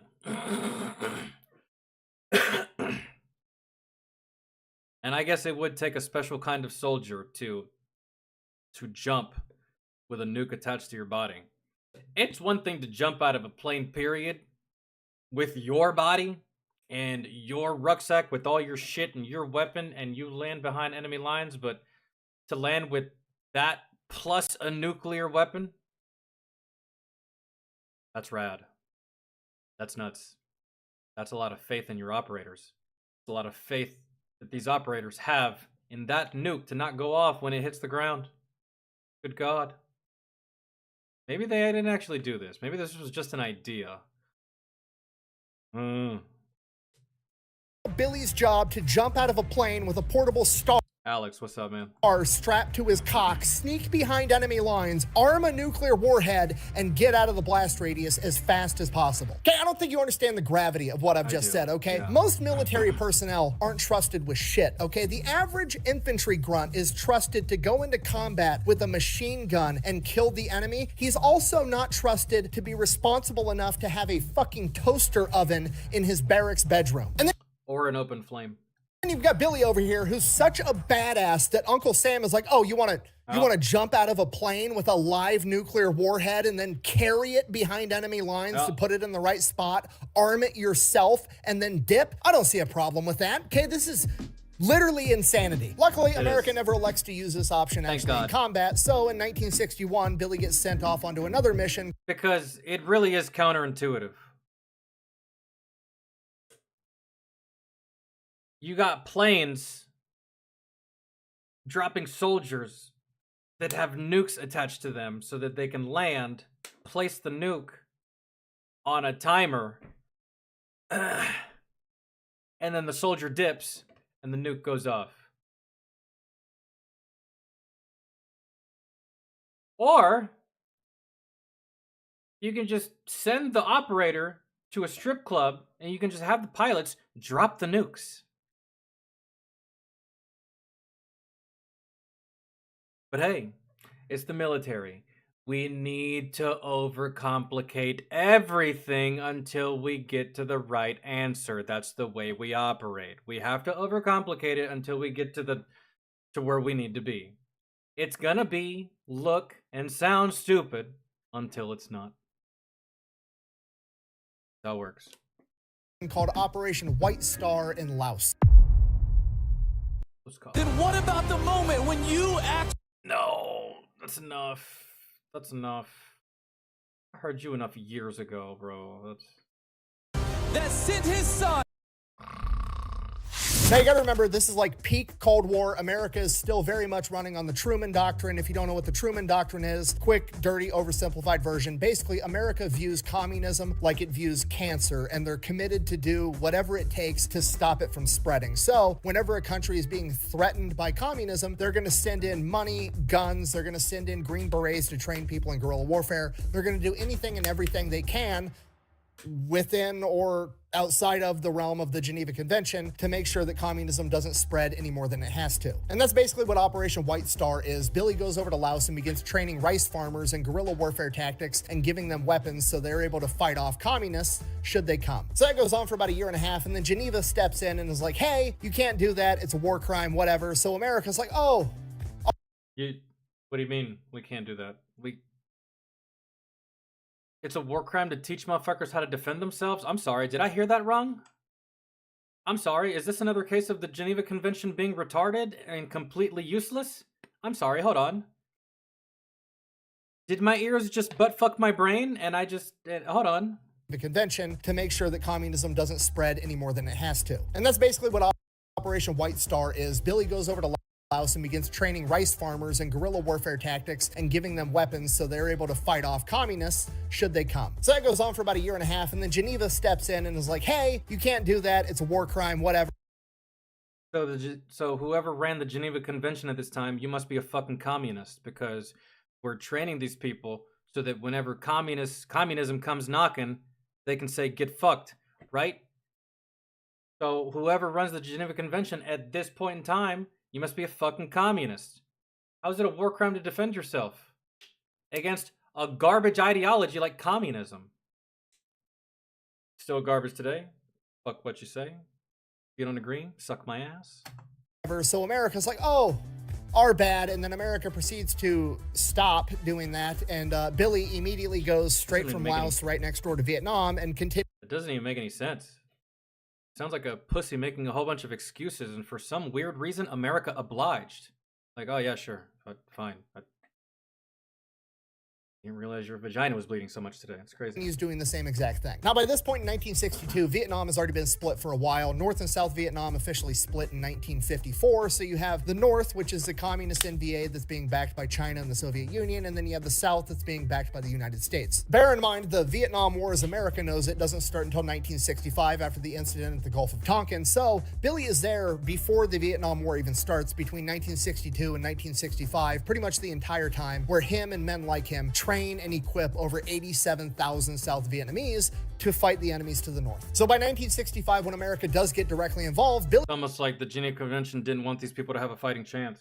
He's already been there for 3 years. He knows the people, he knows the culture, he knows the terrain, he's acclimated to the climate, and he basically has trained his own army at this point. And he immediately gets to work leading these men into combat, conducting raids. June 17th, 1965, Billy is going to lead a 90-man element to conduct a raid. This element is comprised of himself, 2 other Green Berets, 1 guy from the CIA, and 86 South Vietnamese that he has already trained. So Billy's going into this with 3 other guys that actually know what's going on, and then 86 newbies that, who knows, as soon as the bullets start flying, they might drop their guns and run off. He has no idea. But they're launching an ambush, so that's probably the best possible outcome. Hopefully, they're going to be able to surprise the enemy and kill off everybody before too much happens, boost these guys' morale, give them some combat experience, get confidence, the whole 9 yards. So Billy's leading this huge element through the jungle, advancing towards the objective, moving in dead silence. And as they come up, Billy sees an NVA scout up ahead, about 500 meters away from the target. Obviously, just out there on guard duty, walking through patrol. Dude's not expecting anything. everything. He's got his AK-47 slung around his shoulder. He's smoking a cigarette, hanging out. He's done this 500 times. Nothing's ever happened. He's not suspecting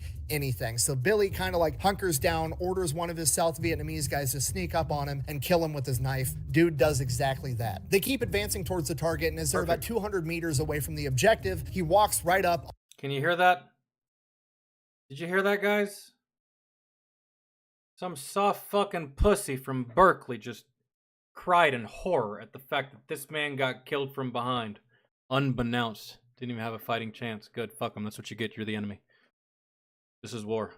But did y'all hear that? It was very faint. I don't know if y'all heard it, but I caught it. It was there. All right. On two people hunched over picking up firewood. It's a man and a woman. Billy immediately thinks to himself, oh shit, okay, this is probably the cooks. They're getting firewood to cook breakfast super early in the morning. Maybe I can like capture them and hog tie them and gag them and then come back for them later and release them. Or like he's trying to figure something, and while he's figuring that out in his head, the man turns around, sees Billy, reaches for his pistol. Billy immediately lunges forward, kills him with his knife. As that's going on, the woman grabs a piece of firewood and begins hitting Billy with it. He ultimately ends up killing her as well, and that made some noise. So now Billy's thinking, okay, we got to pick this operation up and move a lot faster, because if some sentry heard that and they come to investigate and find us, we're going to lose the element of surprise, and then all. But XMC, it was a female. Fuck her. She had a weapon. She was an attacker. Gives a shit. Sucks for you. Hell's gonna break loose. So Billy splits up the element into 4 groups, each one being. Best part about that is that man and that woman can no longer procreate to make another fucking kid that might turn out to be an enemy. There you go. Fantastic. Happy day. Led by either himself, a Green Beret, or the CIA guy, and they hightail it towards this objective. So they roll up on the objective. It's this enemy camp, and there's these 3 bamboo hooches that are like 40 feet wide. Billy guesstimates how many beds are inside of each hooch, figuring they're working in shifts, 3 guys to a bed, does the quick math in his head. At most, there's 250 guys here. He's... It's gonna be about like what? A couple of gallons of gasoline? Be fine. Burn them alive, just like set it all on fire and just wait outside for them to run out and just shoot them as they come out on fire. That'd be hilarious, right? God, that'd be a good day. He's got 90 plus the element of surprise. This shouldn't be an issue. So Billy gives the order to attack. They open up with gunfire. They're throwing grenades. They basically level this hooch, and the entire battle is over before it really even starts. That's good too. My idea was more fun. More shits and giggles in that one, but that's... You got the job done. It's fine, I guess.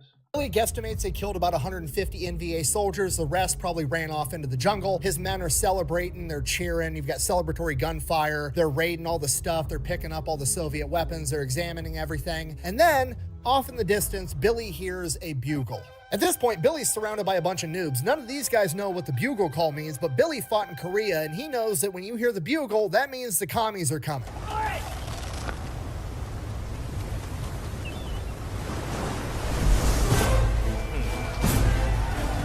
Time to go. What, Billy? Yeah. Chores look different with Cox multi-gig speeds.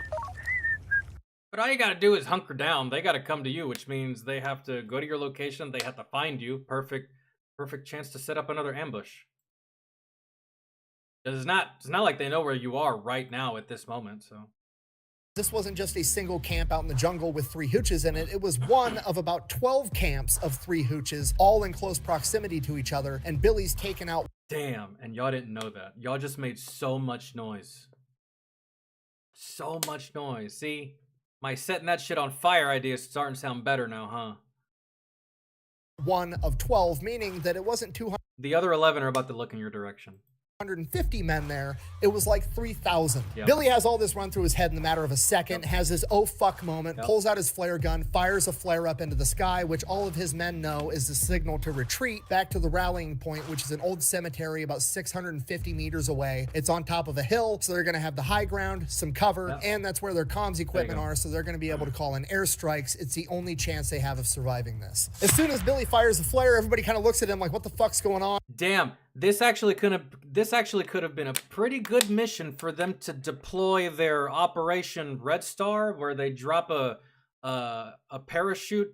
They drop a soldier with a parachute with a nuke attached to him. What's the radius on that nuke, man? What do you think? You do this shit in the dead of night. I think it's daytime right now. You do this shit in the dead of night. You drop it right there in the middle of all those camps. Like what, 12 camps, 3,000 kills right there. Easy money. whatever the radius is on that, maybe a big radius. They wouldn't give it the name nuke otherwise, right? Go in, plant that shit, skedaddle your ass on out, and that would have been a good scenario for that. But again, why drop a soldier with a nuke when you can just drop the nuke, right? But and then immediately machine gun fire opens up and green tracer rounds are flying everywhere, and they all take off running back into the jungle, headed towards that cemetery. At this point, it's complete chaos. Everybody's running off into the jungle in different directions. It's essentially every man for himself. So Billy's running through the jungle. The enemy's about 100 meters behind him, shooting at him, and he's dodging all the bullets through nothing but luck. And he gets to within 150 meters of the cemetery, which is great. But the problem is the last 150 meters between him and the cemetery is a rice paddy, which is part of the reason that it would make a great defensive position, because ideally he would be up on that hill in the cemetery with the high ground, and anybody coming to get him would have to run through an open rice paddy, being an easy target. But now it's working against him because he's the one that has to run through an open rice paddy, being an easy target. But the enemy's closing in and he doesn't really have a choice. So go prone in the rice paddy, pick them off. They can't see you. You're in a rice paddy. They can't see you. They're rolling up. There's a whole bunch of shit happening. It's a firefight. It's going down. Lay down. The last place they would expect you to be is in their face. So he takes off running through the open through 6-inch water in this rice paddy, makes it a couple hundred yards, and then takes a bullet to the leg, collapses. He immediately gathers whatever composure he can and starts crawling on all fours over to the side of the rice paddy where there's this big irrigation berm. And he crawls up the side. He's got a little bit of concealment as he looks back and sees that there's over 30 of his men dead in this rice paddy behind him. Damn. At this point, everything's... Never mind. Don't lay down.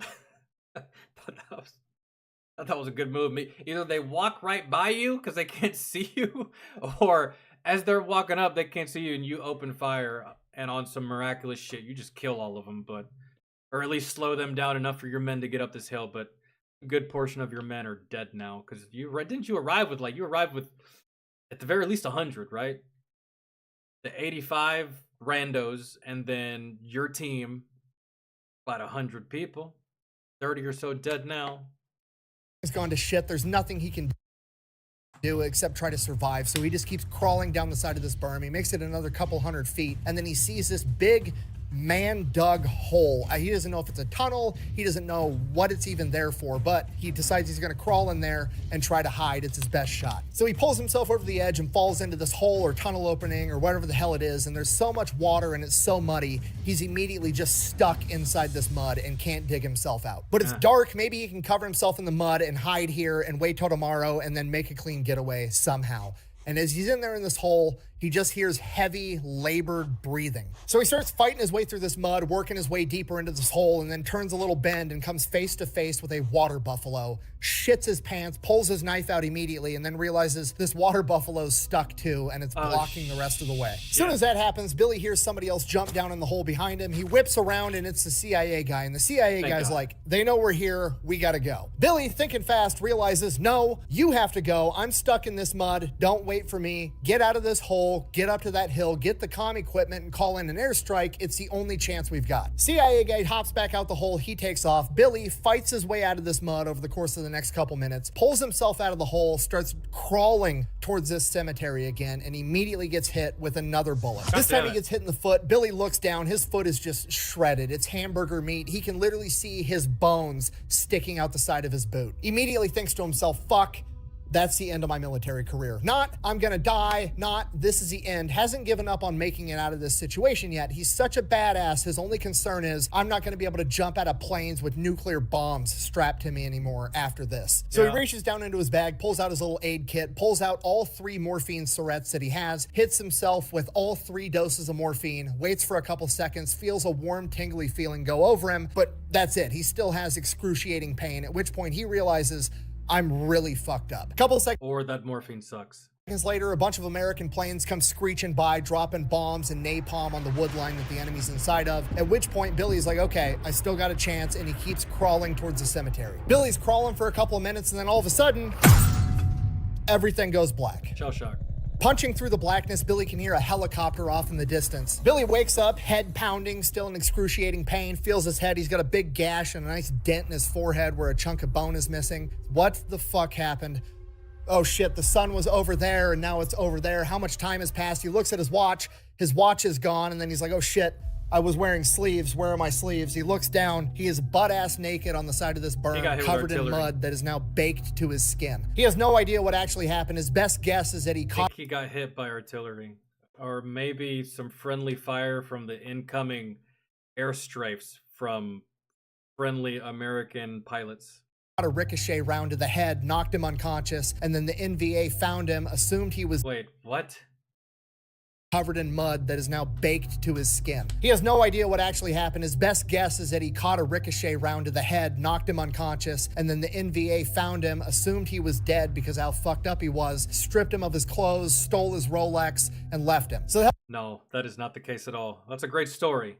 No, you got hit with a fucking bomb, bro, is what happened. Helicopter lands, they pick Billy up. He finds out that himself and 15 other men were the only ones to survive. The medics start working on him, giving him medication. He passes back out, and for an unknown amount of time, he's just in and out of consciousness. He's in an aid station, then he's in a hospital. He vaguely remembers General Westmoreland visiting him at his bed and giving him his 6th Purple Heart and a Silver Star for Valor. And the next thing he knows, he's back in America in a hospital for the first time in 5 years. So when he really comes around, he's at Walter Reed Medical Center. He figures out everything that happened to him, and while he was in the rice paddy and down in the mud and getting baked in the sun, leeches had made their way into a lot of his wounds, and he had deep infections inside of his leg, and they were talking about amputating his entire leg. Whoa, no touchy.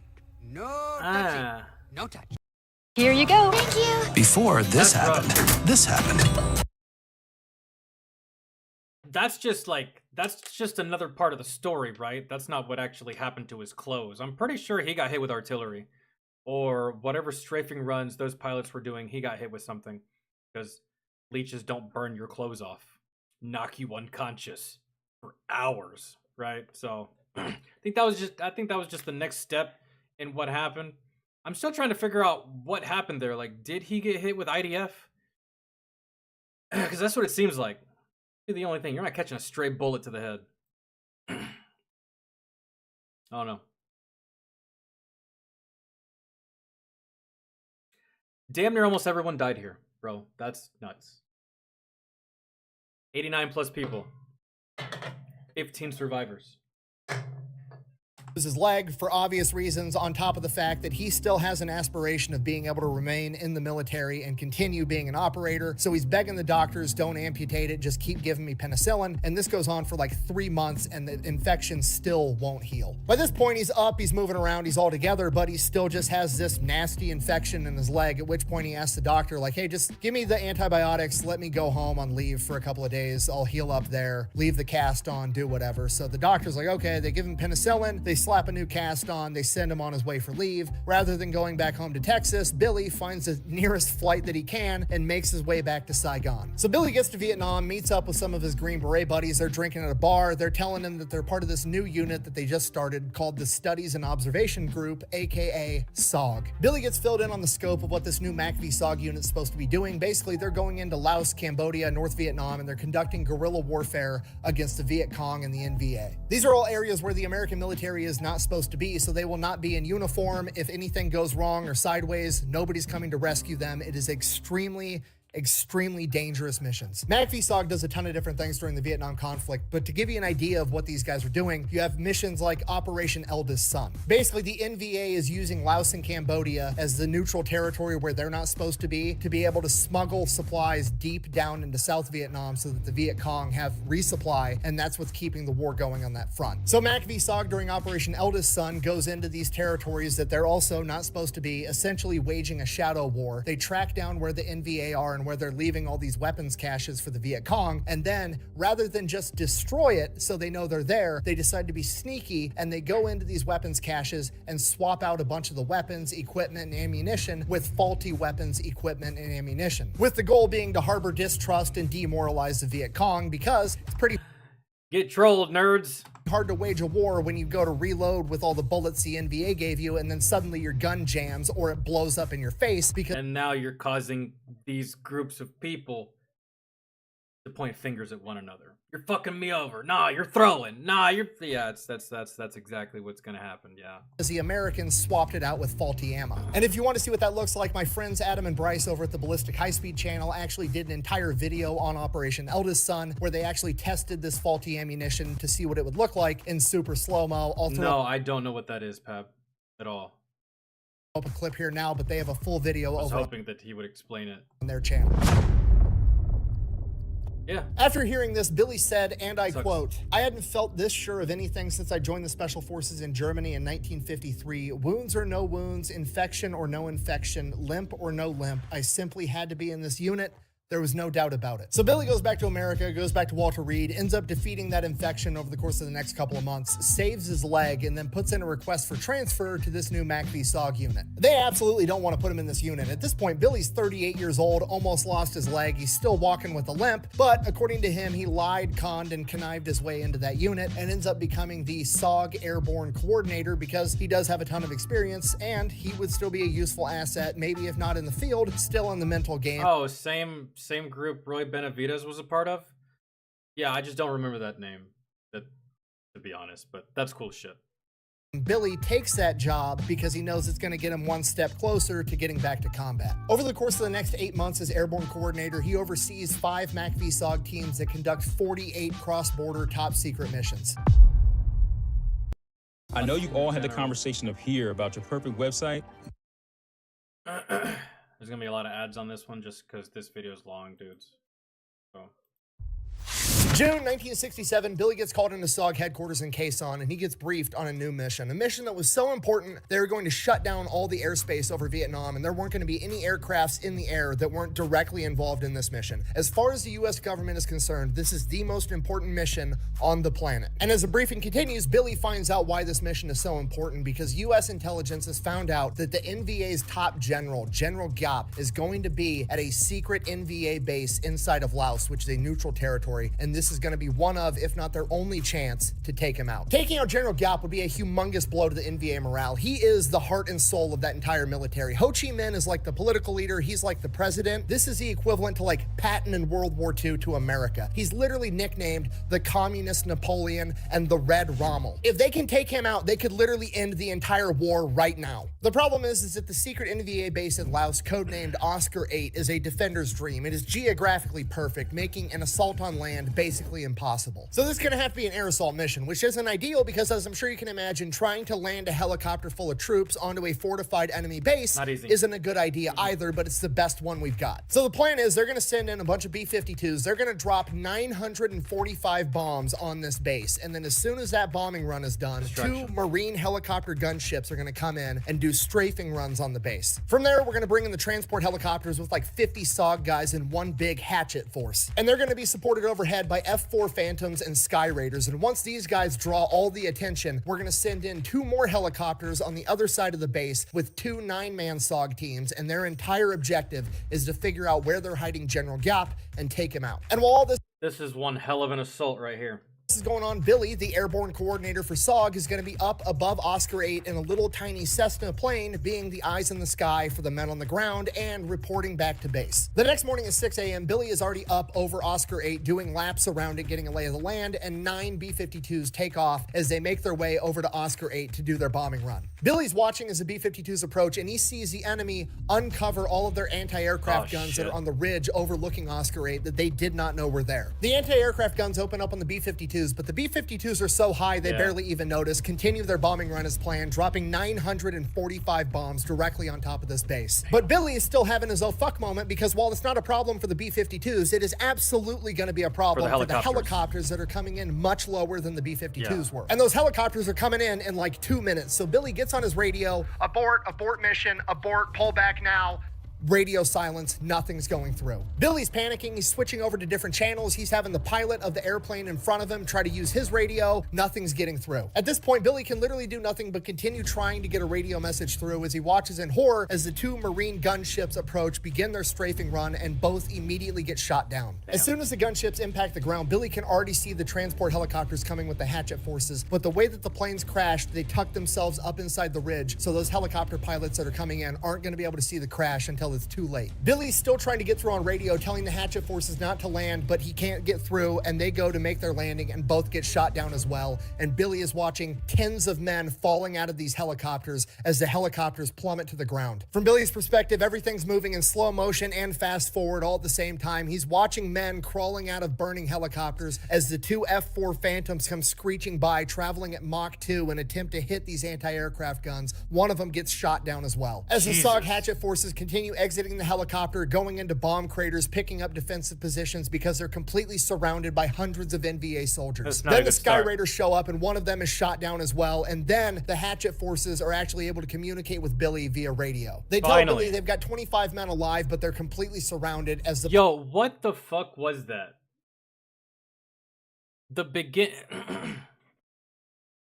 Who was in charge of radios?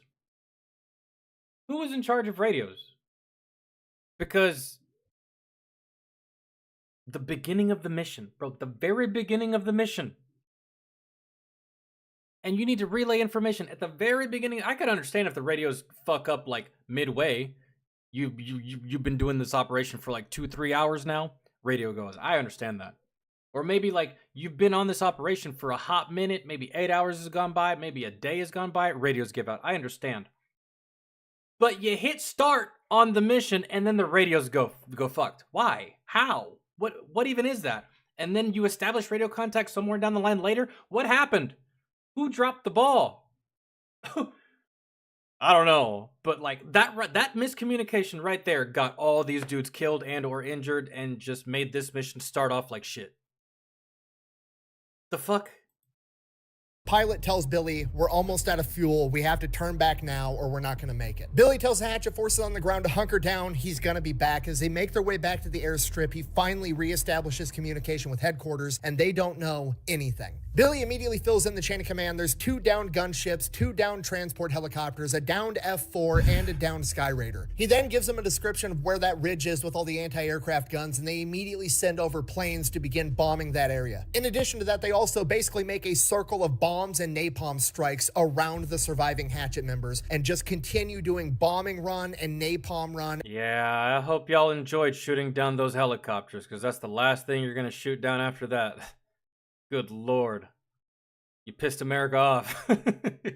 They're going hard now. After bombing run and napalm run, creating a wall of death protecting them. Billy makes his way back to the airstrip. The plane lands. He jumps out, runs, finds the best helicopter pilot they have, a guy by the name of Mustachio. They jump in a helicopter and take off, headed back to Oscar 8. Billy guides Mustachio to the different downed helicopters as that ridge line with the anti-aircraft guns is still getting absolutely bombarded, taking the plane down, picking up all the surviving members from these helicopter crews and bringing them back to the airstrip. By the time they make it back to the airstrip, the Cessna's been refueled and ready to go. Billy hops out of the helicopter, hops into the Cessna. They take off back to Oscar 8 again. This man's doing the only everything. surviving members on the ground are the members of the hatchet forces that are being pinned down by hundreds of NVA soldiers, but at least the anti-aircraft guns have been completely obliterated. By this point, Billy's overhead, but the sun's already going down and they're not going to be able to get helicopters on the ground in the dark with hundreds of enemy soldiers surrounding. God, that was a lot of loss of life just to take out some artillery guns. Man.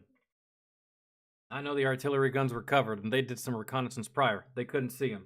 I get it, man. But this whole radio situation, man, that just... If those calls go through, this turns out differently.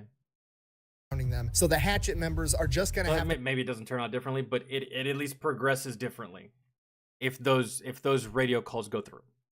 And those helicopters turn around at the right moment. Don't get shot down.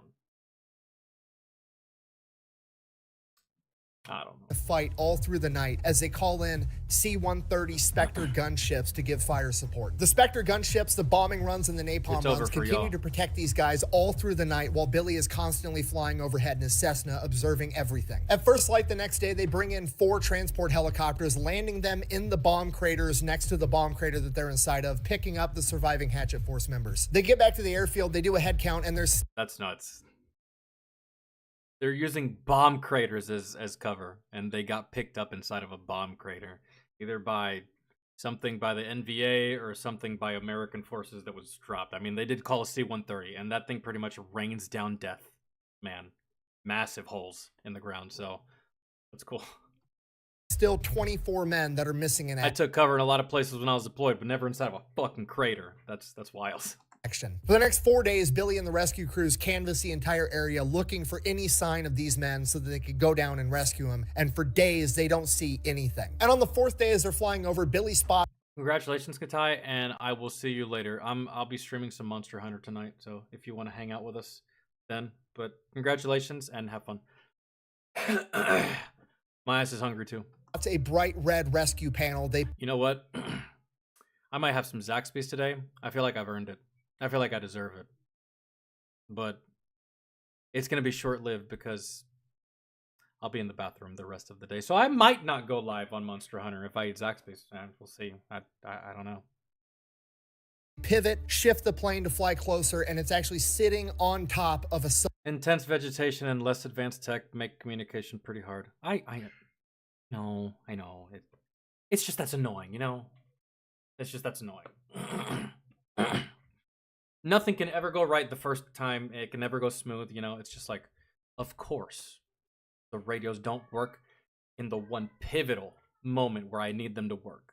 We could have not had radios this entire time, but we needed them right there at the very beginning. We didn't have them, man. That just blows so hard. So, yeah. SOG member's chest. As they get closer, the SOG member raises his arm, giving the thumbs up, and Billy marks the area, and they got to come back and get him. Billy immediately calls in a rescue helicopter, explaining that it is more than likely a trap, but they have to go in and save him anyways. He instructs the aircrew this... Yo. Someone has mentioned Roy Benavides once. Is Roy Benavides on this mission? Because parts of this story, from Billy's perspective, remind me of parts of Roy Benavides' story. Both in Vietnam, both special forces. Roy Benavides got injured a lot. Roy Benavides got shot out of a helicopter. I think he fell from a helicopter. His helicopter crashed. Right? No? I don't think so. Bro, it sounds so similar. Because Roy was here too. Could you imagine, like, what are the odds that would happen, right? Like, Roy and this guy, like, their missions just match up like that? I don't think so. So I think this was before, maybe, but maybe he was. Yeah, but the team was on recon mission and jumped to go help. I can't remember. I don't know. That'd be some shit though, right? It's going to be an extremely dangerous mission, and their best chance is to have one guy rappel out of the side of the helicopter to the ground with an extra harness, hook up this other member of the team that's injured, and pick them both up as they dangle from the helicopter and fly them out of the immediate area, find somewhere else to land to actually get them inside of the helicopter. And that's exactly what ends up happening. Luckily, while it was a trap, the NVA members, after the first 3 days, abandoned the idea and figured that they weren't going to come back and save this guy and just left him to die out in this open field to the elements. So nobody actually attacked the helicopter, and they saved this SOG member. That SOG member's name was Charles Wicklow, and he is the only SOG operator to ever be captured by the enemy and get to return home. This gave Billy hope that there might still be more men out there, and he continued to canvass that area for 5 more days, finding nothing, not even... Because wasn't at one point Roy Benavides was like considered dead? He was in the body bag and everything, and didn't they open up the body bag and be like, holy shit, this guy's alive? What are you talking about? Wasn't that Roy? We've watched so many videos on history and specific individuals and stuff like that. Runs together, man. I'm watching history, military videos for a long time, not just here on YouTube with you guys. So, Roy was dropped off a couple 100 yards away from a group of 12 SOG members. They were no Hatchet members involved with Roy Benavides. Yeah, the only one to get captured and go back. Yeah,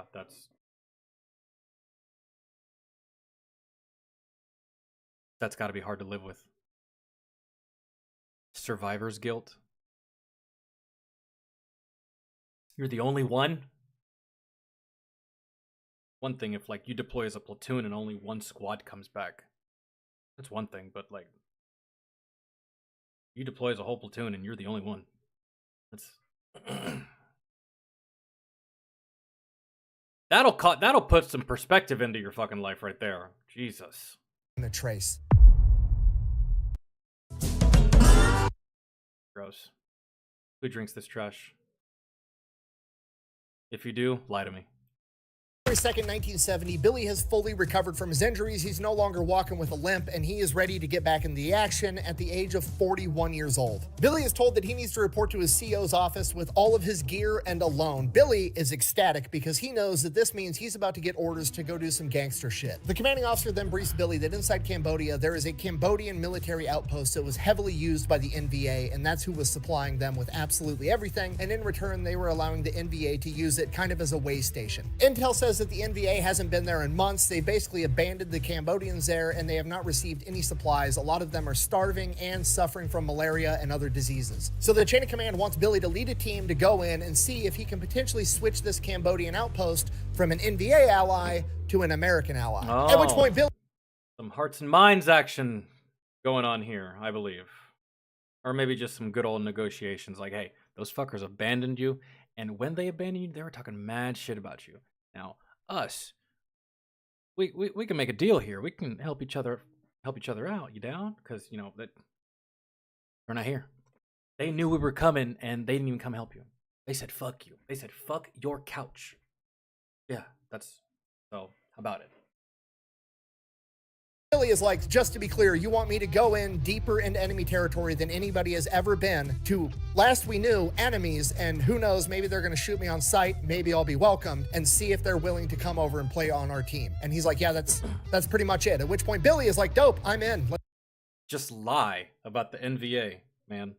Listen, one of our secret operatives, they found a secret radio channel for the NVA. They've been talking mad shit about you guys, and they were actually plotting against you. They actually planned on killing all of you before they dispersed. We don't know why they dispersed, but they did. For some reason, they spared you, but they were going to kill. And I'd be making up so many lies about the NVA and propaganda and pitting one motherfucker against the next just to get them on my team? Hell yeah. We're doing that. We're doing that immediately. Fuck yeah. Let's do this. So Billy goes, he grabs 2 more SOG guys, he grabs a commo specialist, a demolition man, and then he grabs an interpreter, and they take off in a helicopter into Cambodia. So they go in, they land the helicopter, Billy hops out, trying to make himself appear as... At least it's not Natty, Ligma. At least it's not Natty. But then again, if it was, I would just assume that you were either 17 or in college, because that's the only kind of people that drink Natty Light. Man, shit's so cheap. Saw a homeless guy with a 6-pack one time. Crazy. Though he's coming in peace, which he is. They're definitely not shooting at him yet, so that's a good sign right off the bat. People kind of start to gather around the helicopter, and then as the people start to gather around, the man in charge shows up, a elderly man that's known as Colonel Savut. He has very, very yellow jaundice eyes, a gunshot wound, and a big nasty scar on his head that's long since healed. Billy and him begin communicating through the interpreter, and the colonel basically tells him, like, yeah, I don't fucking like the NVA guys. They treated all my people like shit. They kind of just took all the supplies that they wanted, not caring how many supplies they left us. We've been starving. Do you want revenge? My man, come with us then. Fantastic. We'll fix you up. You can go fucking kill him if you want to. Starving and riddled with disease forever. And Billy is like, I can help with literally all of that. Goes over to the helicopter, opens up a case of just piss-warm Budweiser, hands the colonel one. He's pumped, pops the top, chugs the entire thing, and begins handing out Budweisers. I got jaundice. I got malaria. I'm underfed. You know, they stole our shit. I got shot.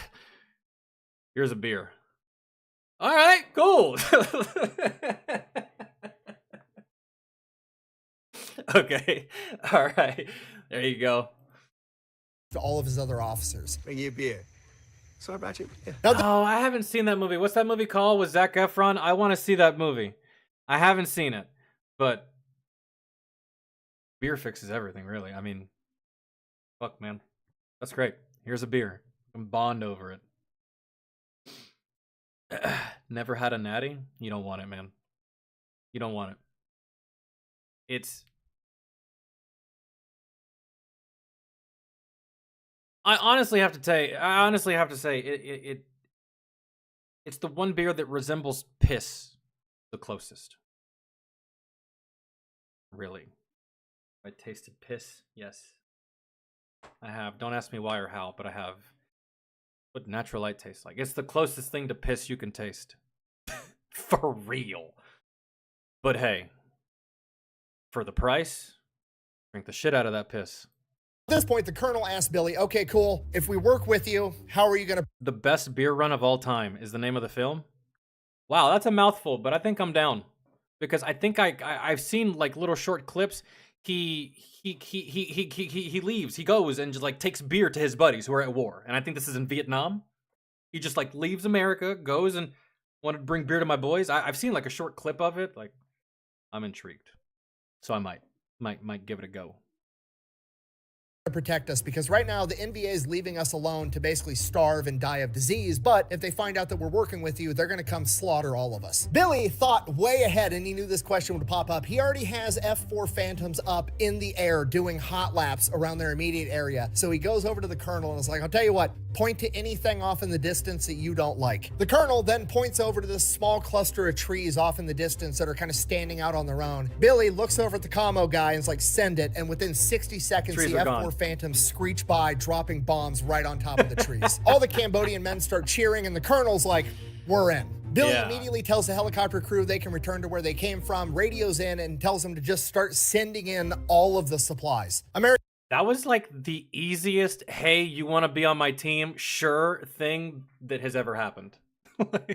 American helicopters start showing up just one after another, bringing food, guns, medicine, medics, concertina wire, everything they need to fortify this position, feed the people, and start treating malaria. The Cambodians are blown away by how much shit the Americans are bringing in and how fast it's coming in. They're basically going to have their own Burger King in the next 48 hours. It's American diplomacy done to perfection. You show up with guns, booze, and ham sandwiches and start handing them out. It doesn't matter who it is. The people there will forget all why they're mad. They really will. When you gift them with the American trifecta of diplomacy, they're always like, you know what? This motherfucker's all right. The next day, Billy begins working and training these Cambodian soldiers, getting them ready to go up toe-to-toe with the NVA. And these guys, while they're not great soldiers yet, they're super enthusiastic because they've got food, they've got medicine, and they don't like the NVA because they treated them like shit to begin with. And you got the full support of the American military behind you. Don't be afraid, young one. Days, Billy's taking the Cambodians out and doing my friends, capturing and spying on NVA soldiers. Over this time, Billy and Colonel Savut end up becoming pretty good friends, and he ends up eventually getting to the point while they're drinking one night, like, okay, what the fuck happened to your forehead? Why do you got like a chunk of your skull missing? And he proceeds to tell Billy the story of how him and one of his best friends got in an argument over who was a better shot with a pistol. So naturally, they decided to have a competition to see who was in fact a better shot. Shoot it off my head. The way they decided to go about it was they were going to put a beer bottle on their head and let their friend shoot the beer bottle off the top of their head. Obviously. Colonel Savut apparently went first and shot the beer bottle clean off his buddy's head, and then his buddy went... Why did I know that was going to be the case? How could you not know that was going to be the case? That's the question. Oh, God. Second, to see if he was just as good of a shot, and proceeded to shoot Colonel Savut directly in the head. At which point, Billy's blown away, and he's like, I bet you're not friends with that guy anymore. And he's like, no, we're literally best friends to this day. Sorry, I thought you were... What doesn't kill you makes you closer, I suppose. Then again, I guess that my best friends in the army, if they would have accidentally shot me and I survive, I guess I'm mad. I'll never let you live it down, I guess, ever. I'll always bring it up and make you feel like shit about it anytime I get the chance, but I suppose we can still be friends. We've been friends this whole time. Why not? You're a deer. At which point, Billy's like... I don't even understand. But hey.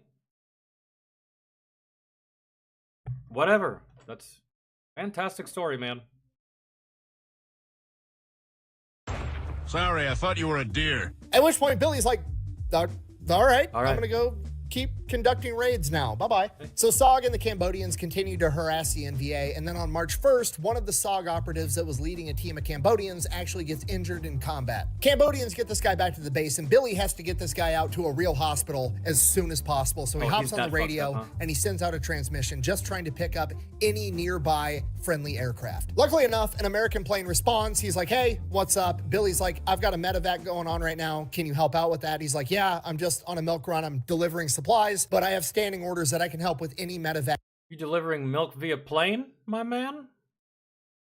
Period. Where are you? Now remember, Billy is inside of Cambodia. Americans are not supposed to be inside of Cambodia at this point. This is all top secret shit. So Billy, not wanting to say I'm in Cambodia over the open radio waves, is like, I'm 32 kilometers directly west of Duck Ho, and Duck Ho is like right on the Vietnam-Cambodian border. And the pilot's like, dope, I'm on my way. Apparently, yeah, I would have just given coordinates, but not realizing that that would put him well into Cambodia. So now the plane's on the way. Billy has all the Cambodians clearing a bunch of shit out of the way to make a makeshift runway for a plane. All the other stuff they've had come in so far has been on helicopters. Nobody's supposed to be landing planes here. But he's got a guy to save, and we've got to fucking figure it out. So they clear everything out. They get as big of a runway as they possibly can. This plane shows up, does a hot lap around it, scoping out the landing field, and the pilot messages back down like, how sturdy is that ground? This is a really short runway. And Billy's like, oh, it's sturdy. I checked it.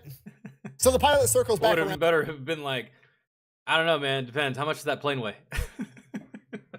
Lands the plane. The ground was not sturdy. He ends up sinking the tires, and the plane is now stuck in mud. The pilot gets out all pissed off, like, I thought you told me the ground was sturdy, and where the fuck even are we? At which point Billy's like, well, so you're in Cambodia. I'm Special Forces. These are other Cambodians that we're helping fight off the North Vietnamese, and we tricked you into picking up one of our wounded soldiers. Sorry. What do you even say? What do you even say? That's the last time I do something goddamn nice for anyone. Anyone. No good deed goes unpunished. That's... Welcome to the Bakev International Airport. And the pilot's like, Bakev's in Cambodia. And Billy's like, uh-huh. And this dude just immediately starts shitting his pants. Like, he's not supposed to be in Cambodia. He's thinking like he is now part of an international incident because he just downed a plane and it is now stuck in the mud in a country he's not even supposed to be in. Did you know? That was good. Yes. Worth mentioning, the plane that he landed was a C-123 Provider. It's a fucking cargo plane, okay? Bravo to the editor. That was great. This is not a small aircraft. But Billy's basically like, okay, chill. Just what do you need to get this plane up off the ground? And the pilot's I need less mud and hard ground. This is what I... Like, well, first, we're going to have to undig it out of the mud. We're going to have to pull it back to that tree line to give me as much runway as possible. And that's still not going to be enough runway to clear the other tree line on the other end of it. At which point, the pilot's like, I'm going to need J-tow bottles to get this plane off the ground before I have to hit those trees. If you don't know, J-tow bottles are jet takeoff bottles. They're literally jets that you can strap to the side of the plane to get it more speed right out of the gate, to generate more lift, to get the plane off the ground on a shorter runway. And I have never seen that ever in my life, dude. And I've been to multiple Air Force bases, both in America and overseas, and in combat zones. I've never seen that. That's wild. That's new to me. And this is on a more speed right. That's on a modern plane. That's not like a plane from right out of the gate to generate more lift to get the plane. Or maybe this is footage from that time. I doubt it, but that's wild. I didn't know that was a thing. Off the ground on a shorter runway. And the pilot is shitting his pants because obviously you're not going to be able to get J-tow bottles inside a... Wait, you got to clear the trees? You said you got jets, right? Patrolling? Have the jets take out the trees that are blocking his way. No? Well, you mean you mean that you can prove your worth to the leader of a Cambodian village by fucking napalming a whole bunch of random trees as a show of force, but you can't do it to clear some space for this pilot to... That's just an idea, man. Cambodia, but Billy isn't worried about it at all. Hops on the radio. He's Billy Waugh. They're going to give him whatever the fuck he wants, no questions asked. The J-tow bottles show up, and then they strap that to the plane. The plane takes off, gets in the air. Crisis averted. The dude's getting sent to the hospital. Hooray. Once the plane gets up in the air, Billy Waugh radios to the pilot one last time, like, hey, thanks for the help. At which point the pilot replies, Sergeant Major, don't ever fucking call me again.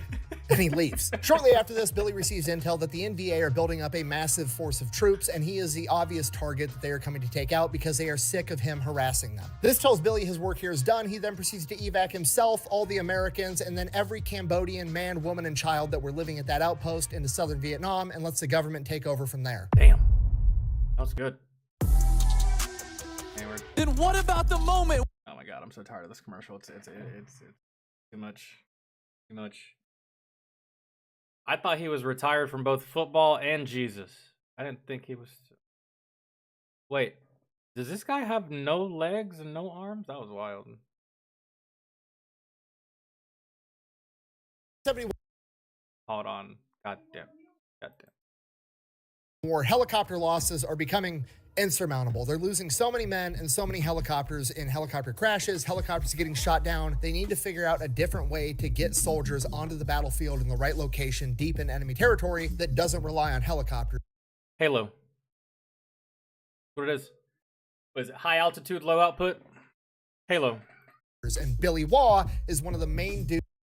They can't shoot you if you drop from the fucking stratosphere. And they definitely won't see you, especially if it's at night. Dudes helping to pioneer this new strategy. And this eventually evolves into what we know today as halo jumping, high altitude, low opening. What that means is it's different than normal airborne operations, right? When you see a normal airborne operation, you see that when the soldier jumps out of the plane, their parachute immediately opens. With halo jumping, no, you jump out of this fucking plane and there's no parachute. You're just free falling up until you get to the right height to where you deploy that chute and you can land without dying, pretty much. So you're gonna rip that chute at the last possible second that you possibly can, so you can get as close enough to the ground as possible. Because you don't want to pull it too high, the wind or draft, something might take you, or you just might be up in the air for way too long, someone might see you. No, you drop from really high, here's the ground, you get really, really low, pop parachute, land. Very dangerous if you don't know how to do it correctly, or you fuck it up, or blah, blah, blah, yada, yada, yada. Yeah, this is all up to the operator. As opposed to these guys, your parachute opens as soon as you leave the aircraft. Crazy fuckers. He then has a rope that's connected to his parachute, and once that rope reaches its end, it automatically pulls the parachute open for him, and then he drifts to the ground. Halo jumping is exactly what it sounds like. The plane is going to be much higher at a higher altitude, high altitude, low opening, and then you're going to free fall without a static line. You're going to keep track of your own altitude, and then you're going to pull your parachute at the last possible minute to get it open and keep you from splattering all over the ground. And this is still the technique that's used by special forces to this day to get somebody. And Navy SEALs, any kind of Tier 1 unit or special operations unit, yeah, they do Halo. Deep into enemy territory unnoticed. And not only does Billy help pioneer this technique, he is the first man to ever halo jump into combat on November 28th, 1970, when he jumped into Laos. From there, Billy is in theater conducting multiple halo jump operations until SOG is eventually disbanded on May 1st, 1972. SOG ends up getting disbanded because obviously back home, the Vietnam War as a whole is very unpopular. Dealing with that unpopularity back home, a lot of the people in the conventional side of the military like the fucking hippies. We didn't really have a choice, but all right. To blame all the special forces guys for always getting them into deep shit. So it led to a lot of hostility on special forces in general, which is the catalyst that led to SOG getting disbanded. By December of 1972, America launches Operation Linebacker 2, which is a massive bombing campaign on the North Vietnamese, and they continue to bomb them pretty much all day and all night for about 11 days straight, dropping 20 tons of bombs on the enemy. In order to get that to stop, the NVA agreed to come to the negotiating table, and by January of 1973, the Paris Peace Accords have been signed, officially bringing an end to the Vietnam War. The Paris Peace Accords essentially said that both sides of the war would stop military activity in neutral territories like, but only because we were pecker slapping the shit out of y'all. I just want that to be known, because a lot of people might look at this and be like, America did nothing. America didn't win Vietnam. What do you mean? We literally went until they did that. So please fucking spare me if you try to say that we didn't win or that we didn't really do much or blah, blah, blah. Yeah, nah. We whooped their ass until they gave up. To me, that's a fucking victory. I'm sorry. Like Laos and Cambodia, even though neither of them were actually there, allegedly.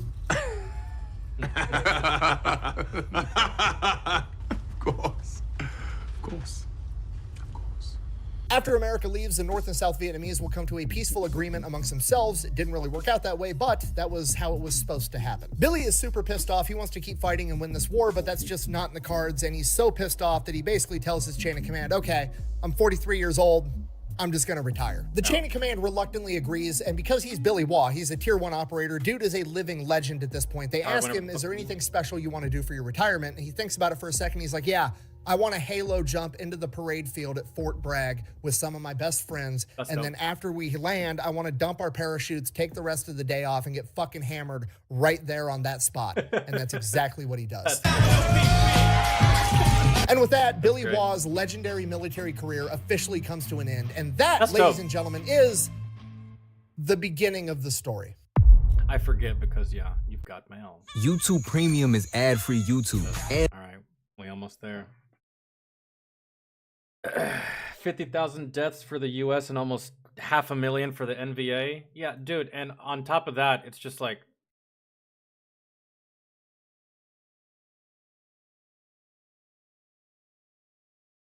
there hasn't been many that, just off of numbers alone, we win. And just off the fact that we bombed you until you decided, okay, that's enough. I feel like that's fucking W on our part, but too many pussy hippies and too many brain dead historians that don't actually care about actual history will have you believe something else or otherwise or blah blah blah, or some bullshit storyline that gets brought back up or just dragged out of some deep dark crevice that gets placed in there by the smart people because they don't want to hear it because we actually know the history. Billy Waugh goes into retirement. He goes back home to Texas, and from there, he doesn't really know what to do. He's legitimately spent more time in combat operation as an adult than he has in the United States of America. So he just does what a lot of veterans do, and he gets a job being a mailman. He works that job every day for 5 years, and he absolutely hates every fucking second of it. In his own words, Billy Waugh said, and I quote, "Let's face it, for a person like me, post office work was worse than death. I do not ever recall feeling fear, not up till that moment in my life. Not in combat before, not anywhere since. But there in that post office, I feared my life was over, that I would wind up some old man drinking at the end of a bar." Stop trying to scare us.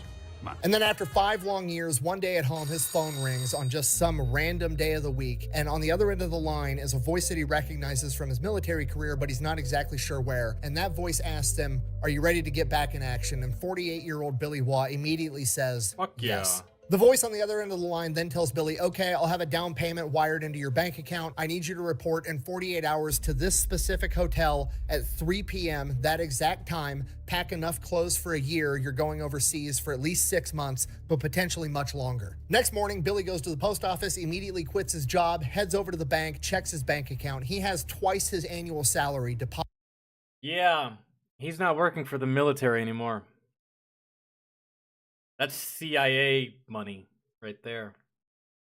Deposited into his account. At the same time, there's 3 other guys there checking in at the exact same time. He gets to talking to them. They're there for the same exact thing. There's a communications guy, there's a handheld weapons instructor, there's a medic, and then there's Billy, an expert in literally everything else. At this point, Billy's thinking this is some CIA operation. That's exactly awesome, what I'm thinking. I'm in. They wait for the 5th guy to show up. The 5th guy shows up, and he is the lawyer of the client that they are now working for. The lawyer then informs them they are all going to be going to Libya, where they are going to be training men and consulting for Muammar Gaddafi. At this point, alarm bells are going off in Billy's head. This is definitely not a CIA operation. The CIA is against Gaddafi at this point. He's sponsoring terrorism all over the world. America is not trying to help this guy out. Yeah. Who the fuck are these people? Why do they want Billy to go help this guy?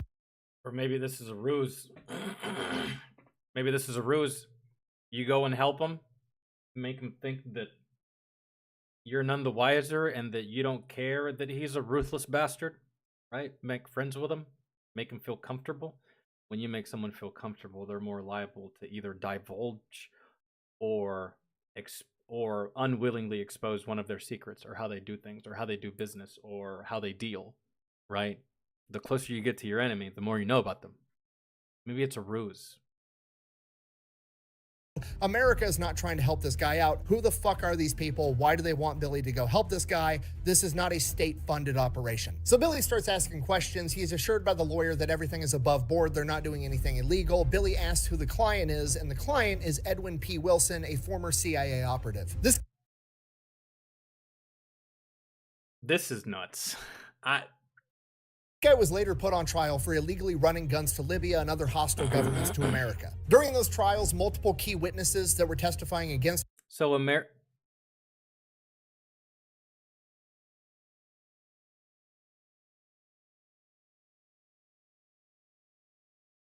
this is not a state-funded operation. So Billy starts asking questions. He is assured by the lawyer that everything is above board. They're not doing anything illegal. Billy asks who the client is, and the client is Edwin P. Wilson, a former CIA operative. It says former CIA operative, but was he a CIA operative during this?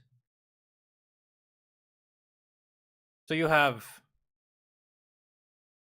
a lawyer, a weapons expert, and two other really, really crazy, highly trained individuals, all working for a former CIA operator that is either currently in the CIA at the time of this, or was in the CIA and isn't at the time of this. CIA is at odds with the leader of Libya, but this guy's running weapons for...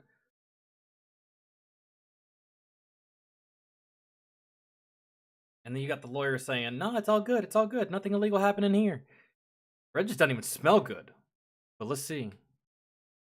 This guy was later put on trial for illegally running guns to Libya and other hostile governments to America. During those trials, multiple key witnesses that were testifying against him mysteriously wound up dead. One guy died in a bar fight. Another guy died in a boating accident when his boat mysteriously exploded. So Billy, not buying that this was all above board, makes some calls to his contacts at the CIA, and the CIA is like, yeah, we don't have any operations going on in Libya right now. What the fuck? Hey, you're dealing with a rogue agent that almost tricked you into doing some... Jesus Christ.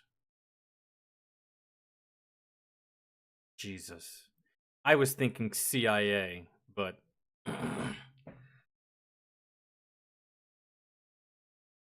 Almost $1 million? $750,000? That's telling right there. You should have... That gave it away. I don't think the CIA is going to give you that much, but that is CIA type money if it's like on some I guess, redacted black site type stuff, like secretive stuff. I guess the CIA would pony up that much, but too good to be true. Really. You only see that kind of number in fucking movies. And this guy is rogue. A rogue CIA agent.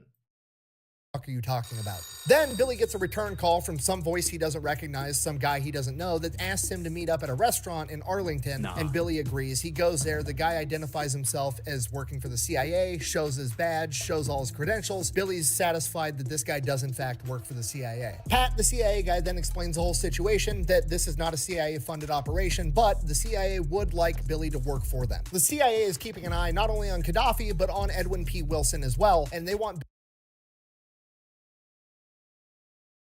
I get it. This CIA agent was not the one he's talking to. The Wilson? That guy's a patsy. Damn.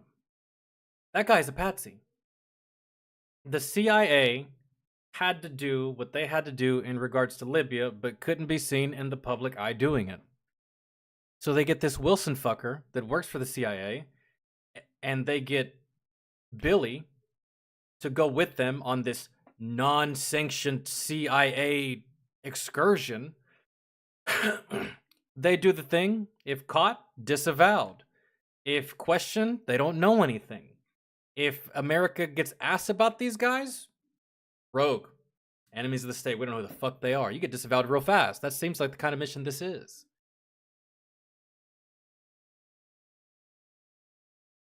We'll see.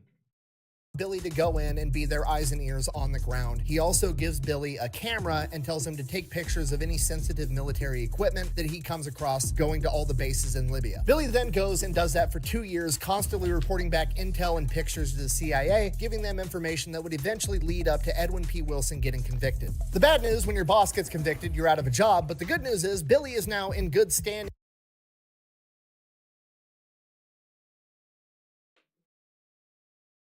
I gotta go back. I missed something. Pat, the CIA guy, then explains the whole situation, that this is not a CIA-funded operation, but the CIA would like Billy to work for them. The CIA is keeping an eye not only on Gaddafi, but on Edwin P. Wilson as well, and they want Billy to go in and be their eyes and ears on. So this was a rogue agent, and they wanted Billy to go in there and gather as much intel as they could on one of their own. They had a rogue agent that was doing some dumb shit, and they recruited Billy. Actually, Wilson recruited Billy and offered him $700,000 along with 5 other operatives. And then the CIA is like, yeah, that's not a thing. That's not real. However, we've been watching this guy, and we would just like you to pretty much confirm our suspicions. And we get to knock out 2 birds with 1 stone because this guy's rogue and Gaddafi is a bastard, so Chaka Khan. On the ground. He also gives Billy a camera and tells him to take pictures of any sensitive military equipment that he comes across going to all the bases in Libya. Billy then goes and does that for 2 years. Almost sounds like a fucking movie. Yeah, some Tom Clancy shit. Sounds like a fucking movie. Jesus. Constantly reporting back intel and pictures to the CIA, giving them information that would eventually lead up to Edwin P. Wilson getting convicted. The bad news, when your boss gets convicted, you're out of a job, but the good news is Billy is now in good standing as an independent contractor for the CIA. From here, Billy falls off the grid for the next 10 years doing God knows what for the CIA. It's all redacted. It's gonna stay that way too.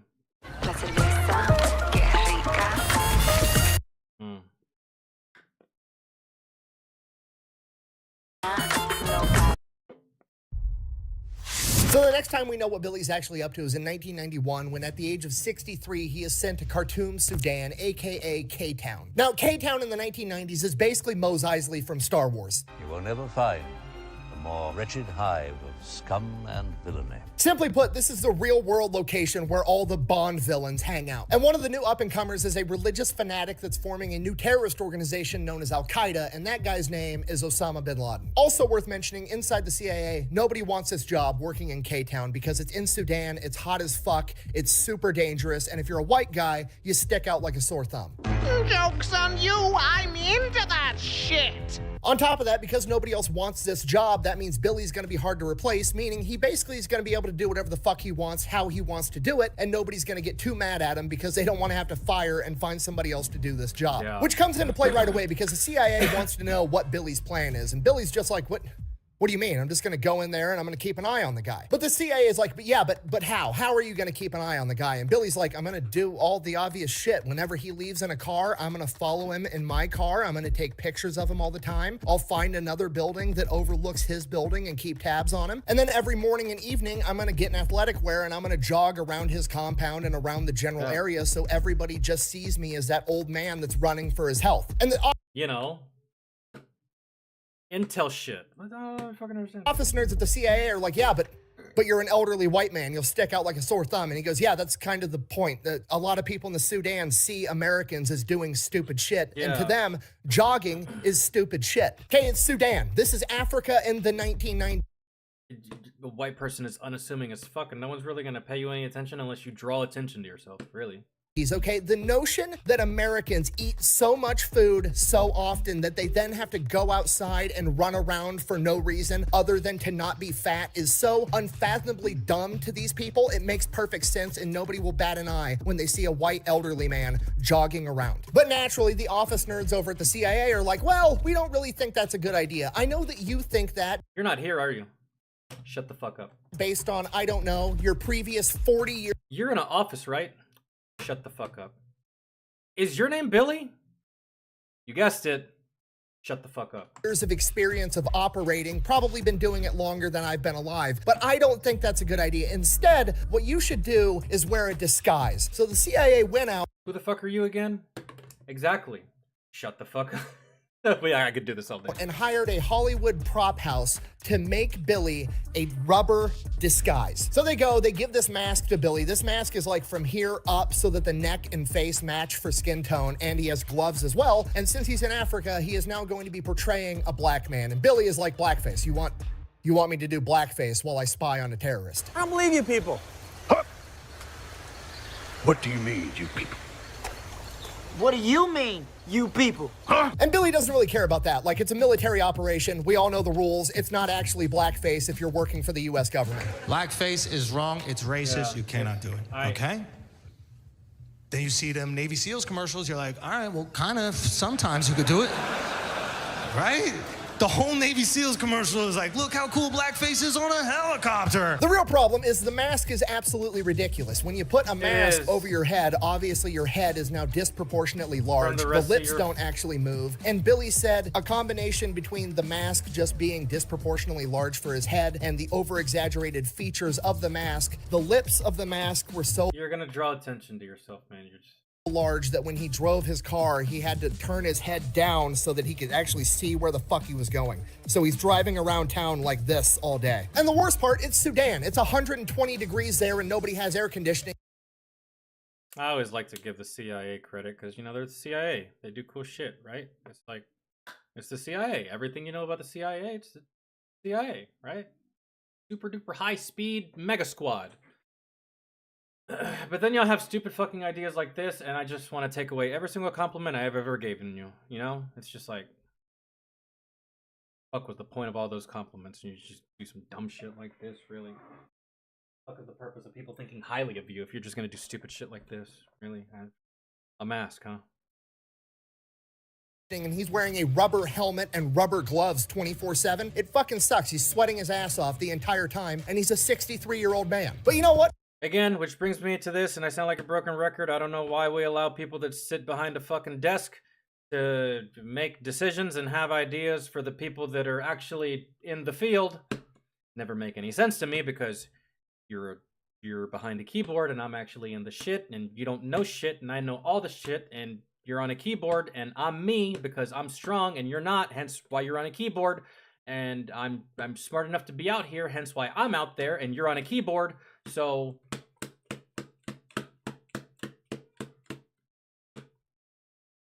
never made any sense to me.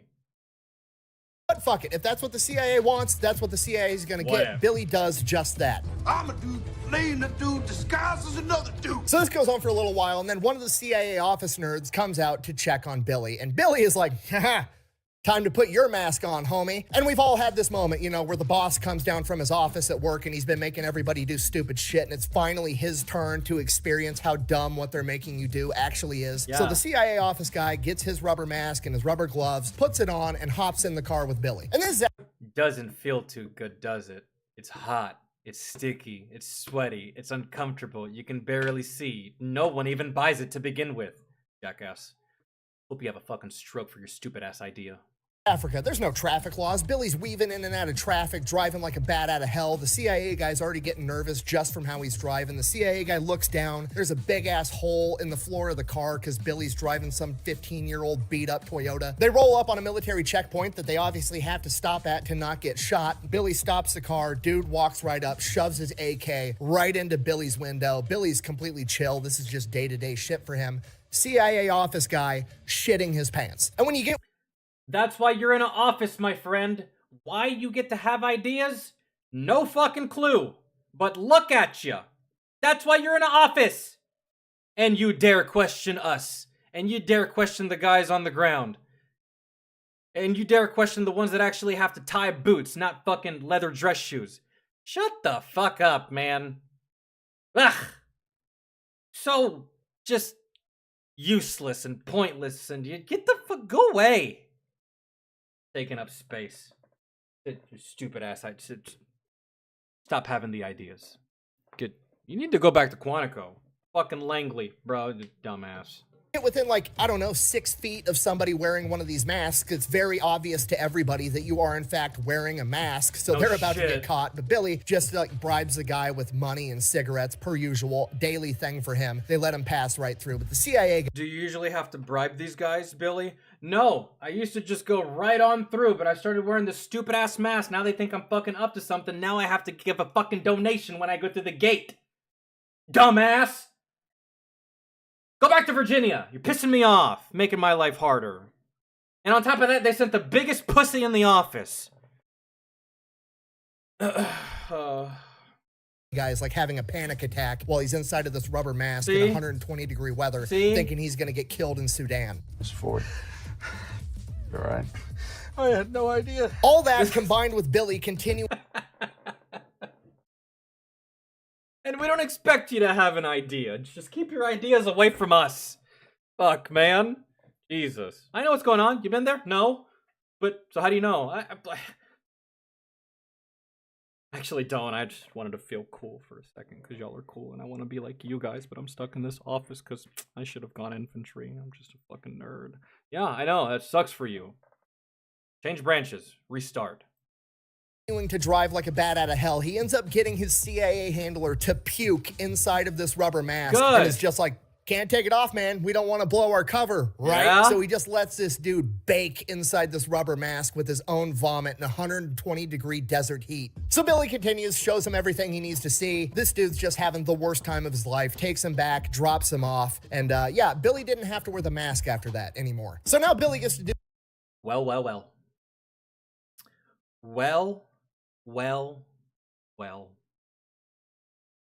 Looks like we were right from the very fucking beginning and your idea was fucking stupid, huh? But I'm so glad we entertained it just so you could feel like a jackass and we could all see and hear about it. What's that guy's name? Tell us his name so we can continue the embarrassment, you dumbass. Do this job the way he actually wants to do it, and he proceeds to just be a stone-cold gangster about it the entire time, right? He's a 63-year-old man that's been operating for 40 years. He doesn't give a... It reminds me of this guy, 63 years old, special forces, still doing operations, going to work. It's all he knows. It reminds me of my best friend's dad. My best friend, like when I was in high school, one of my best friends, his dad was a Green Beret, and his dad was like, when I was in high school, his dad was like, I don't know, 55. Still going to Afghanistan like every year, doing contracting work, coming back, doing shit with his special forces buddies, coming back, just training, doing all kinds of shit, and like, dude, like in his 60s. And I even asked him too. I was like, hey, does your dad ever plan on retiring? He's like, no, dude, I think he's gonna die working. I was like, oh, okay, like that. He's like, yeah, it's like that. I don't think he knows how to do anything else. I don't think he can do anything else. I think that if he can't do this, he might just die, really. And I think he's going to die on the job, pretty much, really. I don't foresee him retiring. I was like, that's wild, bro. Maybe tell him golf or just Weather Channel, knitting, something. I don't know. He's a good guy, though. I believe to this day he's still working. And if he's not still working, he's doing some kind of consulting for Special Forces, military installation, I don't know, maybe at the Pentagon somewhere. Dude has some crazy security clearances. So, yeah. Fuck about anything. He's jogging around Bin Laden's compound every single morning. He says he gets within like 10 feet of them on multiple occasions, almost weekly at this point. He's tailing their cars wherever they go. Bin Laden's got like 10 bodyguards with him at all times. At one point, Billy's tailing Bin Laden's Mercedes in his car, and as he's following, one of the guards in the back seat turns around and notices Billy is right behind him and lifts up his AK and points it at him. Billy doesn't even flinch, is just sitting there at this stoplight or stop sign, grabs a fake air grenade and just motions pulling the pin with his teeth and throwing it at him, like literally just telling the dude, go ahead, shoot me, fucking see what happens. Anything happens to us, your home, your family, gone. And guess what Osama bin Laden's bodyguard does? Not a damn thing! Reflecting on this exact moment later in life, Billy said, and I quote, my attitude with these guys was always very simple. Fuck them. My guns are just as good as theirs. This might be the most... That was always my thought process too. But it wasn't my gun is just as good as theirs. It was, fuck them. I can shoot better than they can. I can shoot better than all of them. They're garbage. That was my attitude. Fuck them. Fuck him to the moon. Trash. I'm superior. We all are. The shit. So Osama bin Laden is really good at connecting flights and making an itinerary and fucking getting to the airport on time. I can shoot better, bitch. Fuck Osama bin Laden. Punk ass coward. Most badass old man to exist ever. So Billy continues to basically overtly spy on these guys, and he ends up getting an apartment building that overlooks Osama bin Laden's compound. And then he just spends a ton of time hanging out on the roof, overlooking, taking pictures, looking at him with binoculars and all kinds of shit. And again, it doesn't seem that irregular because everybody in Sudan just kind of hangs out on their roof because there's no air conditioning and it's cool up there with the wind. So he's just sitting up on top of the roof in the middle of the desert under some shade, spying on Osama bin Laden. And over time, he starts to realize just how insanely devoted all of these guys' followers are. This guy's not just a leader, he is a spiritual leader. These people believe that if they do what he's saying, they're going to get to go to heaven, and he recognizes that that is extremely dangerous. Now remember, this is 1991, and at this point, Osama bin Laden is not what he eventually turns into yet, but Billy sees all the potential and, more importantly, all the intent. He sees it growing, he sees it building, he sees it festering, and he sees it evolving into something that, man, well, we all know how that played out. There, so he comes to the conclusion we should just kill this guy and be done with it. So Billy ends up writing a mission proposal. He knows absolutely everything about Osama bin Laden at this point. He knows when he wakes up, he knows. However, who's to say that killing Osama bin Laden prevents 9/11? If it's not him, it was going to be somebody else, man. There was a large group of people that wanted those buildings to fall, and a lot of people in that large group of people are Americans. Believe you me, telling you, it wasn't just foreign fucking nations. It wasn't just a couple of guys on a box cutter. All right, people here within this fucking nation had a hand in that shit too. So who's to say that you kill this fucker, those buildings still stand? They probably still fall, to be honest. Really, because America needs a tragedy every so often just to reset the balance, or just to reset the books. 2001, when those towers fell, it wasn't just the World Trade Center that fell. Building 7 fell. What was inside Building 7? Pretty much all of the nation's debt. All of the money that the government owed or couldn't account for was in that building in paperwork. That building was gone. That building got got. Interesting thing about that building, it was nowhere even close to the fucking original 2 towers that fell. Because they wanted that building to fall. Because there was stuff in it that needed to be hidden and obscured from the American public. America always goes through a tragedy every couple of years. It has to. Because that's the way they plan it. At least that's always been my thing. When he goes to bed, he knows when he eats breakfast, he knows when he prays, he knows when he's getting into his car, and he knows where he's running his errands inside of that car. He knows absolutely everything about the World Trade Center got tried in the 90s too. Basement bomb. In the garage parking lot, right? And that was in the 90s. I think that was this guy's daily routine. So Billy wants to get one more CIA guy and one more car. So it's going to be Billy, his car, a CIA guy, and another car. And what's going to happen is the CIA guy is going to get in a head-on collision with Osama bin Laden's car, and then Billy's going to pull up right behind him. And then when Osama bin Laden and all his bodyguards get out to start yelling because he caused a car wreck, Billy's going to come up behind him and just shoot everybody in the head. Okay, it's a good plan. 2 guys, 2 cars, 1 suppressed MP5, grab Osama bin Laden's dead corpse, throw it in the trunk, drive to the Iranian embassy, throw it over the wall with a couple of flashbang grenades to get everybody's attention, get a ton of news coverage all over it, and then walk away. This proposal makes it all the... Don't even think news coverage would be the same then as it was whenever Osama bin Laden was finally killed. Because you got to remember, Osama bin Laden wasn't who we remember him as right here.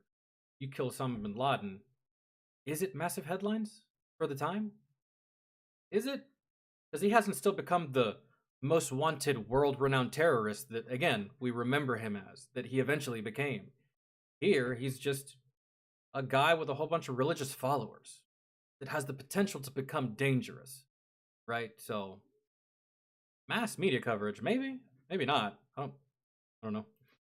The way to the desk of President Bill Clinton, and Bill Clinton sends a response back to the CIA. I'm paraphrasing, but it basically said, we're not doing this. Please don't recommend anything like this ever again. At that point, it becomes clear that the CIA is not actually going to be allowed to do anything about this guy, so Billy's pulled off the mission, and Osama bin Laden is just kind of left alone to do whatever he's going to do. Oh, no, he wasn't left alone. We trained him. Was that prior to Billy surveilling bin Laden or after? We trained him. We trained Osama bin Laden. We gave them weapons. Trained them against their fight against Russia too. We did that. But I think that was after, right? It was like in '91. But later in life, Billy reflected on this and CIA did train Osama bin Laden though. Don't let anybody tell you differently. We did that. Hindsight being 2020, he said that if he would have known that bin Laden was going to go on to launch terror attacks at multiple U.S. embassies, the USS Cole, and the World Trade Center, he absolutely would have went rogue and taken him out himself. He had every opportunity in the world at the time. All right, 1993, Billy gets called in for a top secret Gamma level mission. I didn't know what Gamma level mission meant. Apparently, it just means like super duper top secret. International. Does it? That sounds like something that like Marvel would make up as like a new extension to the TVA or some shit. Intelligence organizations have picked up a phone call that Carlos the Jackal wants a new bodyguard and is being sent one. Now, if you don't know, in 1993, Carlos the Jackal is the most notorious terrorist of all time. Okay. He's conducted pretty much every flavor of terrorism that there is, from bombings to shootings, assassinations, hostage situations, all of them, and he's done Jack of all trades, okay? it all over the world, so pretty much every first world country wants to get a hold of this guy. The problem is that he's been off the grid for like a decade, and a lot of people actually believe that he's dead. So in order to take down Carlos the Jackal, they're gonna have to go in and prove that he's actually even alive, and in order to do that, they're gonna have to get up close and personal with a camera to get a clear picture. So in order to do that, they call up the best of the best, 65-year-old Billy Waugh. So they bring Billy in, they brief him, they tell him when and where the security guard is supposed to show up, and surprise, surprise, it's Billy's favorite place, Khartoum, Sudan. So Billy gets into Khartoum, Sudan. He's leading a 4-man surveillance team, and they are tasked with hunting down Carlos the Jackal. They show up at the airport that the bodyguard is flying into, pretending to be businessmen having lunch, and then as they identify the bodyguard, they start following him. He goes out into the parking lot, gets in a white Toyota, they're tailing the guy, they tail him for like 45 minutes, and then suddenly he just does a U-turn. So they do a U-turn and they follow him, and then he goes for a little bit longer, does another U-turn. That's because he knows he's getting tailed. At which point they know that he knows that they're following him, and they can't keep following him because this guy's just going to do U-turns all day long. So they break contact and go back to the U.S. Embassy. So now the only lead that they have is that they're looking for this white Toyota. So they're constantly all just driving around the city for... In Sudan. Right, I've never been to Sudan, but I have been to the Middle East. You know how many white Toyotas there are? Weeks trying to find this white Toyota again. And then one day they find the car right outside this clinic. They presume because Carlos the Jackal's getting up there in age and he has a lot of health issues that he's inside the clinic getting treatment for something. Now the problem is right outside this clinic is this open air market where people are just selling shit, food, vegetables, whatever. So there's a bunch of people walking by all over the place. And you have to remember, this is 1993. They don't have the super nice cameras that we had today. They don't have little tiny cameras with all this awesome auto focusing that's going to be able to get a clear picture. It's going to take a skilled photographer, which Billy is, to be able to get this picture, but they're going to have to get Carlos the Jackal to stand still in this marketplace without people in the way. Now Billy sees the Jackal and his bodyguards starting to walk out of this clinic, and if he can't get them to stop and stand still for a minute with a clear shot with his camera, he's not going to be able to get a picture to prove the guy's alive to get the green light to capture him. So he needs to figure... You know what you can do to prove the guy's alive? It might sound counterintuitive, but you could just shoot him in the head and then just provide proof of the dead body. Here. He was alive an hour ago. I mean, if this guy is so bad, I'm just saying. I'm just saying. Figure out how to get Carlos the Jackal to stand still for a minute without drawing any attention to himself so that he doesn't realize that he's being hunted and run off. So Billy's thinking fast. Okay, got to get Carlos the Jackal to stand still. How do I get somebody to stand still? I get him to look at something. Okay, middle-aged guy, alcohol, womanizer. What's he want to look at? Tits. Don't have any tits. Okay, next best idea. A fight. I got to start a fight. He looks over to his partner, Greg. Instigate a fight right now. Yo, hit that director in the face. Really hard. Sorry, man. So Greg, the CIA guy, immediately goes up to one of the vendors, starts screaming, "You cheated me, you cheated me," instigates this fight. Obviously, everybody in the surrounding area starts looking because that's just what you do when a fight breaks out, including Carlos the Jackal, and this gets him to stand still long enough for Billy to get a ton of up-close, personal, clear pictures of Carlos the Jackal. After Billy gives Greg the signal that he has the pictures that he needs, Greg apologizes, pulls out money, hands it to the vendor. No big deal, everything's fine. They then tail Carlos the Jackal all the way back to the shitty apartment building that he's held up in. But they can't do anything yet. They have to verify that it's him, but at least now they know where he's at. So they go back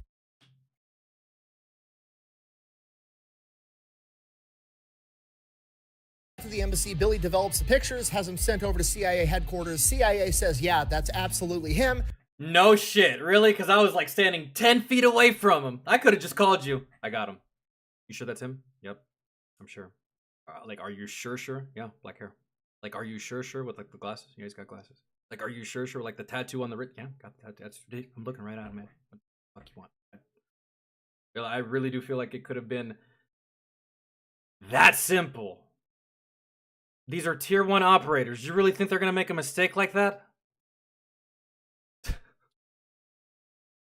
Have they ever made a mistake like that and shot the wrong fucking person because they didn't get the identification right the first time?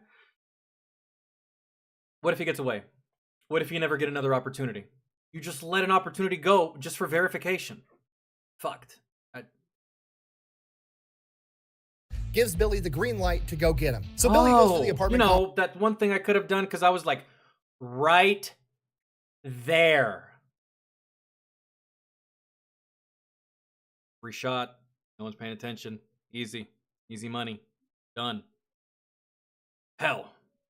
Could have even opened fire on his vehicle. Y'all all got MP5s. That'll fucking shred that vehicle. No matter how many U-turns it does. I'm just saying.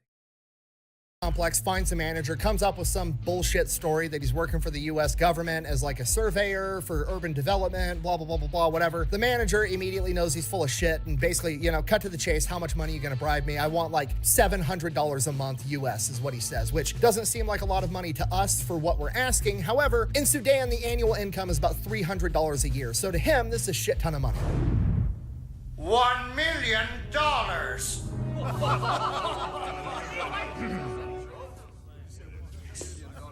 Billy's over here with U.S. military DOD fuck you money budget. Yeah. Immediately gives the guy $700. The guy hooks him up with an apartment right above Carlos the Jackal, and Billy gets in there with a bunch of surveillance equipment and starts spying on him. All the intel that Billy finds, Billy kicks back to his bosses at the CIA, and then they share it with all the other international intelligence community. And what ends up happening, allegedly, as far as the story goes, is that the French government really, really wanted to be the ones to capture the Jackal. So from this point, allegedly, a French team comes in and takes over using all of Billy's intel, but how much the CIA was actually involved is still classified, so who actually knows? So while we don't know who actually caught him, we do know how he was caught. And what Billy found out while he was surveilling the guy was that he had a toothache. So what they did is they found a dentist nearby, paid him off to actually call Carlos the Jackal, saying they were opening up a new dentist.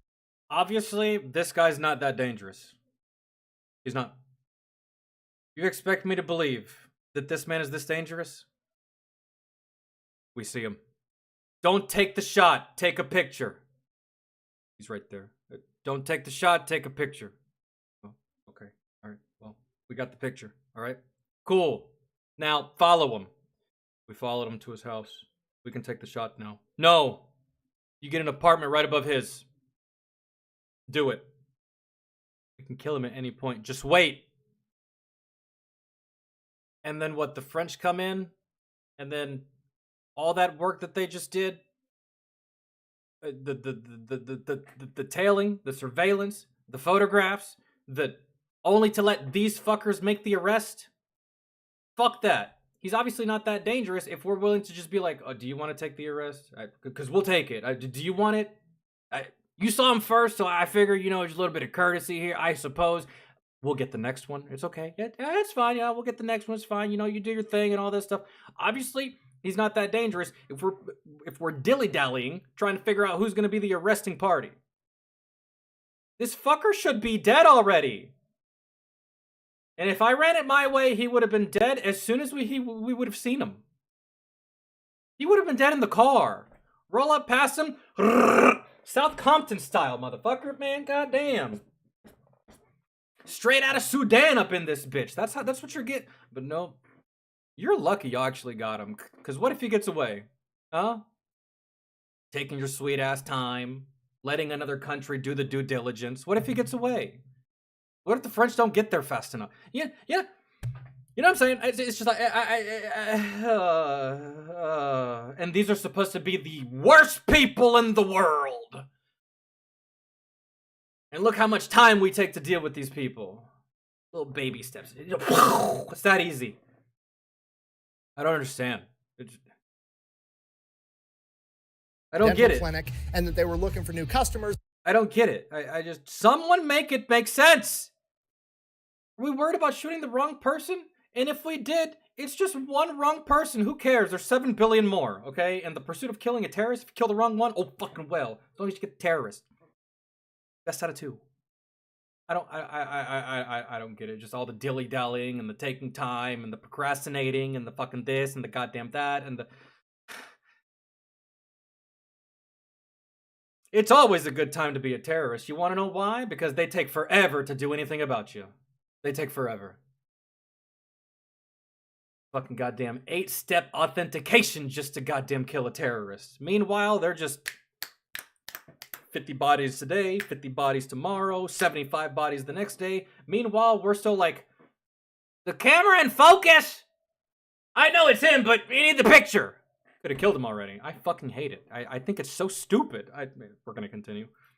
And they were offering free checkups and repairs. Carlos the Jackal, the guy with the toothache, is like, dope, I'm gonna go get this fixed. Carlos the Jackal, at this point in time, the most notorious terrorist ever that's been on the run for over a decade. Basically, had all the world governments waiting on him to go to a fucking dental appointment. Am I hearing that correctly? All of the governments in the world are waiting on one of the most dangerous criminals to go to a dental appointment.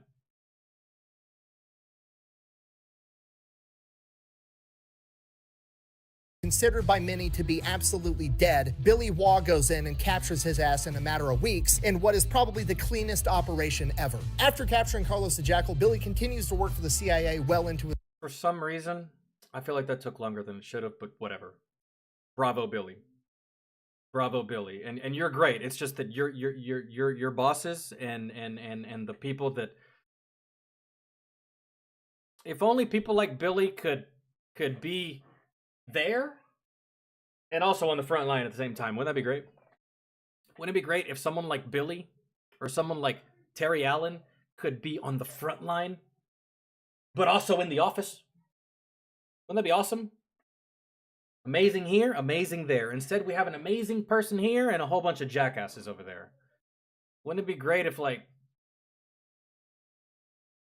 I'm sorry, I just expect more efficiency when it comes to killing supposedly the worst person on the goddamn planet and not playing... not playing Duck Duck Goose to see who the fuck is gonna be the arresting part. I fuck.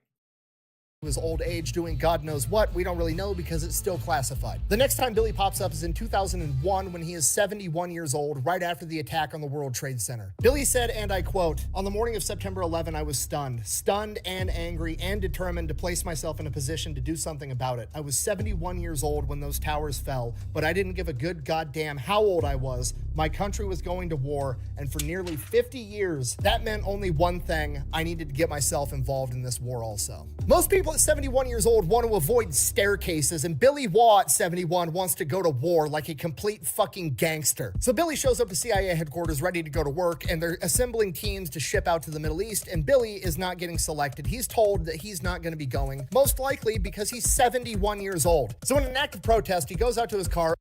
His body's 71, but his brain isn't. This guy's still really smart and has plenty to offer.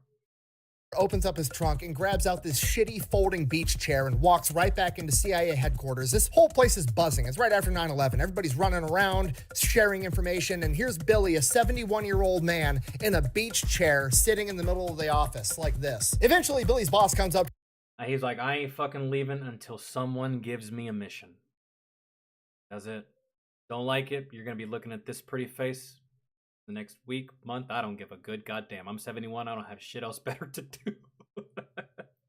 to him like, what is this? What are you doing? And Billy's like, are you gonna put me in or not? And the boss like, fine, you know what, fine, just go to Kabul, get to work. So Billy goes, recruits a team of guys just like him, and shortly after that, he is on a plane on his way to Afghanistan to hunt down Osama bin Laden with an AK-47, an MP5, a 40mm grenade launcher, and a radio. Billy hits the ground running, pretty much immediately establishes his own militia of a couple hundred guys that he's all paying to fight for him, and uses this force to go around finding everybody and anybody related to the Taliban and Al-Qaeda that he can find. While he's in theater, he participates in the Battle of Tora Bora, again at the age. Did you kill after questioning?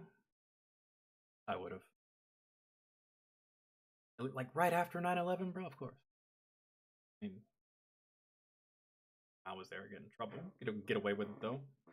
Question then kill. Fuck you. Age of 71 years old, and after a couple of months he comes to the conclusion they are not going to have the quick violent capture of Osama bin Laden that he was hoping for, and that he decides that he is too old for this shit and heads back home. And then Osama bin Laden was also too old for this shit as well. That's why he spent the remainder of his fucking time hiding from us in a fucking in a cave hooked up to a dialysis machine. So believe you me, he wasn't having fun either. That, ladies and gentlemen, is still not the end of the story.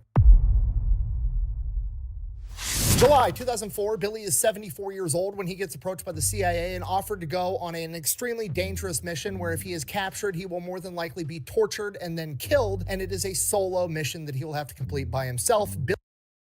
He's almost there, so. Billy immediately agrees without knowing what it even is. After accepting the mission, he finds out that he will be flown into Saudi Arabia, a country that he has never been to before, where he is going to be tasked with getting picture evidence that there is a high-level terrorist there that they believe to be there. And that terrorist is Imad Mugdia, an Islamic jihadist that has conducted terror operations all over the world. Between Billy Waugh capturing Carlos the Jackal and the 9/11 attacks, he was the most wanted terrorist on the planet. So Billy goes into Saudi Arabia with nothing more than a camera. Straight from the airport, he goes and finds somebody that's willing to give him driving lessons because he doesn't really know how to drive on the streets in Saudi Arabia. After Billy's confident that he can drive on his own, he then tells the driving instructor like, hey, I think I'm good right now. Just let me drive the car around for the rest of the day. You can fuck off. From there, Billy drives to the place that Mugdia is supposed to be, and right across the street, there's this restaurant. So Billy goes, he's drinking coffee, he's hanging out, and then he notices that there is a dumpster, and that dumpster has a pretty good shot right at the front door that he believes Imad Mugdia is at. So Billy finishes up his lunch, closes out his tab, and then heads over to that dumpster. When nobody's looking, he hops inside the dumpster, whips out his camera,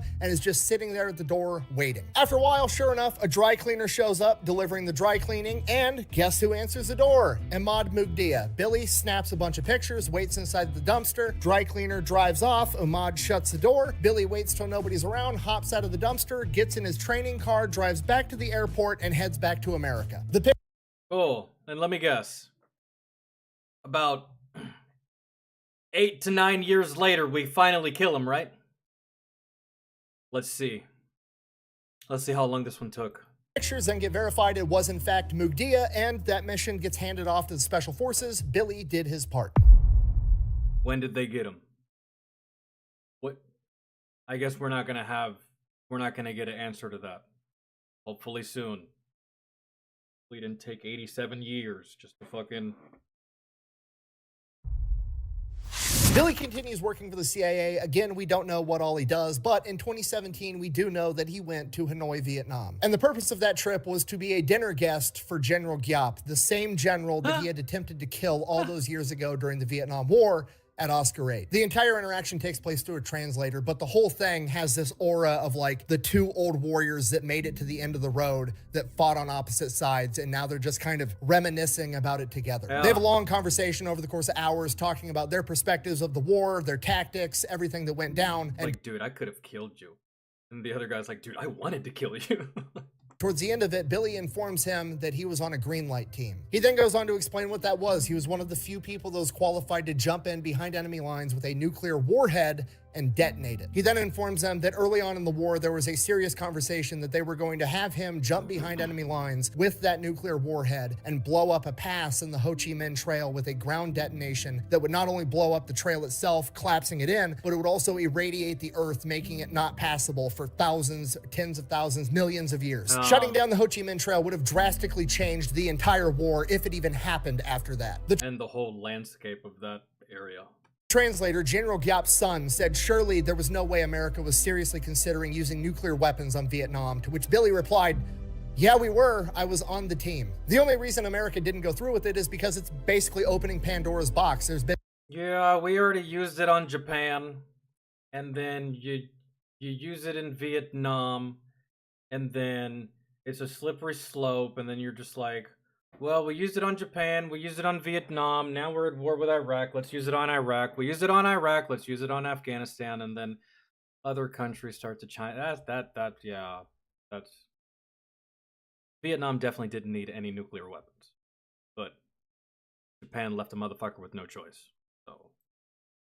Been that line in the sand of nobody uses nuclear weapons ever since they were first used in Japan, and America was worried of who would use nuclear weapons next and why they would be using them. Billy then... So America didn't want to use another nuclear weapon and then embolden or empower any other country to be like, well, since I guess this is the fucking standard now, man, I guess we're gonna start fighting with nukes, huh? Let's do it, right? That's not good.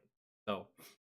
informs General Giap Sun that he actually wishes that America would have went through with it, and General Giap Sun is obviously deeply offended, saying, this is my homeland. I'm paraphrasing here, but Billy rebuttals, yeah, it is, but if I could have stopped this war before it started, we could have saved 58,000 of my people and 500,000 of yours. At which point General Giap himself chimes in and says, yeah, but then we may not have won the war. Clearly implying that losing 500,000 men was well worth it if it meant winning in the end. I've thought about this interaction. You didn't win, though. America got involved, and then you gave up. Kind of how that... I don't know, but all right. A lot, and there's a lot of different things that you can draw from this very short interaction, but I think the moral of the story here is war is awful, and whoever's willing to do whatever it takes is probably going to be the victor. Yeah. I would also like to point out roughly between 50, 80K on the American side, 500,000 on that side. I mean, I'm just saying, if we're going to go by numbers and numbers alone, just saying. Whatever other kind of fucking political shit you want to throw into that, just make it seem like Vietnam won that, then sure, whatever helps you sleep at night, sweetheart. But yeah, let's be real. Let's be real. This is not verifiable, but allegedly Billy Waugh's last mission. And there is no debate either. Let's not let's just entertain the fact that you did win. That doesn't mean that you can beat us any day. I mean, if we were to try it again right now, oh, I'm sorry. But okay, let's just... was in 2011 at the age of 82 years old, where he went into Libya to assist with the overthrowing of Gaddafi. Billy would then allegedly enjoy about a decade of retirement before passing away on April 4th, 2023 at the age of 93 years old. Dude. He worked his whole life! Bro, he only had 10 years of retirement before he died. He died at 93, and that's a full life, man. That's good. Cremated remains were then spread during a halo jump over North Carolina. That's Billy's longtime fitting. boss at the CIA said, and I quote, "You'll never know 100th of the things Billy accomplished for us. Most of what Billy Waugh did was never written down. Almost everything was on verbal orders from someone like me to someone like him." And that is 1/100th of the story of Billy Waugh, the godfather of the Green Beret. You said 1/100th of a story. Because this fucker has a long story, but something tells me that an hour and 10 minutes doesn't really quite cover all of it. I feel like we covered a good majority, but there's probably maybe still a couple of odds and ends that maybe Fat Electrician didn't get to for time constraints. Or maybe he did cover every single little fucking thing and didn't leave anything unnoticed. So,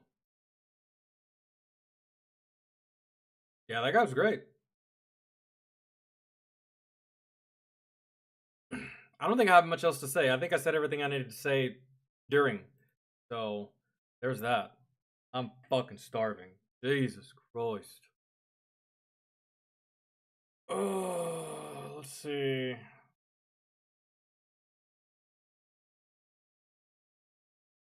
Yeah. I guess the moral of the story is that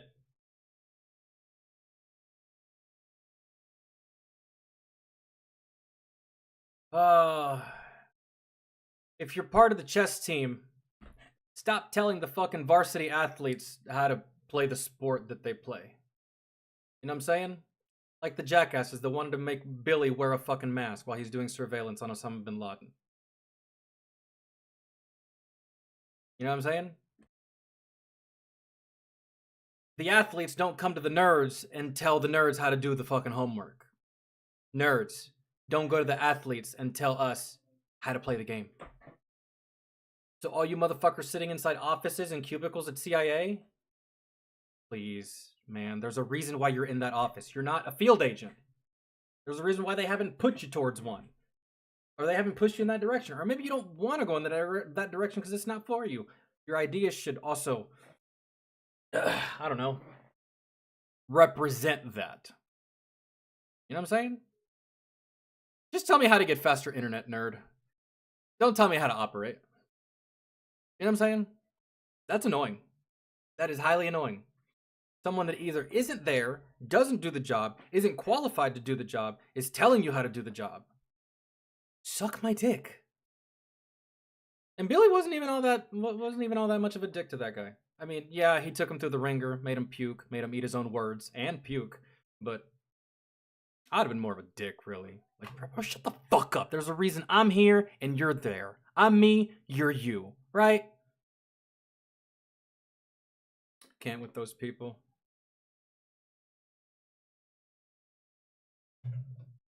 Unless you're in a C-130 with a bird's eye view, fuck off. I don't need to hear anything from you. At all. Okay. Guys, gals, I gotta go. I'm so hungry. I gotta go to the store. I gotta go hang out with my niece for a little bit. And I plan on going live a little bit later on some Monster Hunter if I have the time. So thank you guys for hanging out. Thank you for chilling. Thank you for hanging out with me. I don't know if I'll see y'all tomorrow. But if I do, it'll be either on here or on Twitch. And if I don't see y'all tomorrow or the next day, have a fantastic weekend. All right? Be safe. Don't drink and drive. Don't,